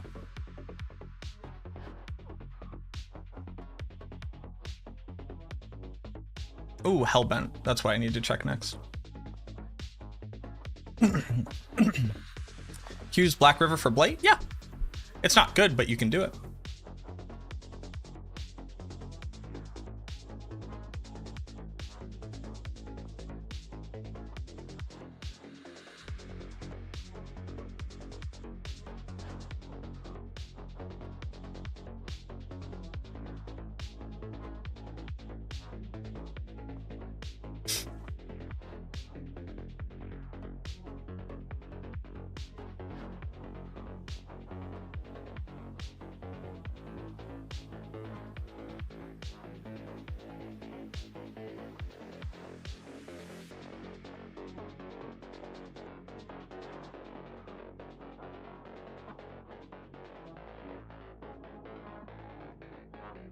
Holy.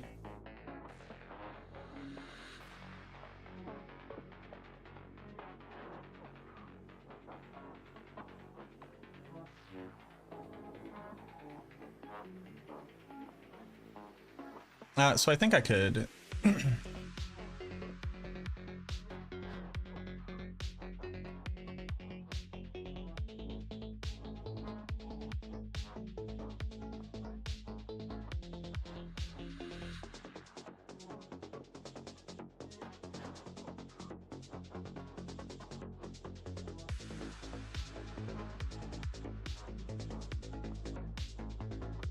Why didn't you see?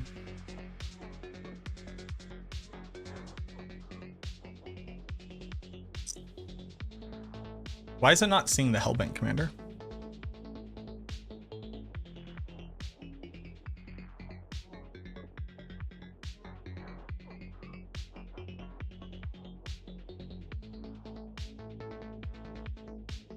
That's weird.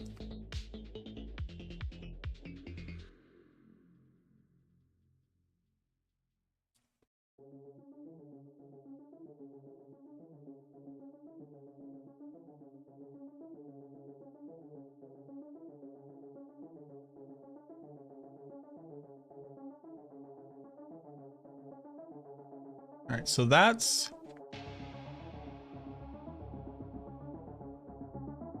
100 mil.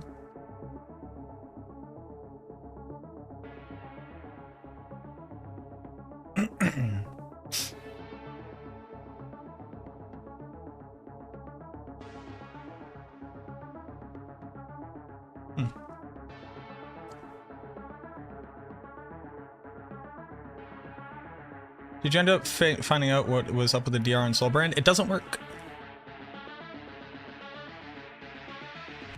Shielding Storm, it is not generating barrier based off of maximum life.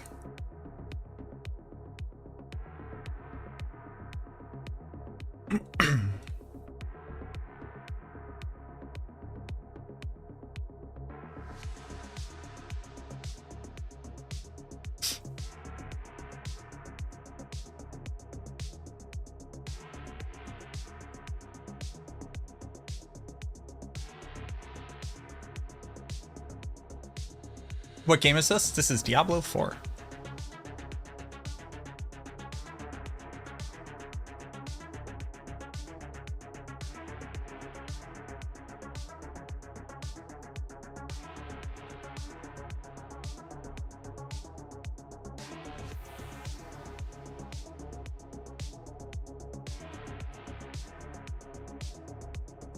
Do you want it for free? No, thank you, Waleed.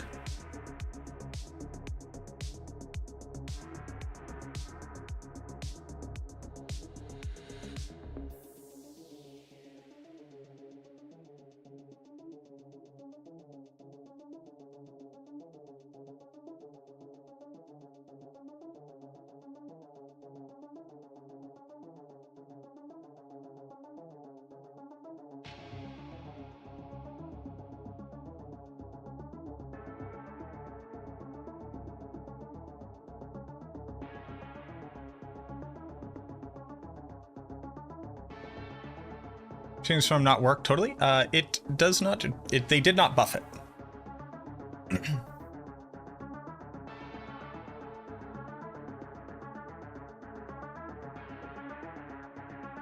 Basically.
Okay, so there's that. These 4 amulets are all listed now.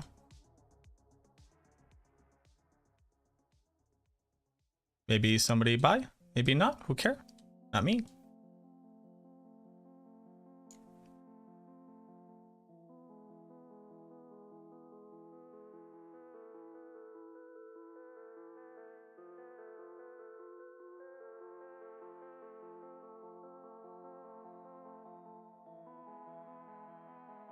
Let's look at focus with max resource on it.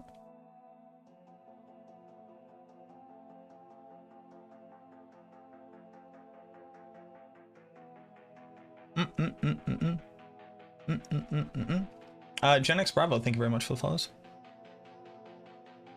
Filter. Sold. Amulet? No. Focus. With maximum resource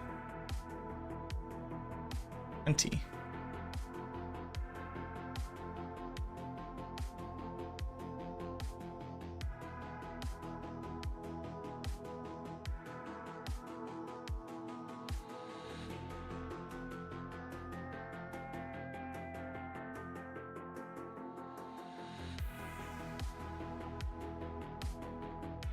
Oh, yeah, well, people are buying a bunch of them that, like, just aren't great, but it's because that's all they can get their hands on.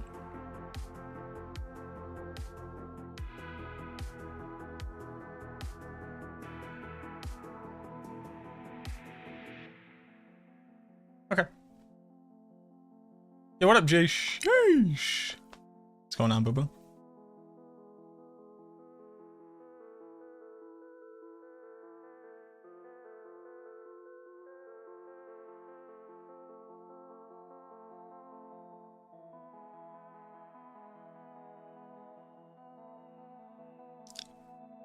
Do 50 mil.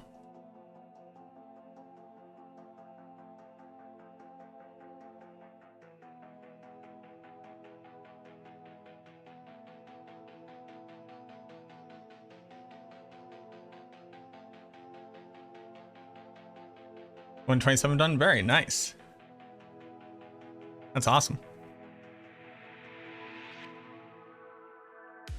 Sold your necklace for 750. Nice.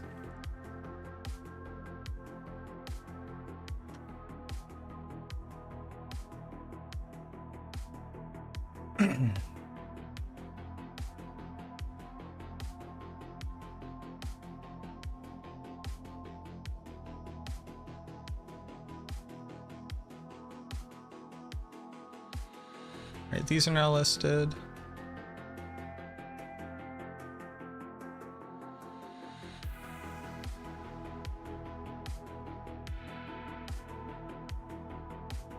Sheesh.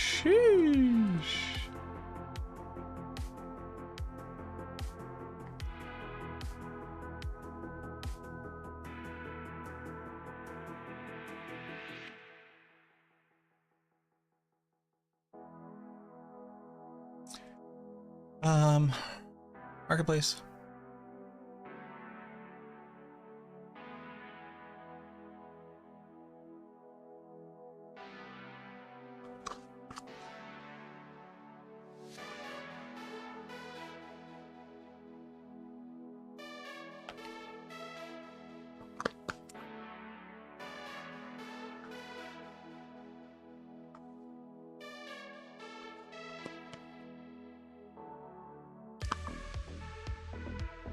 Evil. It's you get the right amount of barrier damage procs. It is just for base life though.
Excuse me.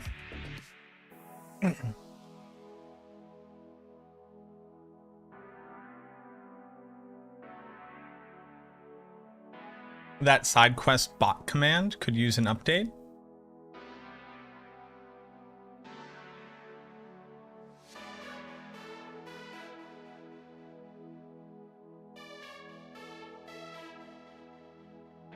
I don't even know why we're typing in exclamation point side quests.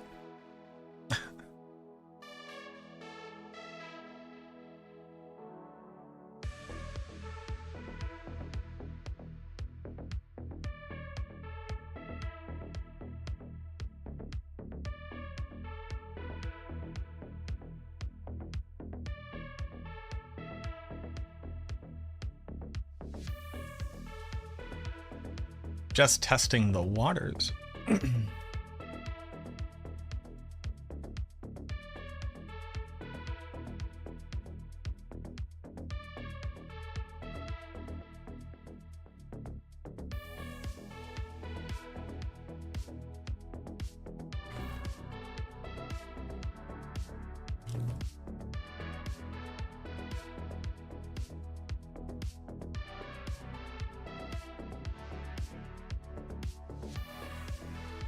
Okay, listed a bunch of stuff.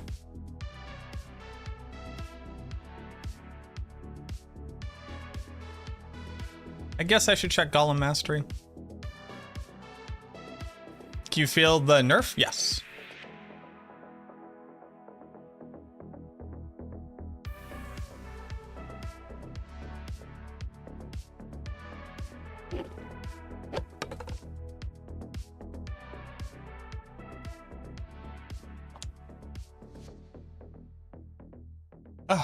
Did I get Doombringer? I did, yes. Very bad. It's a bad item.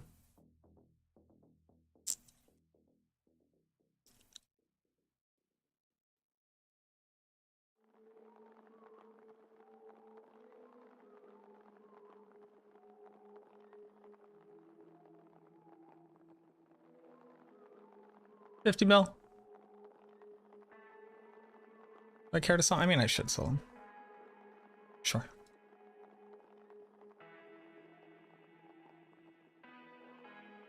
What was my golem armor? I don't even know. It's gone. Oh, I actually want this Thorns armor.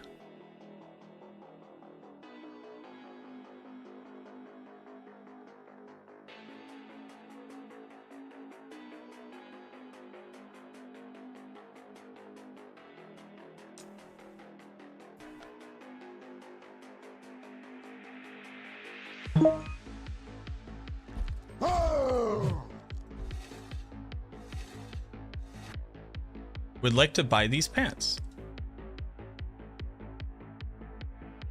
Sick.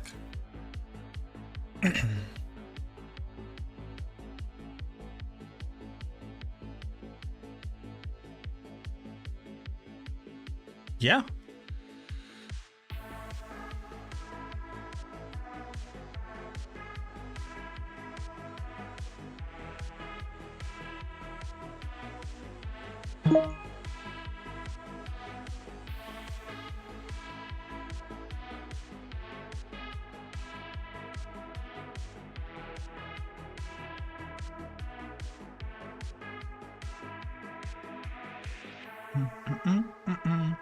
Build am I using at the moment? Bone Spirit.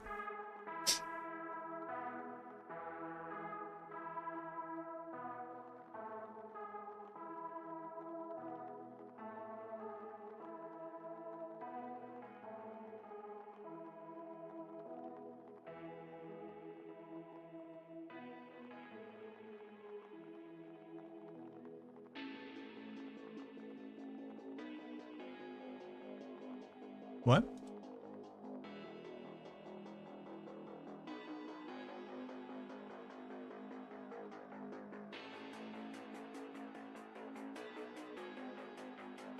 What?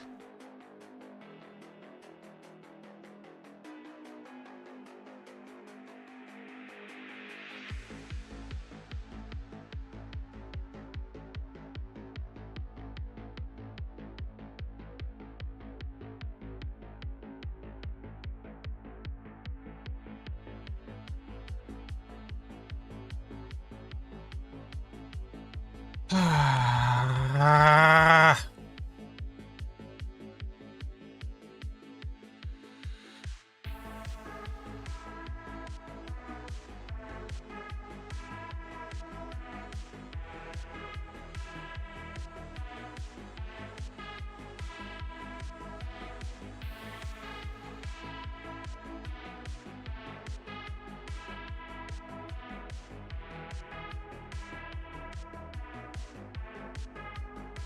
They were cool about it. Also, they said they like my vids. Hey man, thank you.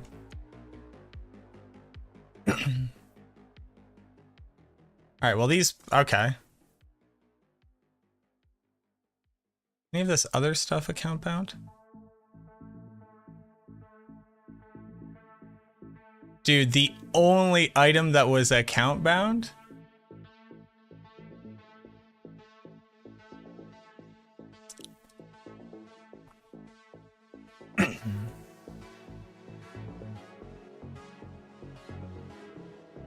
I don't even care anymore. Alright, let's look at gear. Does the darkness glyph work for shadow mages?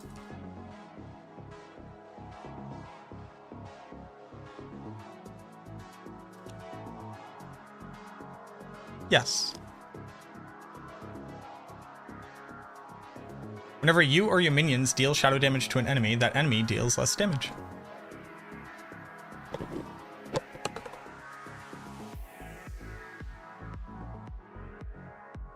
All right.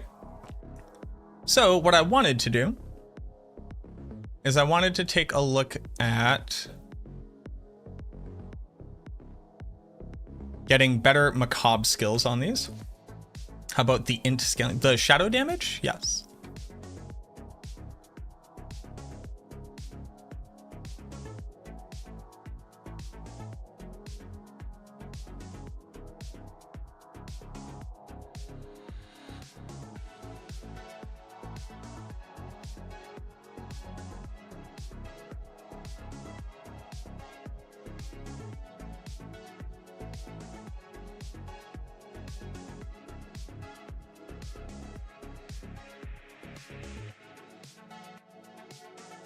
Almost.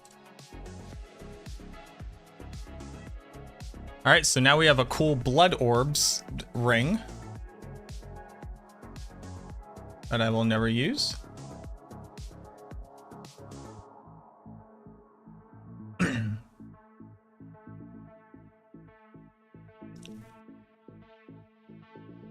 17 is more than this. So it's already more. That's pretty cool.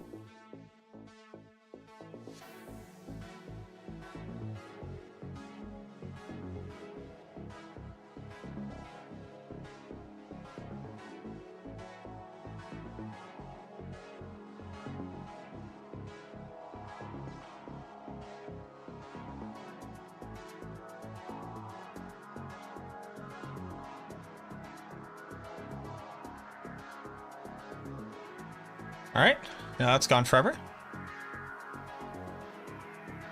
Spanish Lord's amulet, any good? Yes, it is very, very good. It is incredibly good, I would say.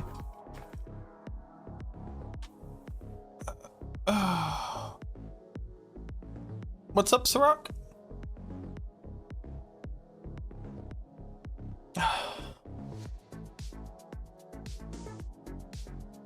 If you curse an area, no. Nope, you have to curse the target. How about the int scaling part? Yep. Your minions gain 100% of your stats, and they scale with your intelligence. I said I'm bad? Yeah, I mean, you are bad, but that's okay. We still love you.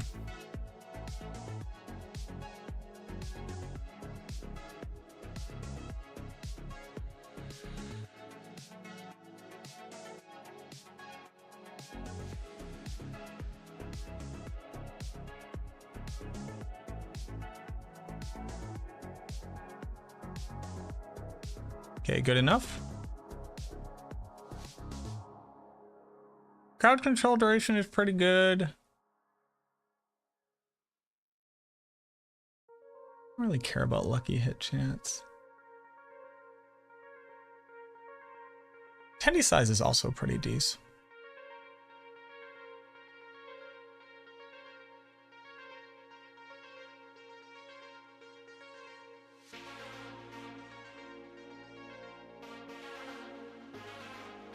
Okay, cool.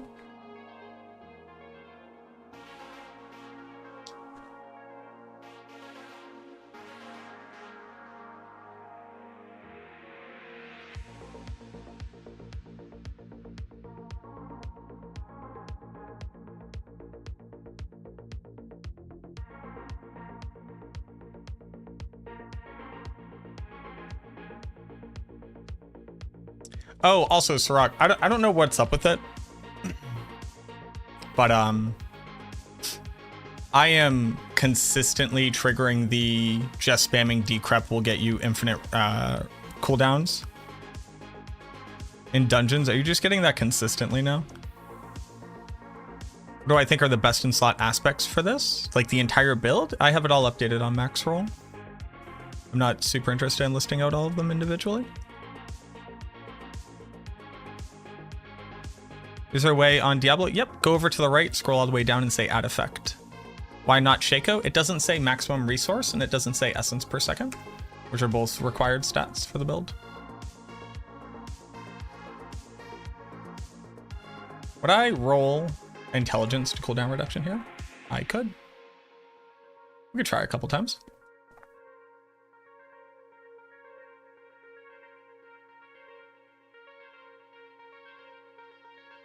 I'm running out of veiled crystals again.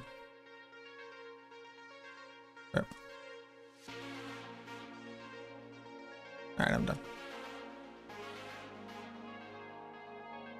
Running out of veiled crystals again.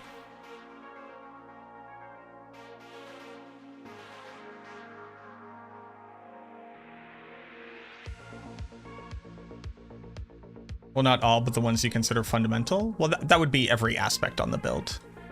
So I guess Blood Getters, Hardened Bones, Serration, Occult, Grasping Veins, Swelling Curse if you need crit chance. If you don't need crit chance, you can put damage here. Torment, Requiem. I think every aspect is required on a build.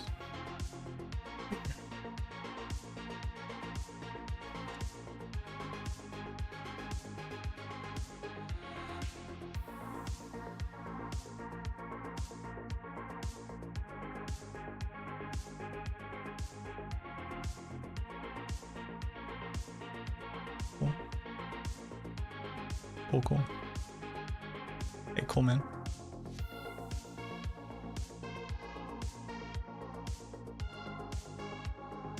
Hey, cool, man. Love that.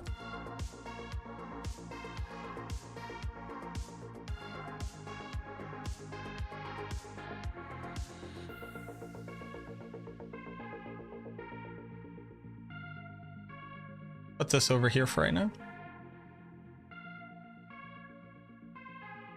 Okay.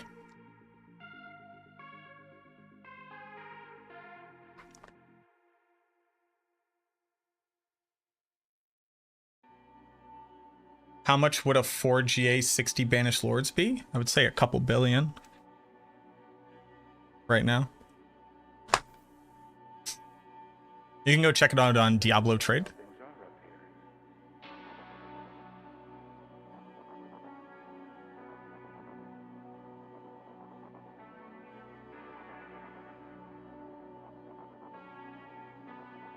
And that hurts?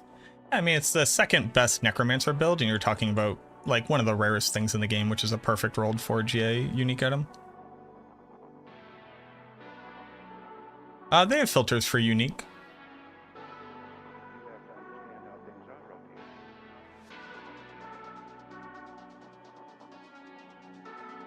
Rarity, unique.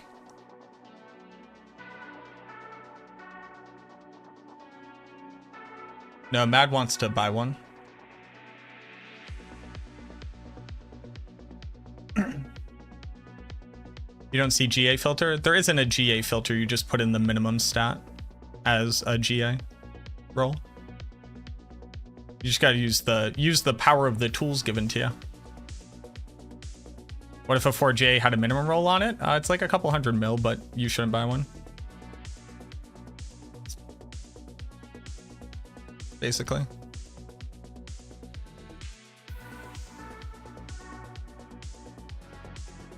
There is a GA button? Nice. There you go. Sick. I'm running out of energy because I ate food too late. So I'm just gonna be chill for a grip.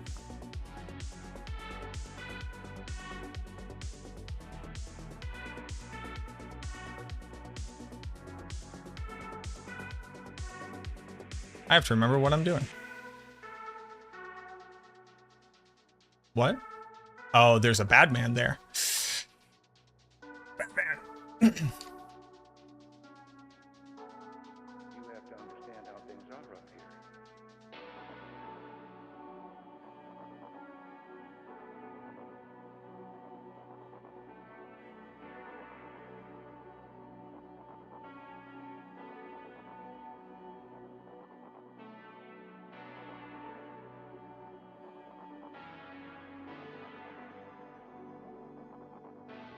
Oh, hi. That hurt, boss. You have to understand how things are up here.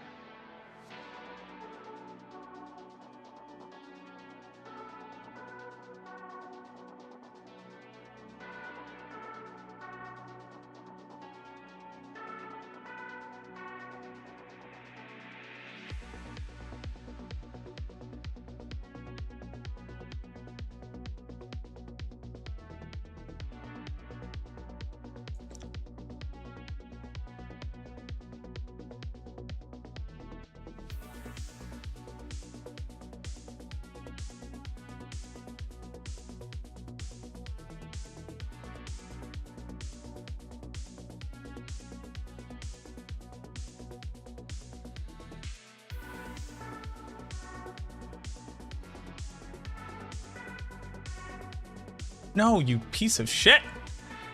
Ah! I don't think I can fight cold spiders without wanting to uninstall this game.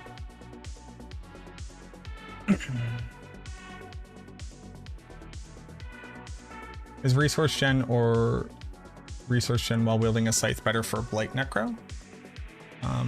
Whichever one is higher.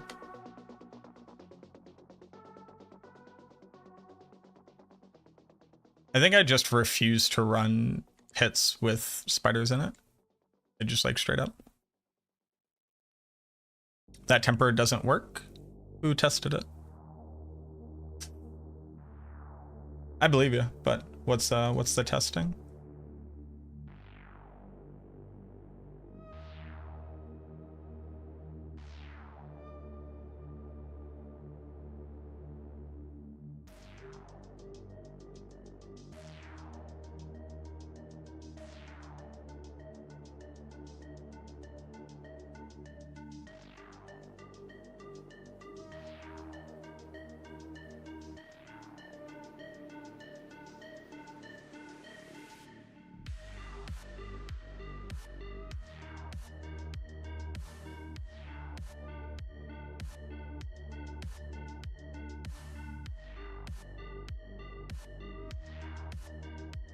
Can you please fucking attack something that isn't me?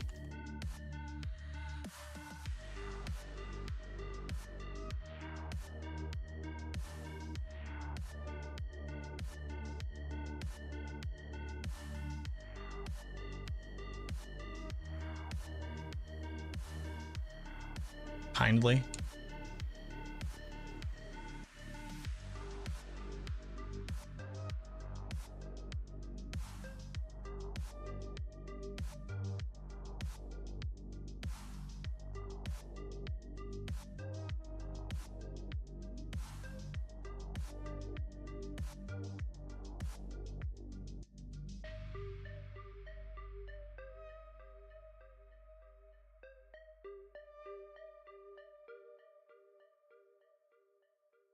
Die.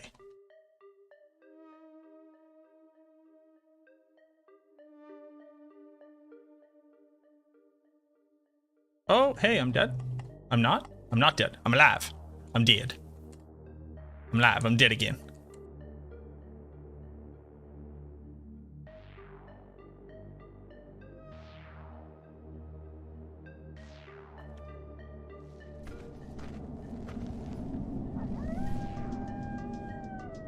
I need maximum life so bad.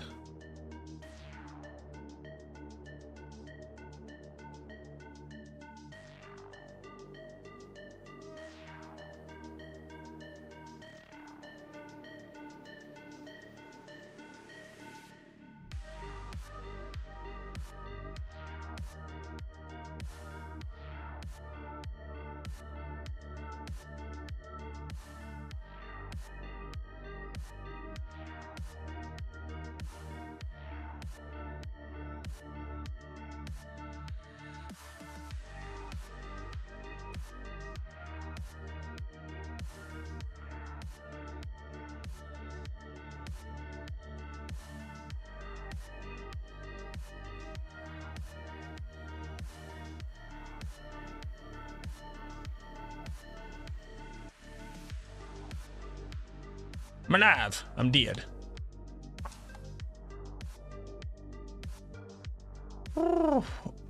Pure domination. Riskles. Big motherfucking D homie. Gem Bravo, thank you for the follows.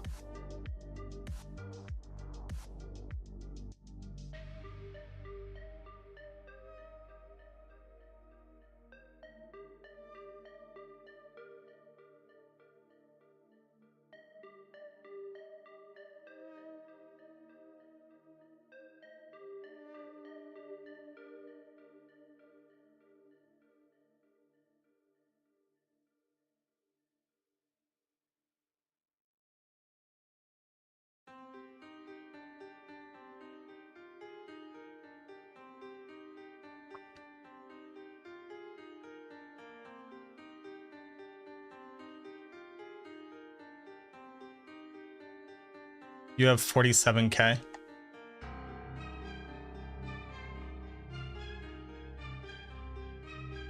I'm alive. I'm dead.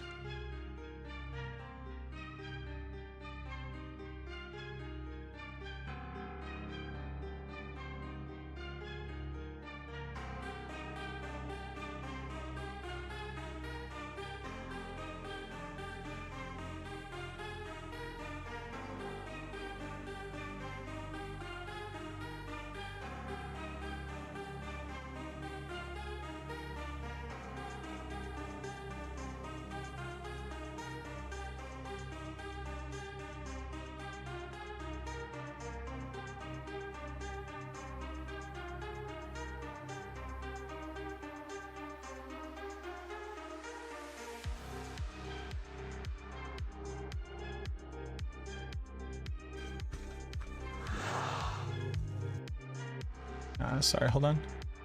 Voodie with the big raid while I'm not recording a video? What? Hey, Woody, I did figure it out, though. Thank you very much for the raid. Welcome in, everybody from Woody's stream. My name is MacroBioBoi. We're currently playing Bone Spirit. I finished testing Doombringer Necro. It was Trash City. I'll have a video covering why it's so bad out later. But I figured it out, everybody. I figured out why the Necromancer felt so squishy. Shielding Storm was supposed to be buffed so that it would grant you 6% of your maximum life every time that you dealt damage. And it's still based off of base life. They literally didn't change it at all. Yeah. Fuck yeah. Let's go.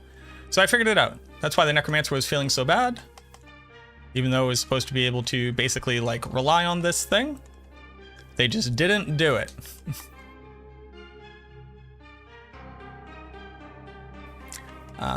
So I'll also have a video covering that soon.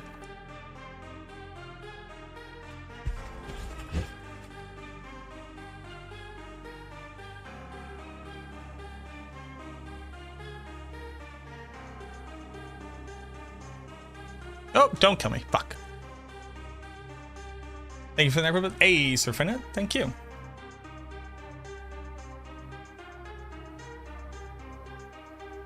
Welcome in, everybody. Our gear for this build is very, very bad. And we're basically just farming to make it better. I basically just have to like go do the Helltide for a while and go get gear replacements, honestly, which kind of sucks. Oh, cool. Our Bone Spirit just didn't hit anything. That's pretty cool. Get fucked. Attack me, idiot. Oh. Don't look at me.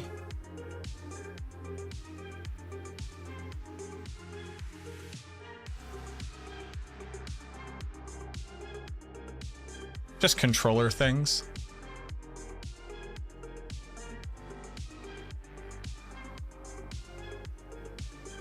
Oh, also not watching the game things. I should turn on game sounds.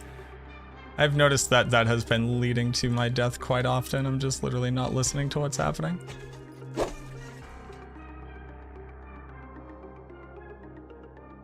Boop, boop, boop, boop, boop, boop, boop. How do you feel about the new patch? Well, the Necro basically got the sacrificial aspect, which at least that does something now. And I would argue like the biggest change that was supposed to be important, the Shielding Storm change just didn't happen. So how do I feel about the patch? Pretty meh. All things considered.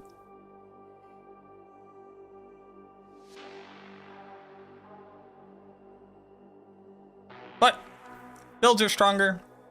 Pushing further into the pit, people are enjoying it more. Can't really complain.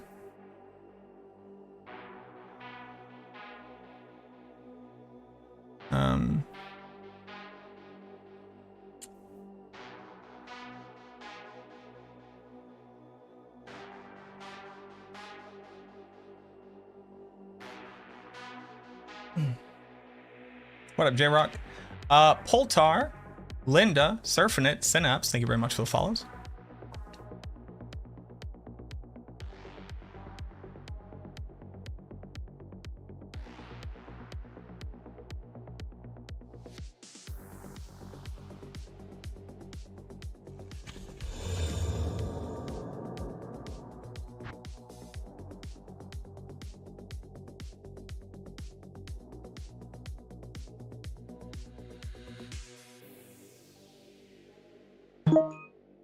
Oh no, we got a ping. Oh no, we got another ping.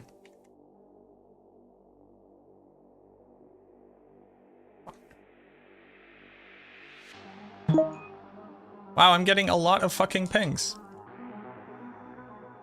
Bot farming? Hello? Okay. Up.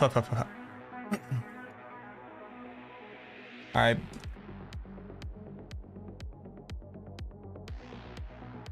Who?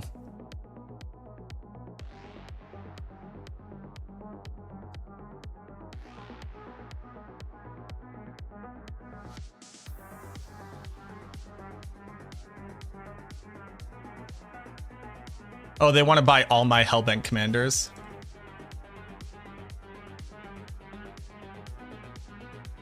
Okay, sure.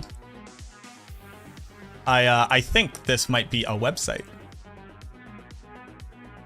So,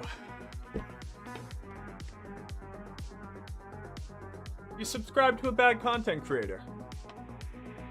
if I had to guess, You're a real one.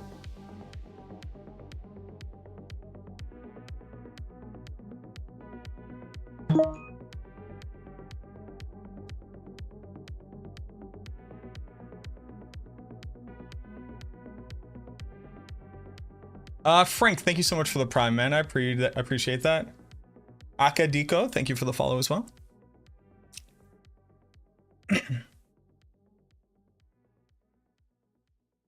Using Shaco on your Bone Spirit build from earlier videos and seeing as 20 DR is working the opposite. I'm dying like shit, even the cap res and plus 99. Well, you need a ton of maximum life. I need to get more than just the more than just that DR from that value, but I also don't recommend Shaco on the build ultimately at the end of the day.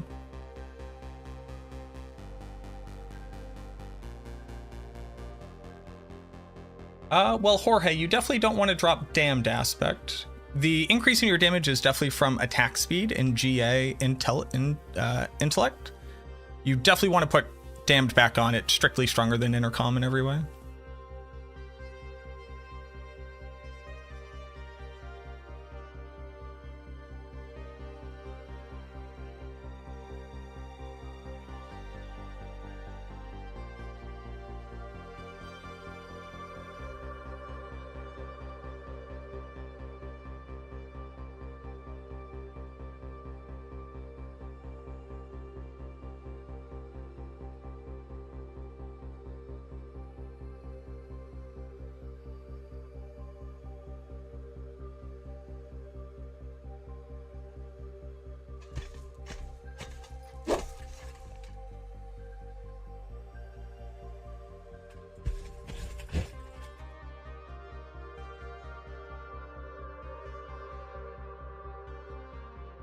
Why sword instead of wand? Because I don't need lucky hit chance. First one.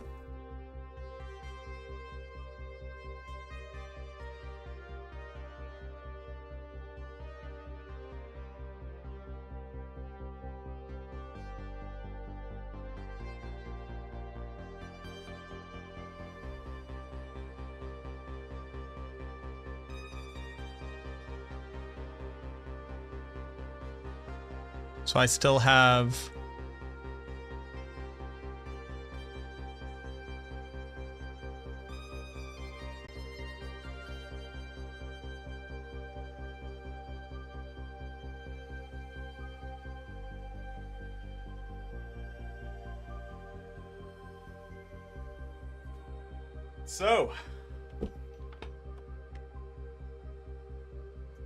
You subscribe to a bad content creator. all right, so I have Shattered You're a real Shadow title. Shattered whatever title. Shattered Shadow title. I don't have Embalmer anymore. Okay. Mark is sold. Rena, thank you very much for the Prime as well, and thank you for the follow. And Revin, thank you for the follow. I would swap Intercom with Sacrificial. I would, yes. Yes, absolutely use Damned. Significantly stronger. All right, we did that. Put these back. Boop, boop, boop, boop, boop.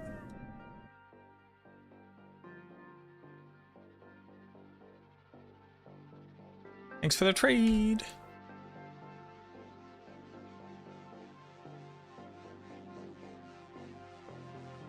What up, Cade? Yeah, I mean anybody can buy these. I currently have them listed at 100 mil each. You can have your pick. If anybody's trying to buy any of these, I currently have them listed at 100 mil on Diablo trade.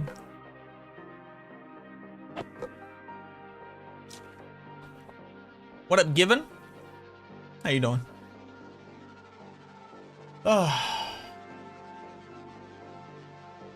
Yo, reading coming over from YouTube to support on Twitch. Appreciate it. All right, so there we go. Made 100 mil. Easy game. Let's keep doing this.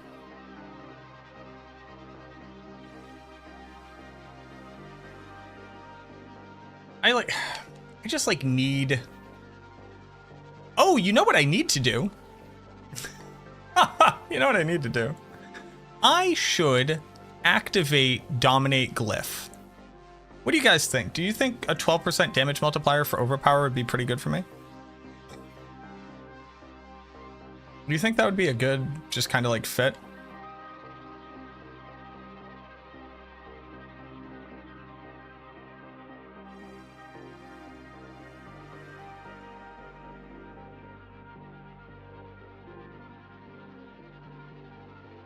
I need more decks.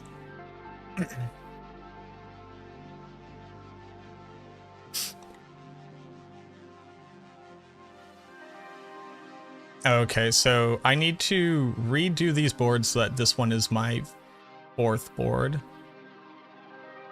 Oh, too bad. I'll do it later.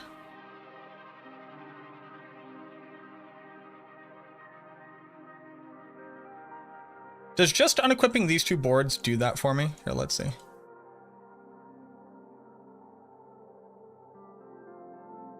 Wait, why does it have an unequipped board cost if I can't do it? This game fucking sucks. Hey, man. I don't have access to Rhyme Scar? Where is this? Fractured Peaks?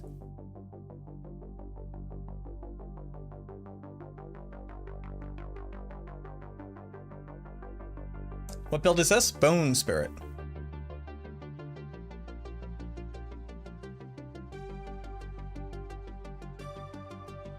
Why would you feel squishier post-patch? At least for that part, Aramenth, is because I had removed Shielding Storm from the majority of builds because of how poorly it performed. Thinking that it should perform at a certain level and then swapping out my build to account for that increase in survivability, you then don't get that increase in survivability. So you're dying in scenarios that you shouldn't be dying in. And that leads you to experience as, I shouldn't be dying and I wasn't dying previously. Why am I dying now? Put that all together and what you get is, I am now easier to kill because I'm playing as if I'm getting the benefits of survivability, which I'm not.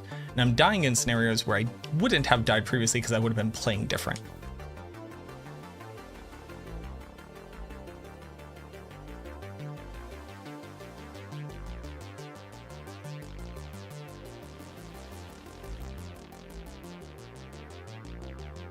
I am so sweaty gross right now. And the big thing is that I don't have work tomorrow. It's a federal holiday here in the States called Juneteenth. Pretty sick, new holiday. So I don't have work tomorrow, so it kind of feels like the weekend and I feel very, very uncomfortable. And it's this weird sensory thing of, I feel like I shouldn't feel like this right now. I was gonna be uncomfortable regardless because of how fucking stupid HUD it is. It's like 90 degrees here. Fahrenheit, which is like high in Celsius.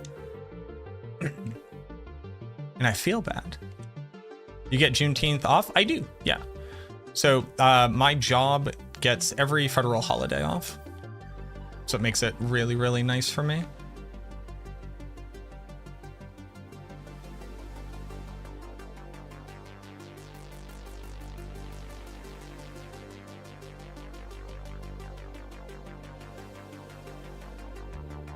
You'll trade temperatures with me? Sure.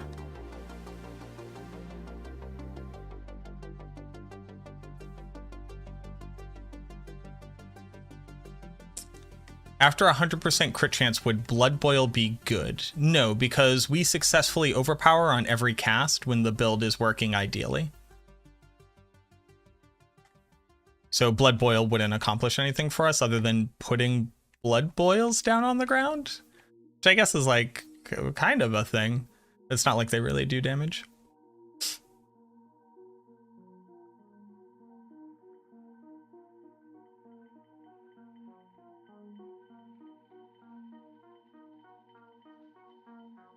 Standing next to a 3600 degree arc furnace. First off, the word arc furnace is the coolest fucking word I've ever heard.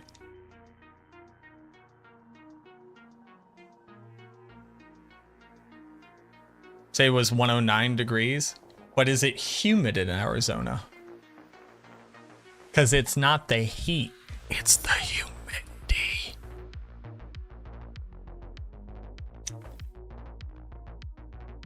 How we doing, Shadows?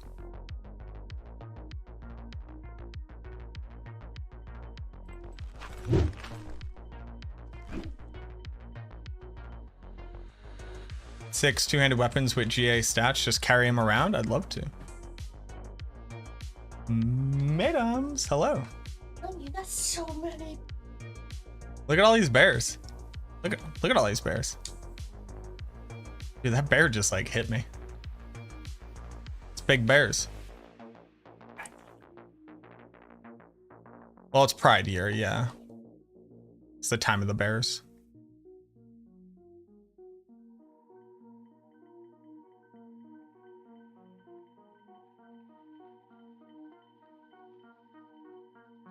It's so hot and uncomfortable. Might I say I hate it.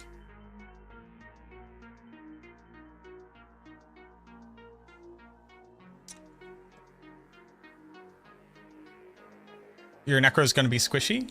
No, your Necro was supposed to get buffed and it wasn't. So don't play as if you have gained survivability, which you didn't.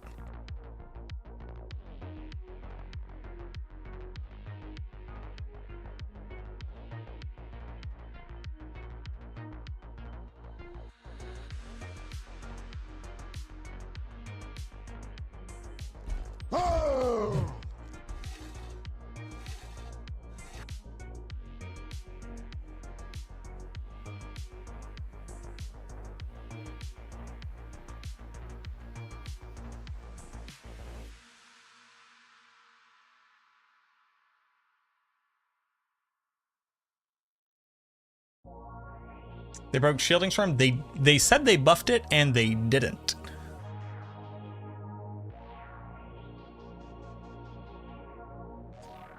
They just didn't actually increase how much barrier you get, so you still just get it based off your base life.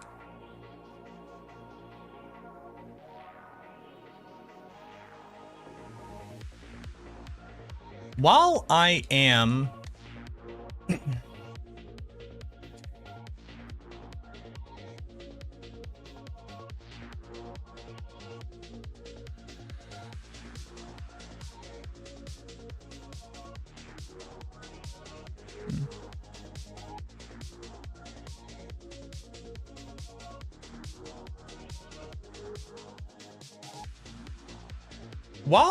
at a shittier place gear-wise, should I be running Bone Storm?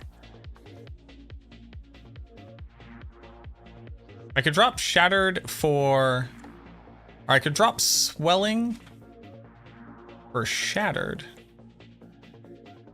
because I would have Bone Storm crit chance.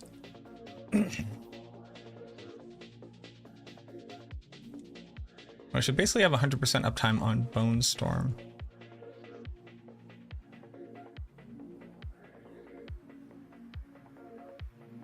But I would lose Bone Prison's added bonus.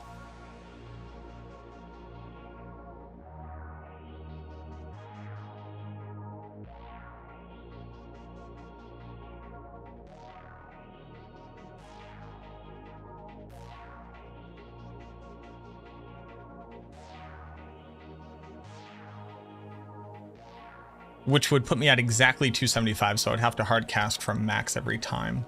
But I would gain a huge amount of Essence Gen. And I would gain DR. Means my minions would also gain DR, and then they wouldn't be dying as much.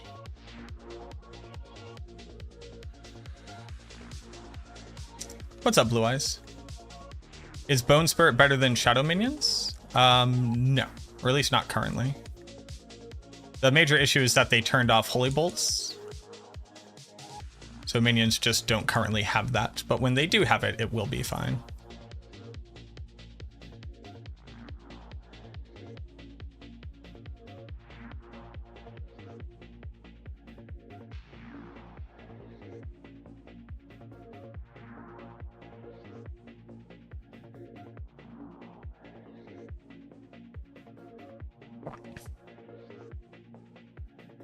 Why do they turn off Holy Bolt?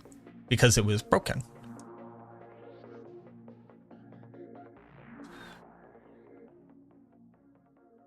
And it was leading to negative gameplay experiences.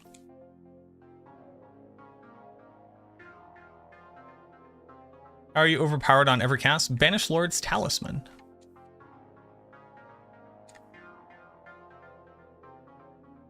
As long as you have 275 essence when you cast it, you will trigger it, making your next cast an overpower. It's pretty cool.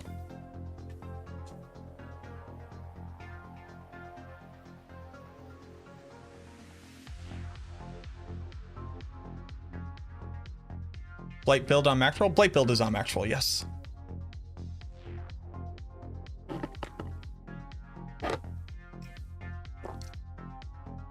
Did I report rapid ossification? Yes. But rapid ossification is so wildly broken. So watch this. I cast Bone Spirit. I cast Bone Prison. Oh no, I went into the goddamn dungeon. But I'll show you. Rapid ossification is actually hugely strong for Bone Spirit builds right now.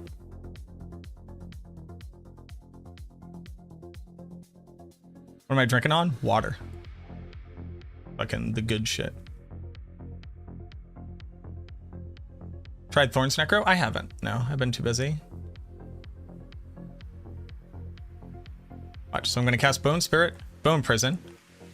I'm going to cast... See how my cooldowns are getting refreshed every single time? Rapid Ossification is bugged, and once you trigger it, every time you spend Essence on not Bone Spirit, all your Bone cooldowns go down.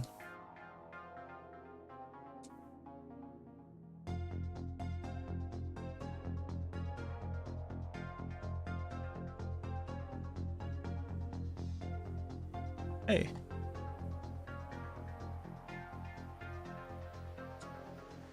Why? Because game weird. Also, hey, Sirach boss, I don't know how the fuck your minions are surviving. Can I be honest with you? No, you're like not here.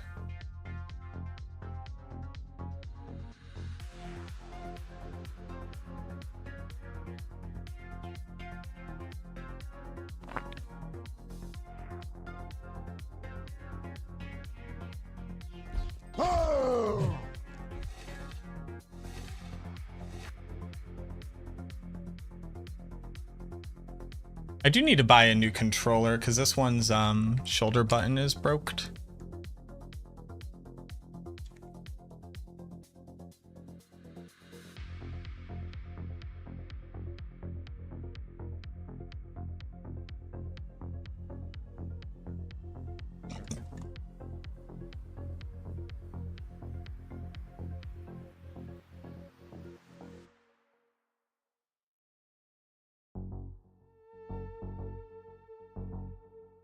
It's the Pro 2.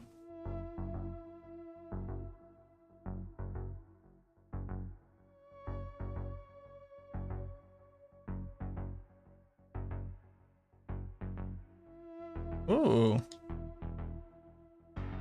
Mother's Embrace. Wowie.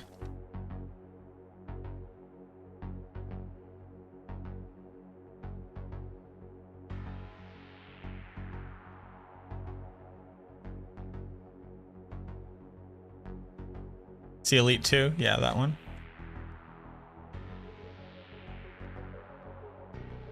Need to be spamming Ray Skeleton? Well, I definitely am doing that. Yeah. Yeah, no, the shoulder is just not working right now.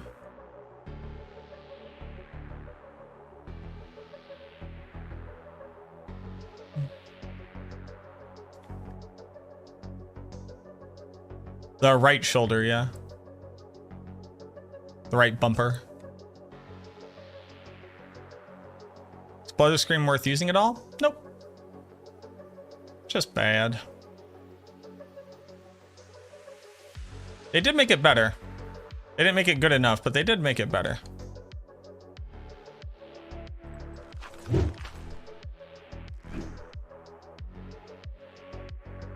Soraka's definitely doing something secret that he's not telling us.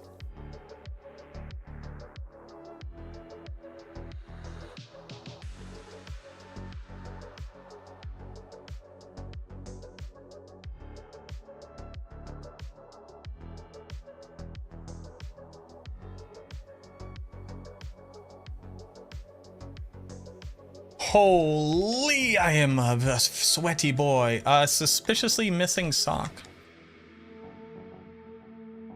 Thank you for the follow. Okay, so my bumper is just not working anymore. It just stopped.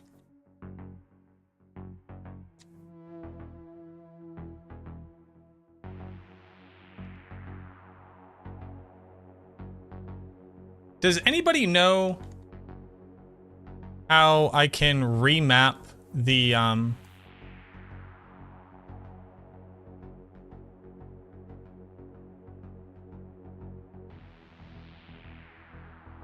Does anybody know if I can remap the back triggers? Like these.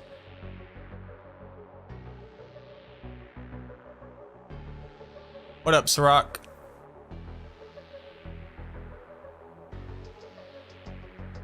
Yeah, the paddles. Xbox controller settings. Xbox app.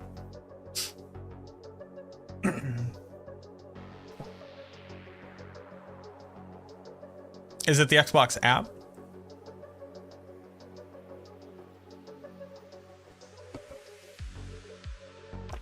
Xbox accessories app.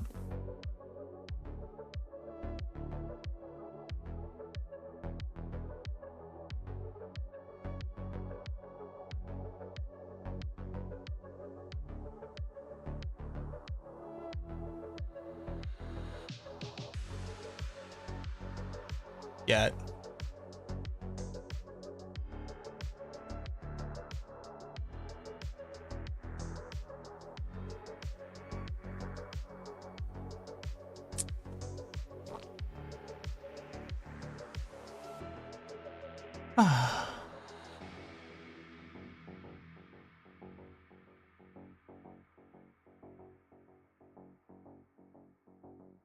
Calculating download size. Why the fuck are we calculating download size? I am so sweaty. Hey y'all. It is too sweaty for me to be wearing this shirt. So we're going to tank top mode.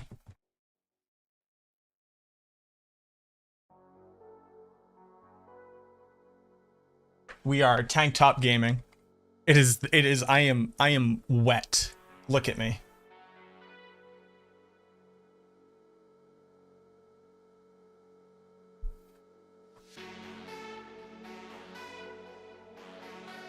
Do you see that? Do you see that? The sheen? I'm so All right. Also, never forget, I'm mildly athletic. Kind of.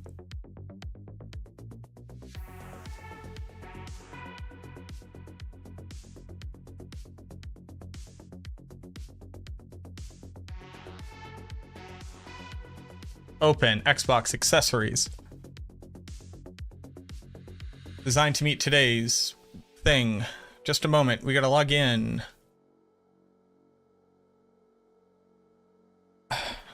No air conditioner? No, not in this room.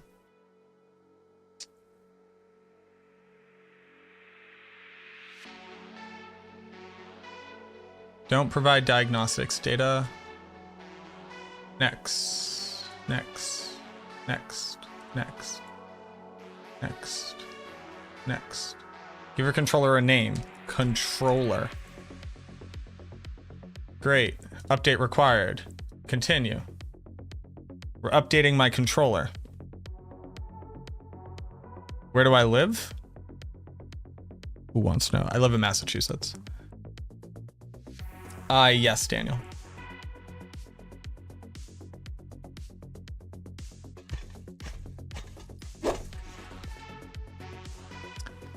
Oh, you know what I just realized? Stop this.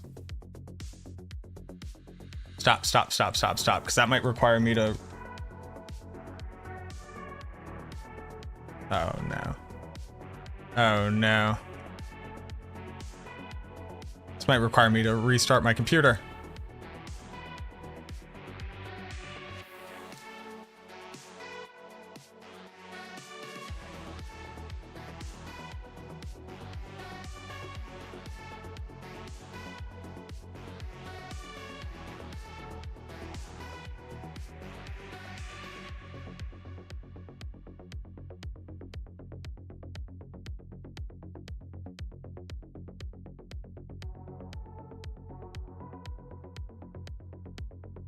No! Oh.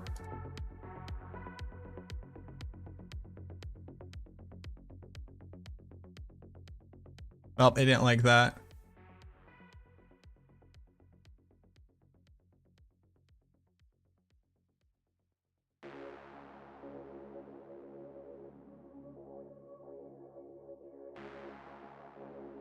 Focus and concentration.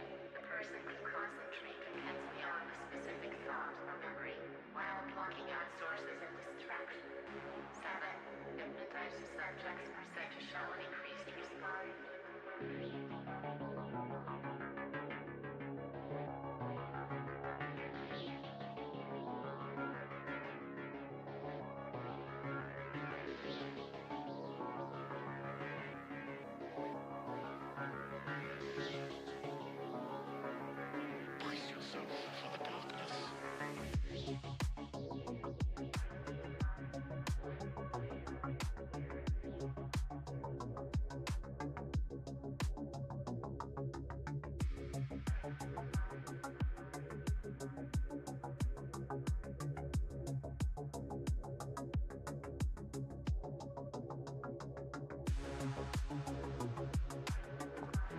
Well.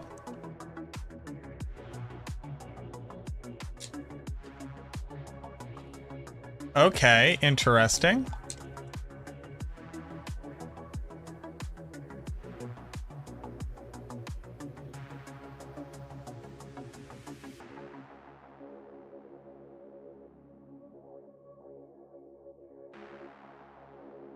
Focus and concentration. The person can concentrate intensely on a specific thought or memory while blocking out sources and distraction. 7. Hypnotize the subject's percent to show an increased response.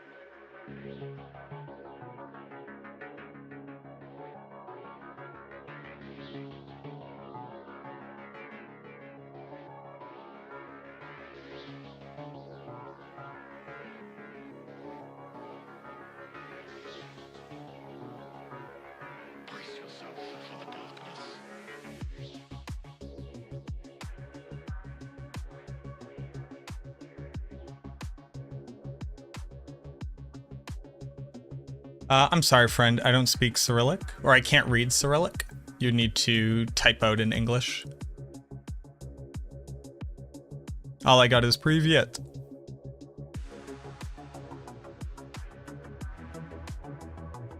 Happen to know where I can find attack speed breakpoints for Blight? They don't currently exist, Desco. We don't have attack speed breakpoints for the vast majority of animations in the game yet. It requires like dozens of hours of testing for a single skill.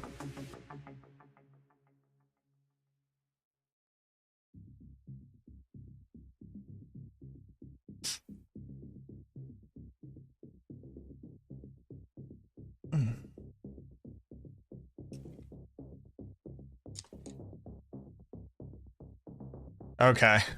Well, I fucked it up.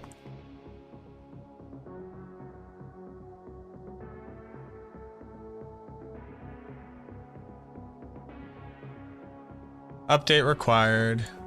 All right, they have to update. They have to update my it turned off my D-pads.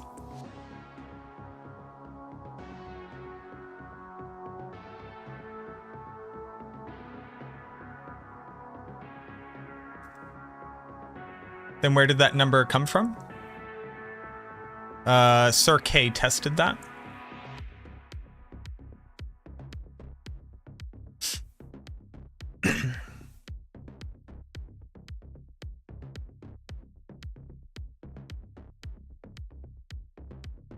That doesn't mean that I have a complete list of all of the breakpoints for attack speed for an animation. It also ignores the secondary attack speed cap.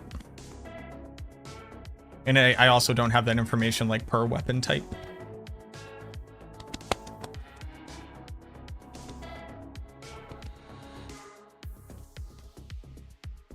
Thank you for the hydrate. Ash, thank you for the follow.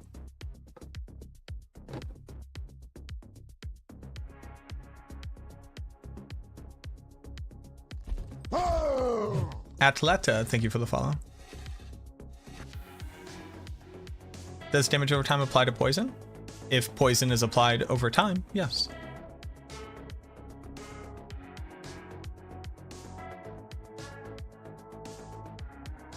Buddy, I need you to not type in that language. I can't moderate it. I don't know what you're saying. I'm sorry. I'm not trying to be a dickbag, but like I can't maintain a safe place if I don't know what people are saying.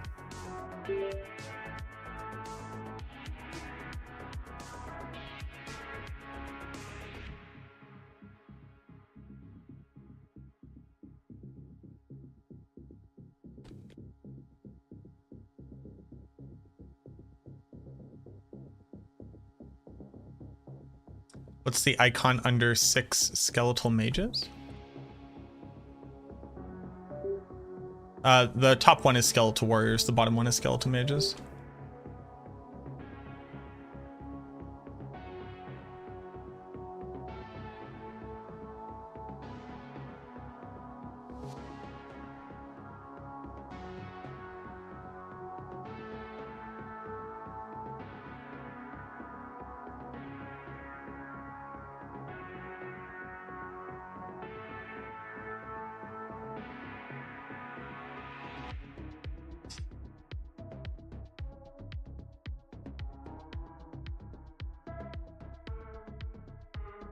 Okay, so how do I change this?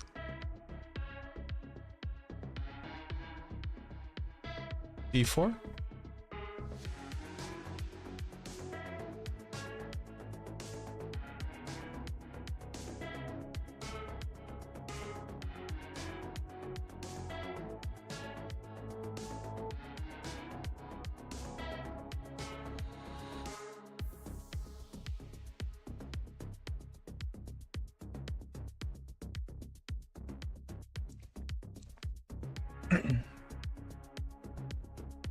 I just make all of these right button.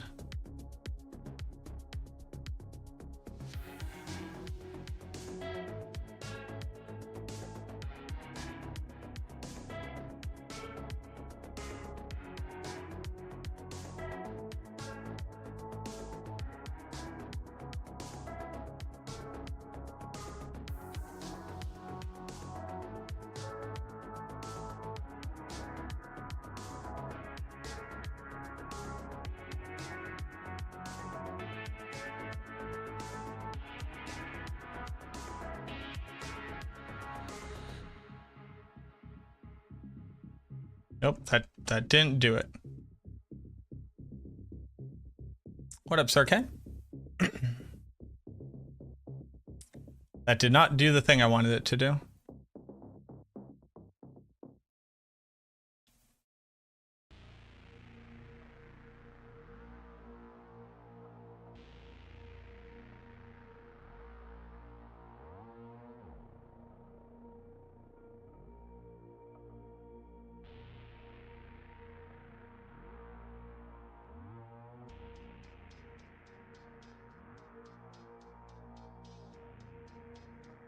All right, sick. All right. No more right button now.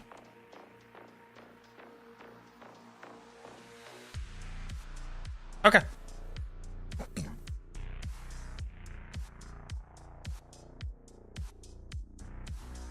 Go play other classes because Blizzard already gave up because. Yeah, I don't super like people trying to tell me how to live my life, but thanks, Dad. Appreciate it.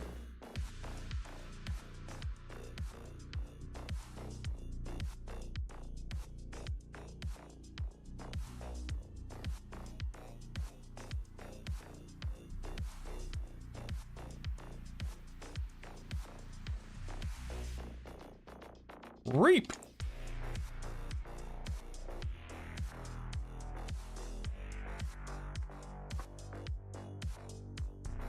Your dad is a wizard? My dad's a wizard for sure, yeah.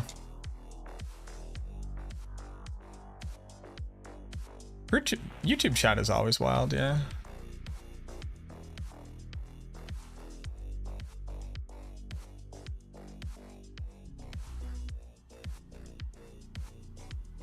Why am I running 12 minions? Because my gear is bad.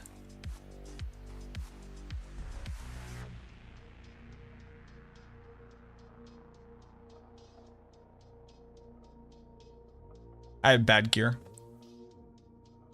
So when I play the game, I have to account for the bad gear that I have.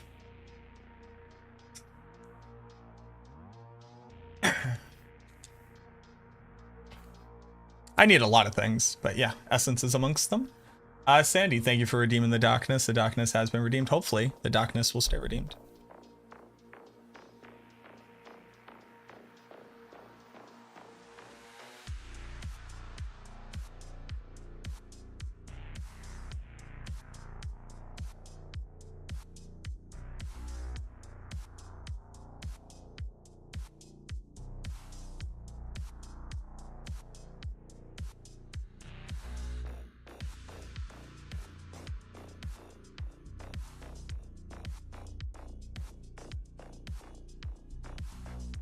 Yeah, that's why we have the darkness redemption.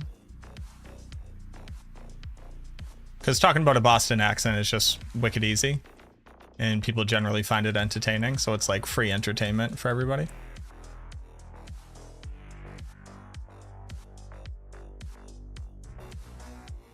I have to get used to using this paddle. Oh, and also dying. What's been your favorite minion build this season? What's been my favorite minion build? I didn't really enjoy playing minions this season.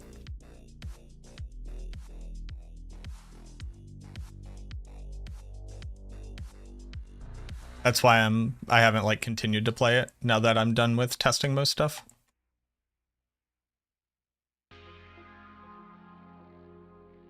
I generally think that the experience of the minion builds is pretty trash. And I wasn't super interested in using Holy Bolts.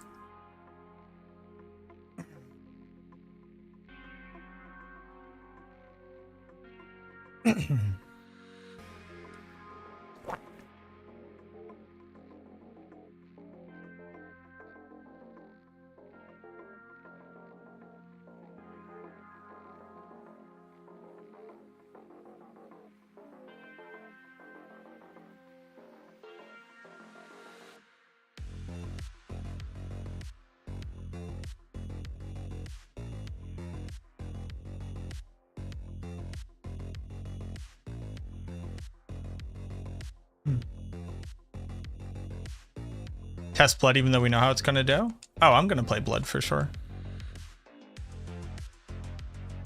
I just want to like actually get a build kind of fully built and experience pushing.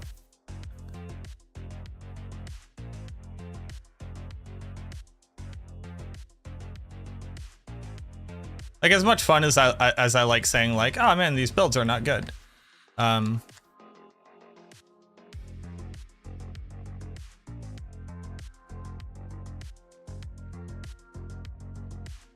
Holy.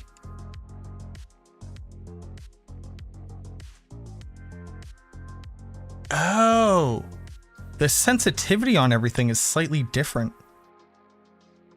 I was wondering what was happening. Like things where I would normally be able to click stuff just wasn't working.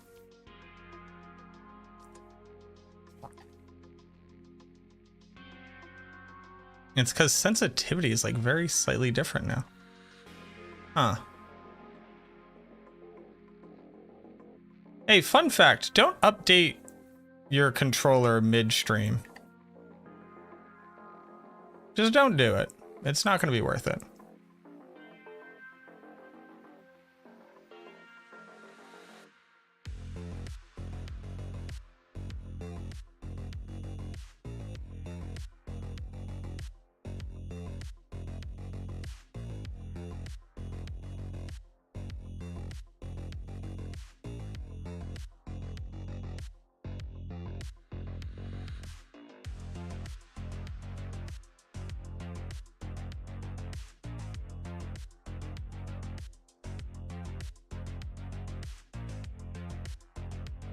What is the breakpoint before going to 6 minions? What is the breakpoint? So you need to be able to achieve 275 essence at a minimum if you would like to be able to sacrifice your mages.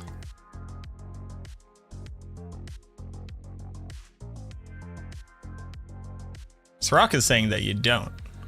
I'd be interested to see what the math on that is.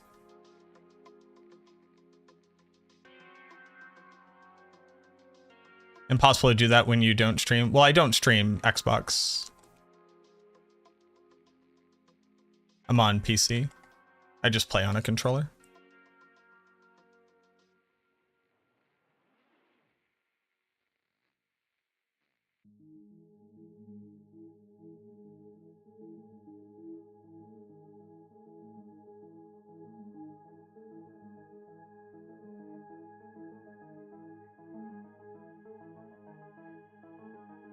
Is Thorn's Necro a thing? Yeah, it's alright. It's not particularly strong.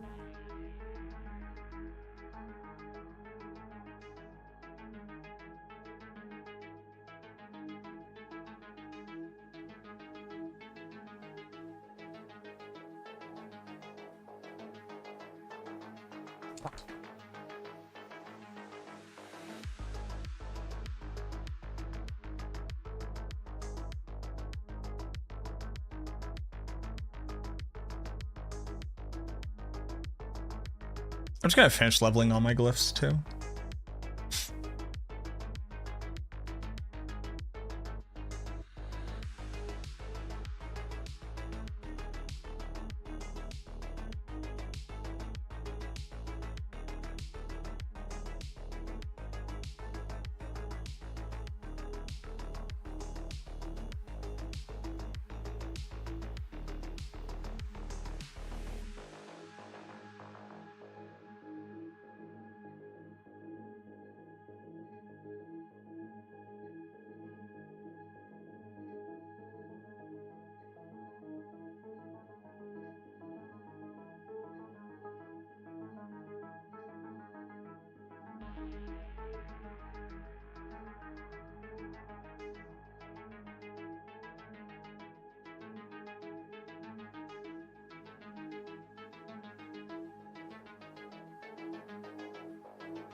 Can we get a Bone Spirit Pit party going? A Bone Spirit Pit party?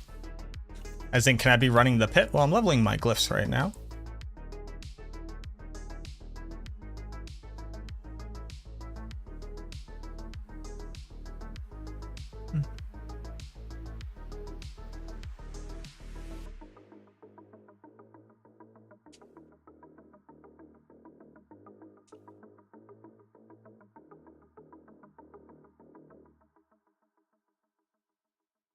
Where did my bone spirit go? Where did my bone spirit go?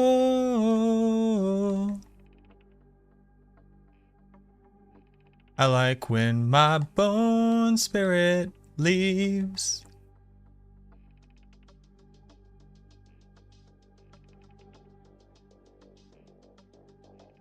It says goodbye from me. Do do do do do. Where did my bone spirit go? Da da da dum dum dum. Where did my bone spirit go? Da da dun dun dun. That's my song. Where did my bone spirit go?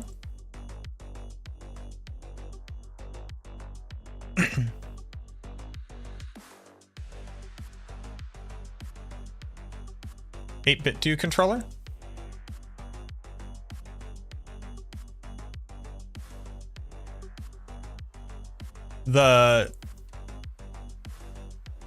Isn't 8-bit do like the Nintendo controller? Like the secondary market Nintendo controller?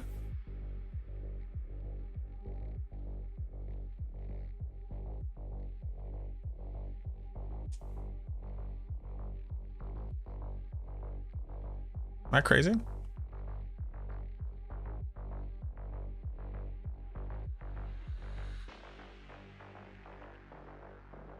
It's for this that I'm here. Diablo 4 is just a perk. I think if more people could understand that like, honestly, y'all are here to listen to me sing about where the fuck did my bone spirit go, then I think the world would just be a happier place. You know what I mean?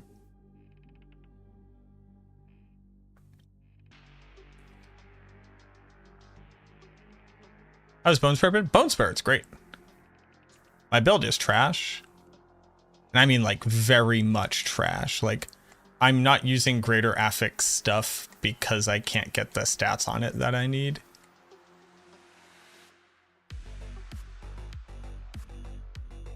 Basically I'm just on the edge of functional with the build as it is right now. Which is such a weird thing to like recognize, because like the gear itself, like if you were to look at the gear and be like, oh okay, yeah, it has all the stats that you need, you'd be like, how is this bad? But that's just like what gear is now.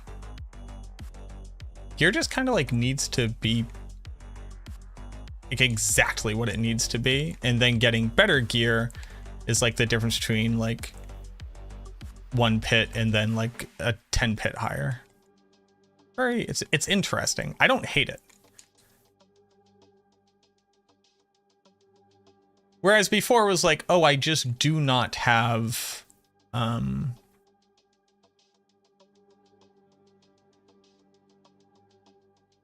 like before it was like, oh, I just don't have the affix that I need. Now it's the affixes I have aren't the high enough number. It's just different. Have I tried Thorns minions? I haven't, no. I have no interest in playing a Thorns minion because I think the playstyle will just be incredibly uninteresting. I need to just make a Thorns build because people are like desperate for it, and at some point I do need to like start doing this but more intelligently. Like I need to be taking advantage of trends and stuff. It makes my brain not want to do it because I go, I should do it.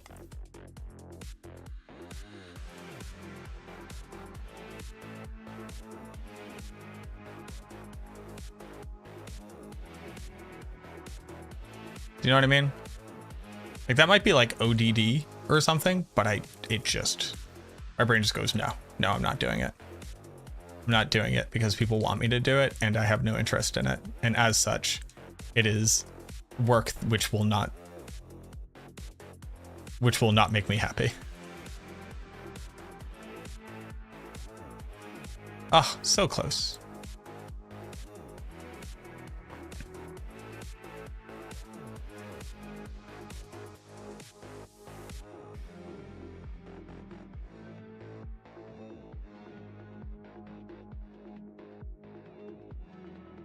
The most complex gameplay, high effort, high reward type thing, all of them.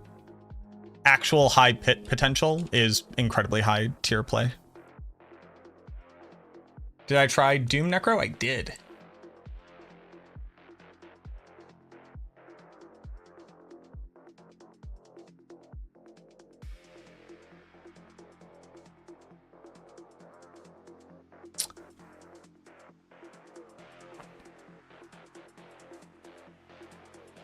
And it was very bad. Like, you can run Pit Tier 100 if you got, like, pretty maxed out gear.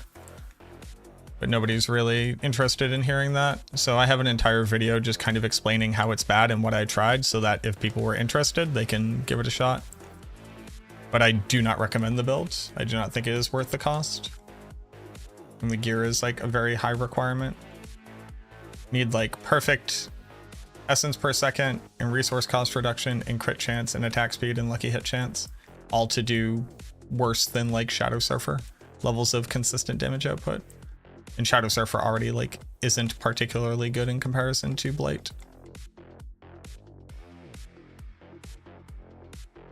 Hold on.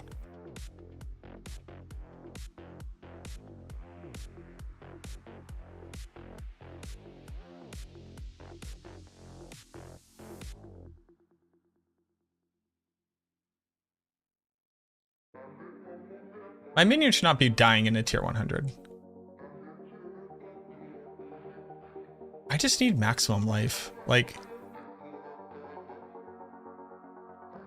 I don't know. Have a good night, Sandy. 8-hour stream today? Today? Definitely not. Oh, so I started streaming like 2.5 hours late. So I've now been streaming for about 6 hours, but I normally would have been streaming at about like 7 hours at this point.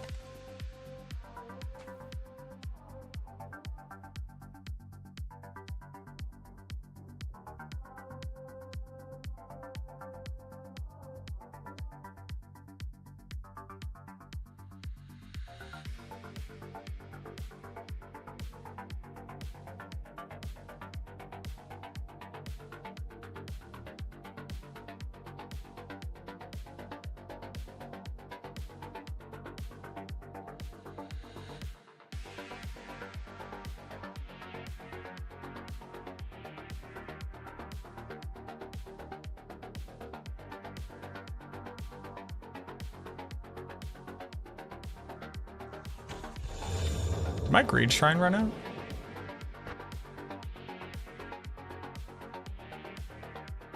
Don't like goblins spawn at the end of greed shrines? Was that just the event? Why are there so many shrines in here?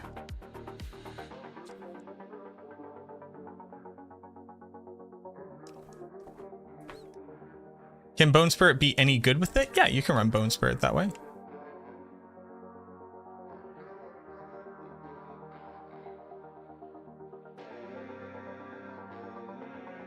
Max life also increases the healing percent of Skeletal Priest.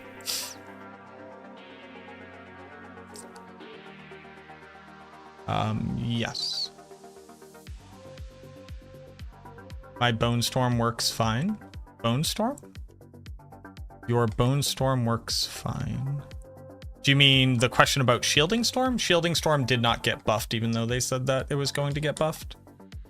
It does not actually scale off of maximum life, it scales off of base life.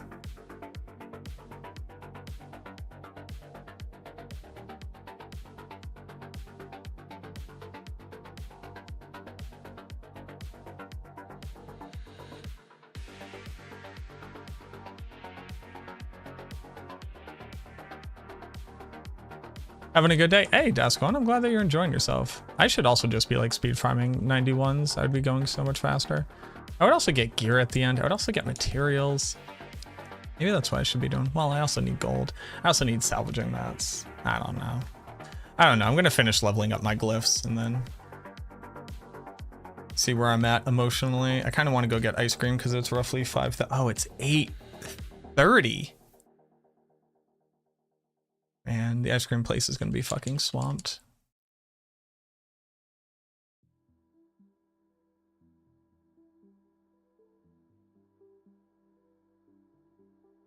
What do we do when we can't use it? Most people weren't using it already, and it's not worse than it used to be. It just didn't actually get buffed. What ice cream am I getting? It depends on whether or not I'm going to get ice cream, but normally they have a lot of great options, so I kind of have my pick of whatever I want.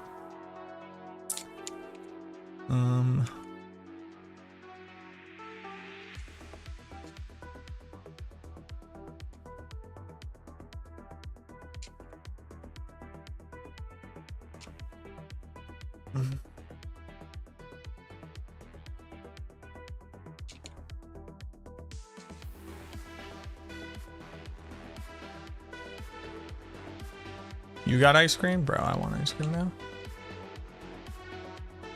Now I want ice cream.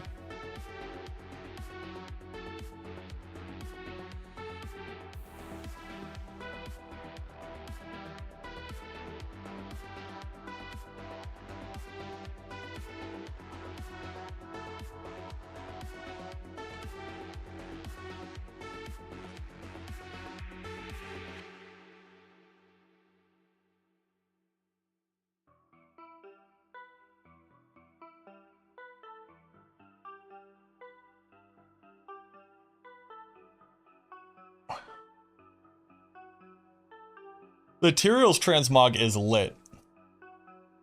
Did they fix holy bolts? I don't believe so.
Potion only capped at 9. You can get items that say maximum potion quantity.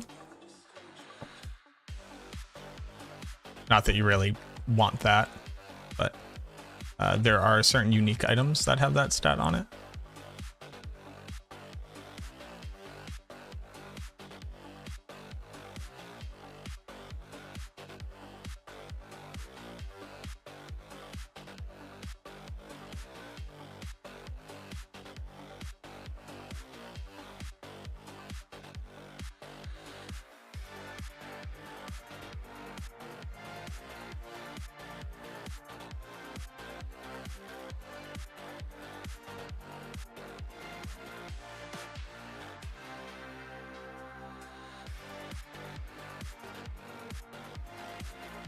Why not have overpower damage on rings instead of crit damage? I think the numbers are the same.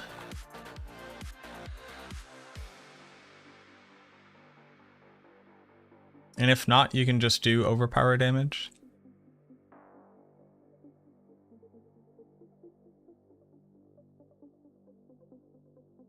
Any noticeable changes coming to Bone Spirit build?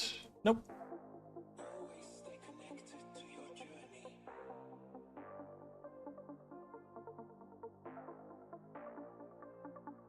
I don't actually. I wanted boots. I don't know why I did weapon, but here we are.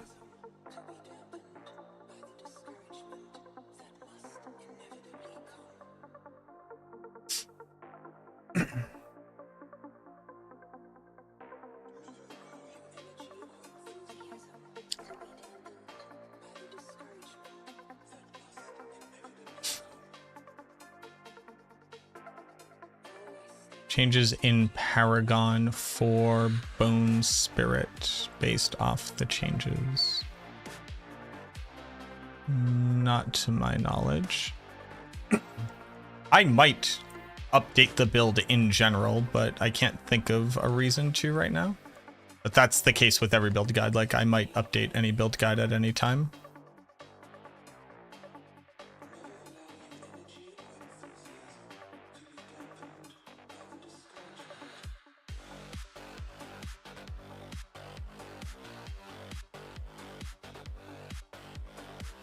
You know.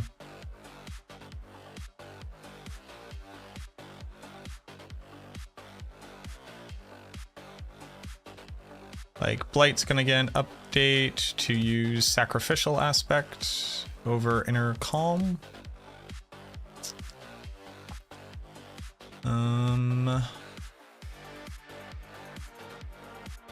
Most builds nowadays should probably be using Gravekeeper if I'm not already recommending it, so I'll have to go take a look at that.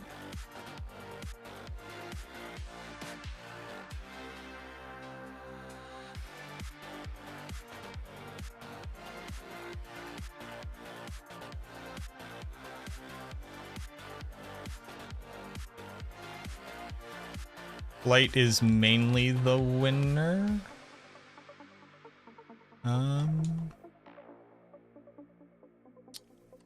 It got a little bit. I mean, like, it gets to use Sacrificial.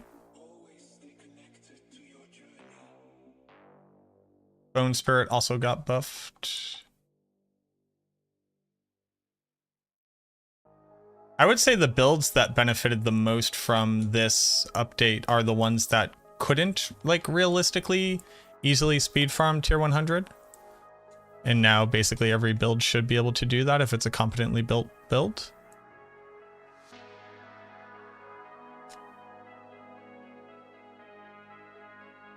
I would say that those are the ones that are currently gaining the most.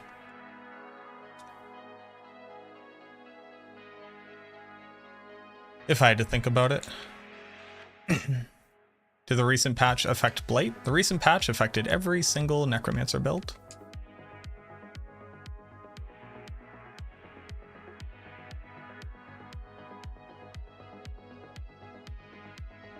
Like, they made the pit easier. So every single build just is clearing higher tier pits. And they buffed every single Necro build. So it's a twofer.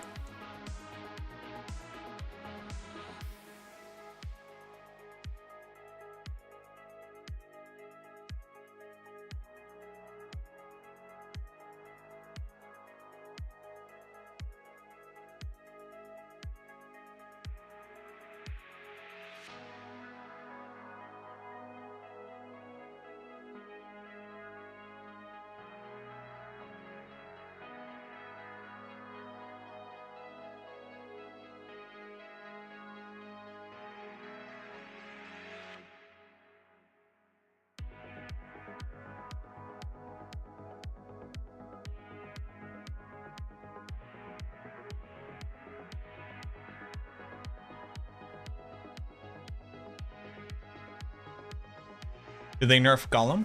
Nope. Everything, literally the pit should just feel easier for you if you weren't using Holy Bolts. Even if you are using Holy Bolts, it should just feel easier. But if you're not using Holy Bolts, it should just feel easier because they just literally made the pit easier to accomplish.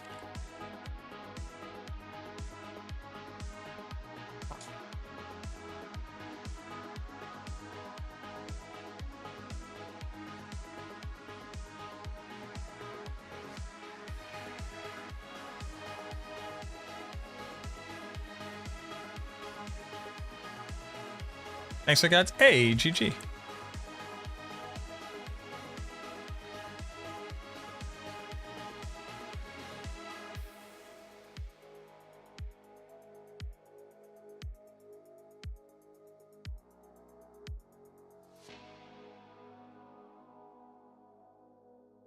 Yep, bent.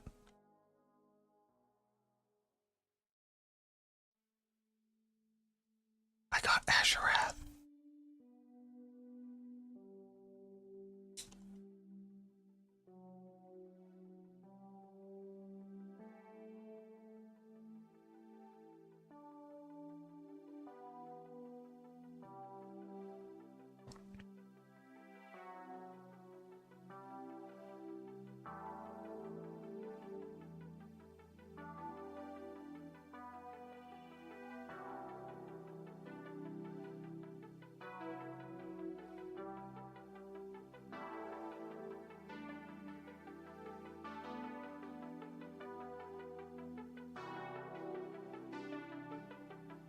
like free real estate.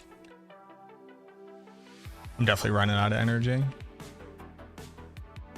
I think I have Rand out of energy. I also have 2 videos to make tonight. Assist some wolves? I can assist some wolves.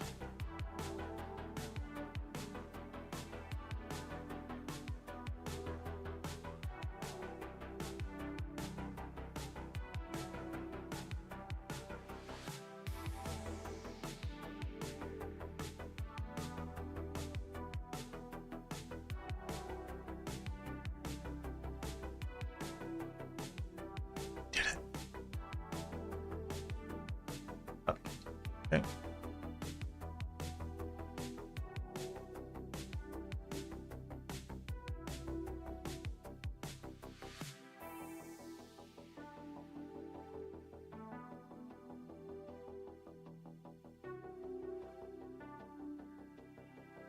One day I'll be able to get a better weapon that doesn't say chance to cast Splinter's projectiles twice.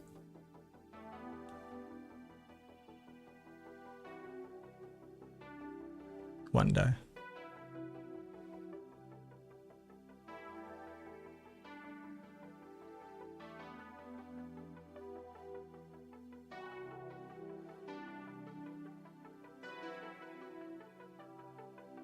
Reaper bugs still work? Yep.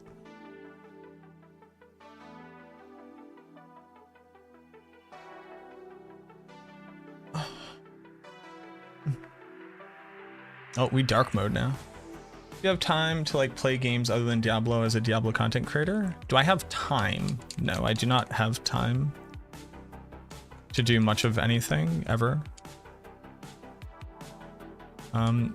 So what that basically means is I kind of just stay up really late and I don't sleep as much, and I veg out while watching a streamer by the name of Lexiev play Heroes of Might and Magic 3. And then if I'm not going to be streaming, like the only time I do stuff is if I'm not going to be streaming that day. So it's typically like if I have like a work meeting, or I have like a meeting with Blizzard or something. And I won't be able to stream that day. It's very hard for me to motivate to then stream when I'm going to be starting so late. Like today was a rough day to get streaming because I knew it was going to be later than normal, but I wanted to get this stuff tested. So, what was I saying?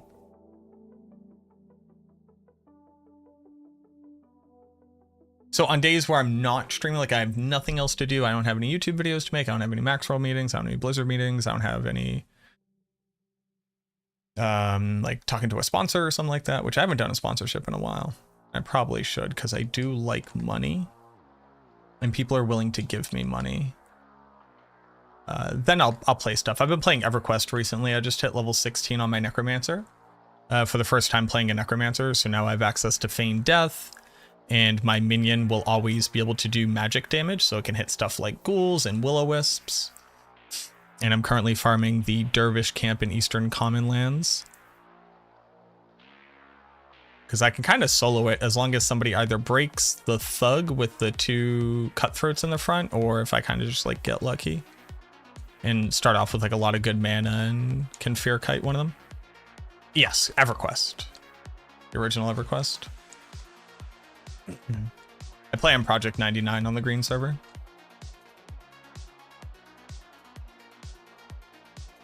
Does Pain Gorges work on Shattered Spirit? It did not when it first came out and I tested it. Dad plays a lot of that? Yeah, it's sick. It's a great fucking game. No Rest for the Wicked. In the least mean way possible. I do not like that game in its current iteration.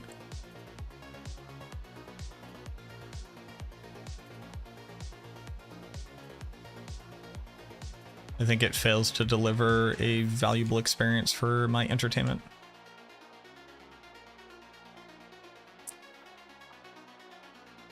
I think, well, we know Temerity isn't working correctly, but it's just not that bad.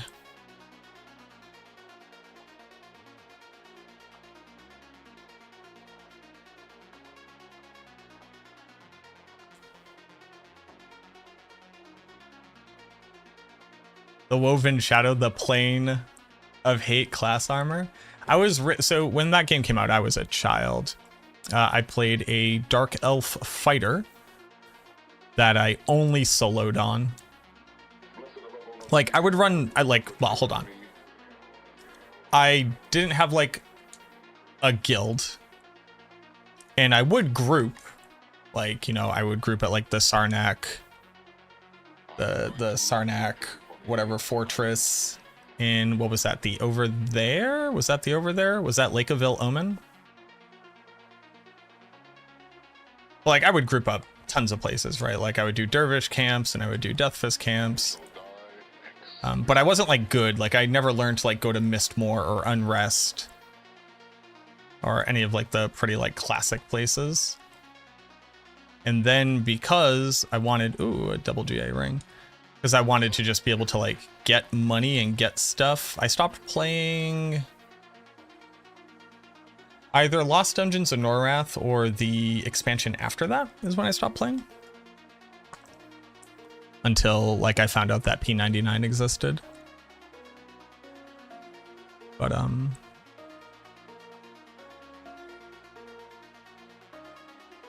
I would just solo farm on a Dark Elf fighter, and it was so slow and inefficient because I didn't know jack shit about how to do anything. I was just kind of like playing the game as it was. DPS and Bone Spirit is better when you spam cast. Is it better? You should... So, if you are playing the build properly, you should be able to always cast your Bone Spirit at maximum essence.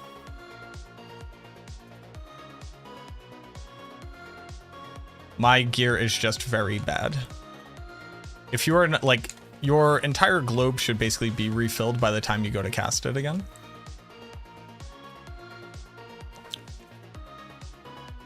Do I have a multi-box? No, I never cared that much. One, we weren't like rich enough for me to have multiple computers to set that up on. Or my computer wasn't strong enough to run like virtual machines on. So it would literally just have to be like me playing multiple accounts, but I never cared enough to do that.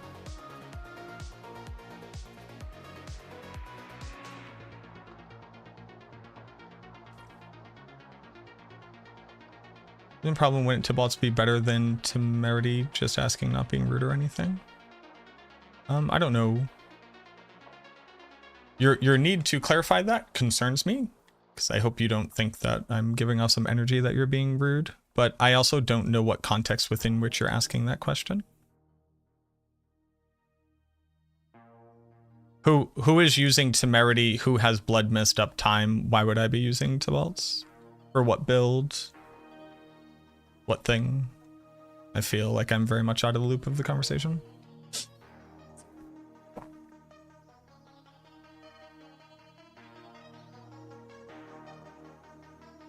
EQOA? What is EQOA?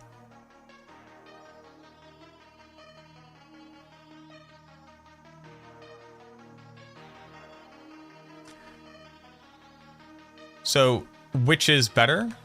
You should be casting Bone Spirit at maximum essence every time.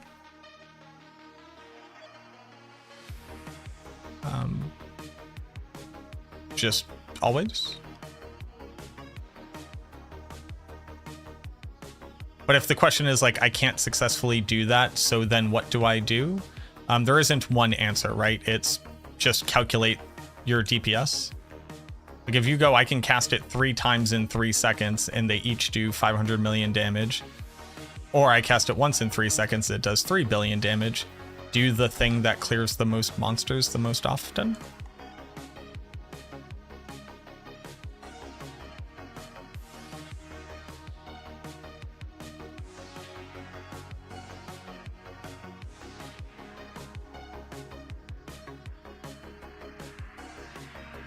In 2 different builds.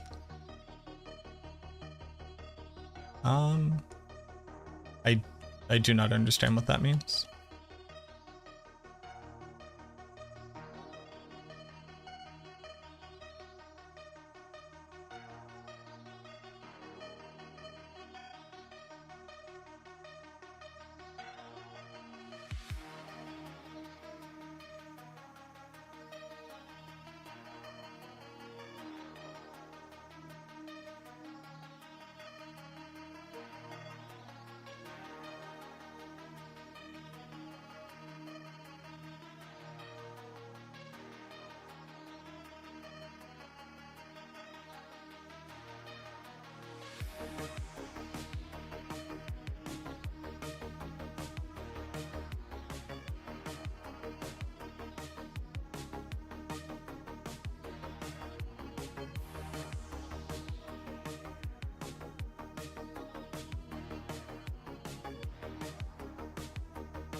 The PS2 EverQuest game. Interesting.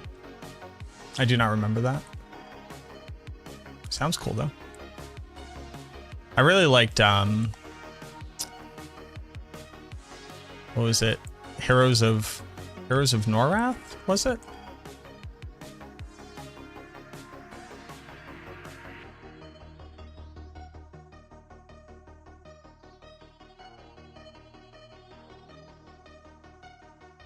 So I'm sorry, the question is comparing two different builds that do two different things, which one is better? The answer is whichever one has the highest DPS.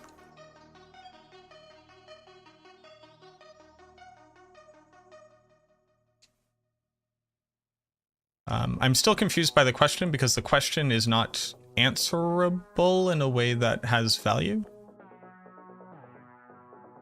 Like we are asking me to consider a hypothetical situation where two builds exist that do two things, but I know nothing else about them other than there is some difference at the rate at which they cast Bone Spirit and the amount of damage that Bone Spirit does. So the answer would become whichever one of these two builds does the most damage, the fastest. But I can't tell you that because it's a hypothetical situation between two builds that shouldn't both exist simultaneously. And I'm not sure what the value of an answer that I can't give you would be.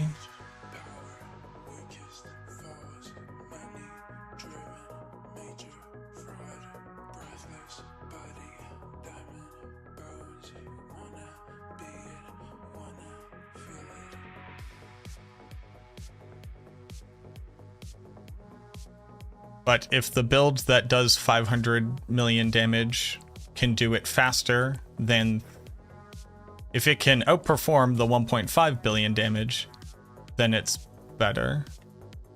But it can't be better if the build that is doing the 1.5 billion damage is built correctly.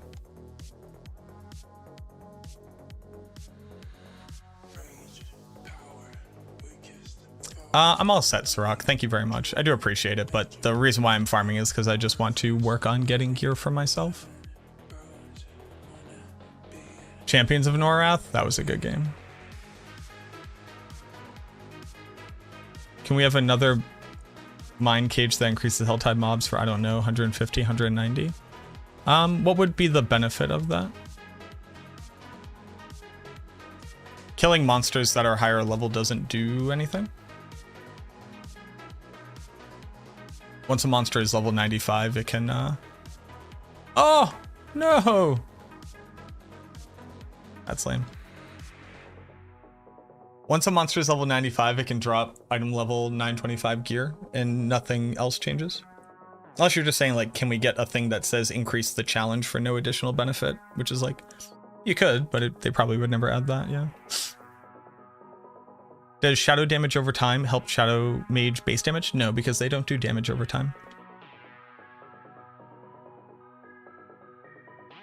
Yeah.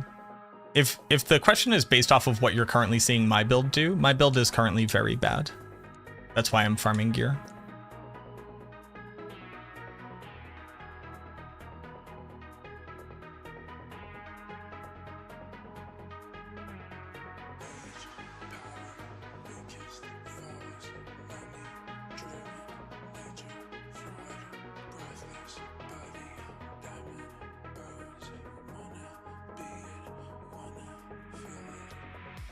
But it turns out that all the gear that I would want to buy is roughly 45 quadrillion gold.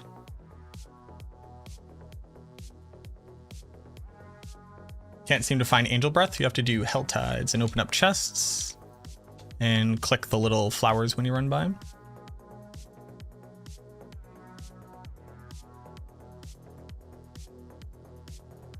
All right, it is 9 p.m. and I'm too hot. We're going to end for now. Tomorrow we're going to farm for Bone Spirit, and we're just going to keep going.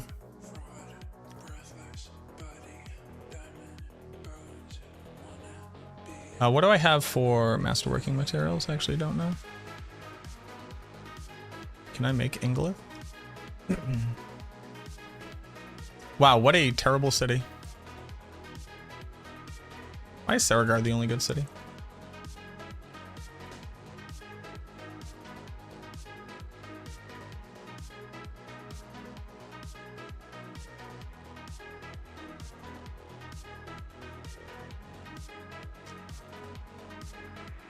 In high pit, they all use builds that deal 1.5, but often have to wait 2 seconds to refill.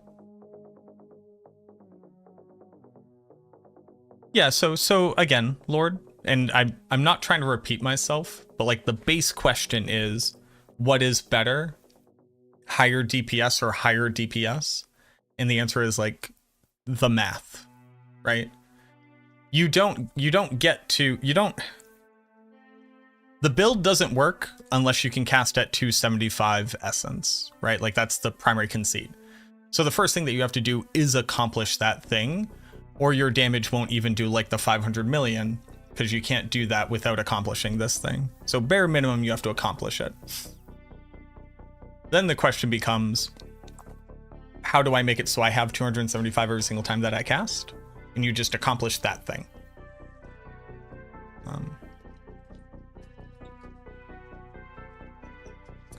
Is there a chance I'll make a mage's build?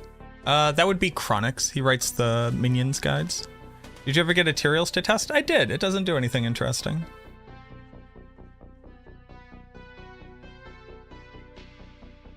Like, the build doesn't work unless you're doing this, and it doesn't do 500 million damage unless you're doing this either. Like, there's no 500 million damage non-Banished Lord's Talisman version of this build. And even if there was, it would still seek to maximize essence and cast at max essence every time for the largest total bonus. But like, even do this math. If I'm waiting 2 seconds to cast 1.5 billion damage, that means I'm doing 750 million DPS. So if the other build isn't doing 750 million DPS, that is worse than doing 750 million DPS.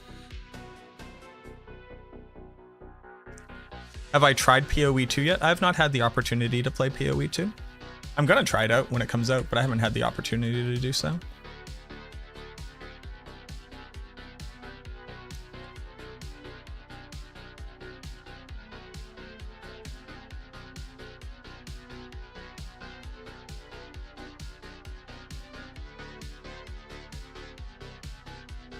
Hopefully controller is just as good. I mean, yeah. I like won't be able to play it if it isn't.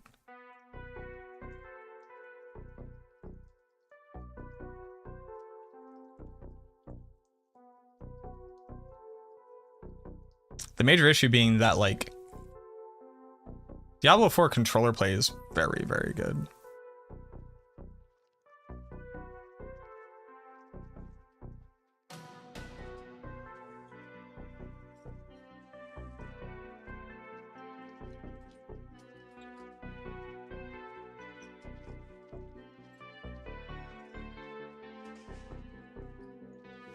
How do I already have so much gear? King Christ. I need to go put all this gear onto a different character.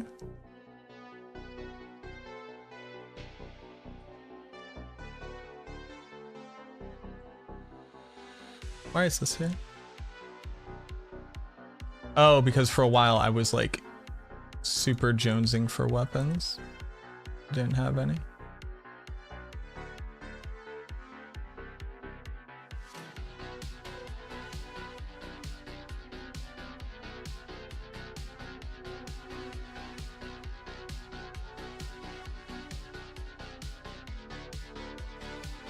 You can do what you want with your money, bro, but I think you should have passed on the wings. Homie, I'm a corporate shill. Do you think I spend money on things?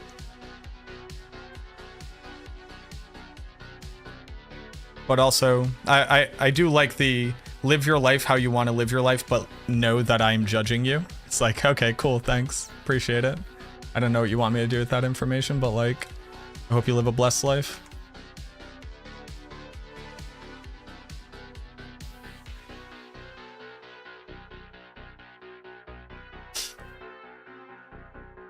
Why does everyone favorite every piece you want to keep? I see it a lot because you don't actually get rid of it. Yes. Yep. Still going? We're about to finish, actually.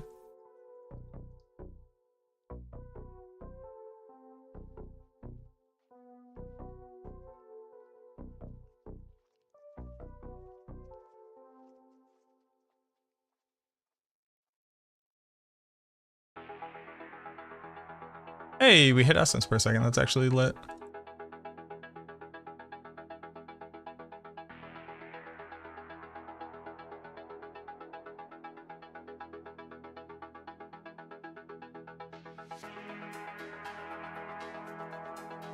Alright, well, that's meant to be movement speed forever.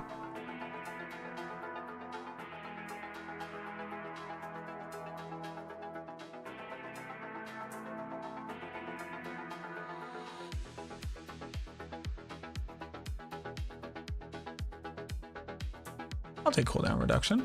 That's not bad.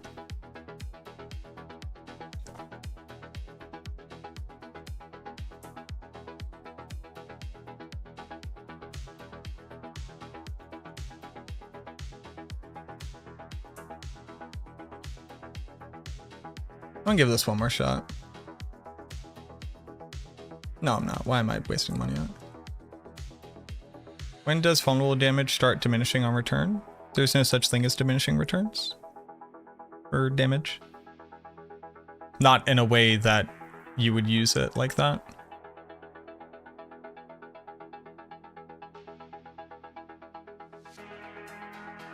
So there's no such thing as a diminished return. There is which one of these numbers will make me do more damage in comparison to what it's currently doing.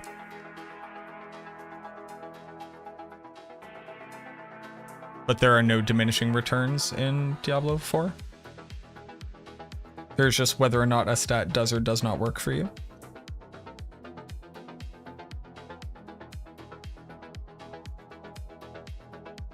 But I would recommend checking out this video, because you might be working off of an old understanding. Am I hot? Bro, I'm fucking sweating my balls off. All right, we're gonna end stream here. Had a great time, did a lot of cool stuff. We're gonna be back again tomorrow.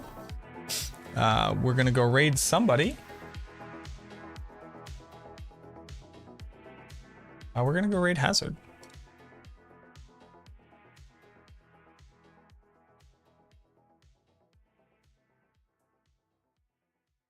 Let's go raid Hazard.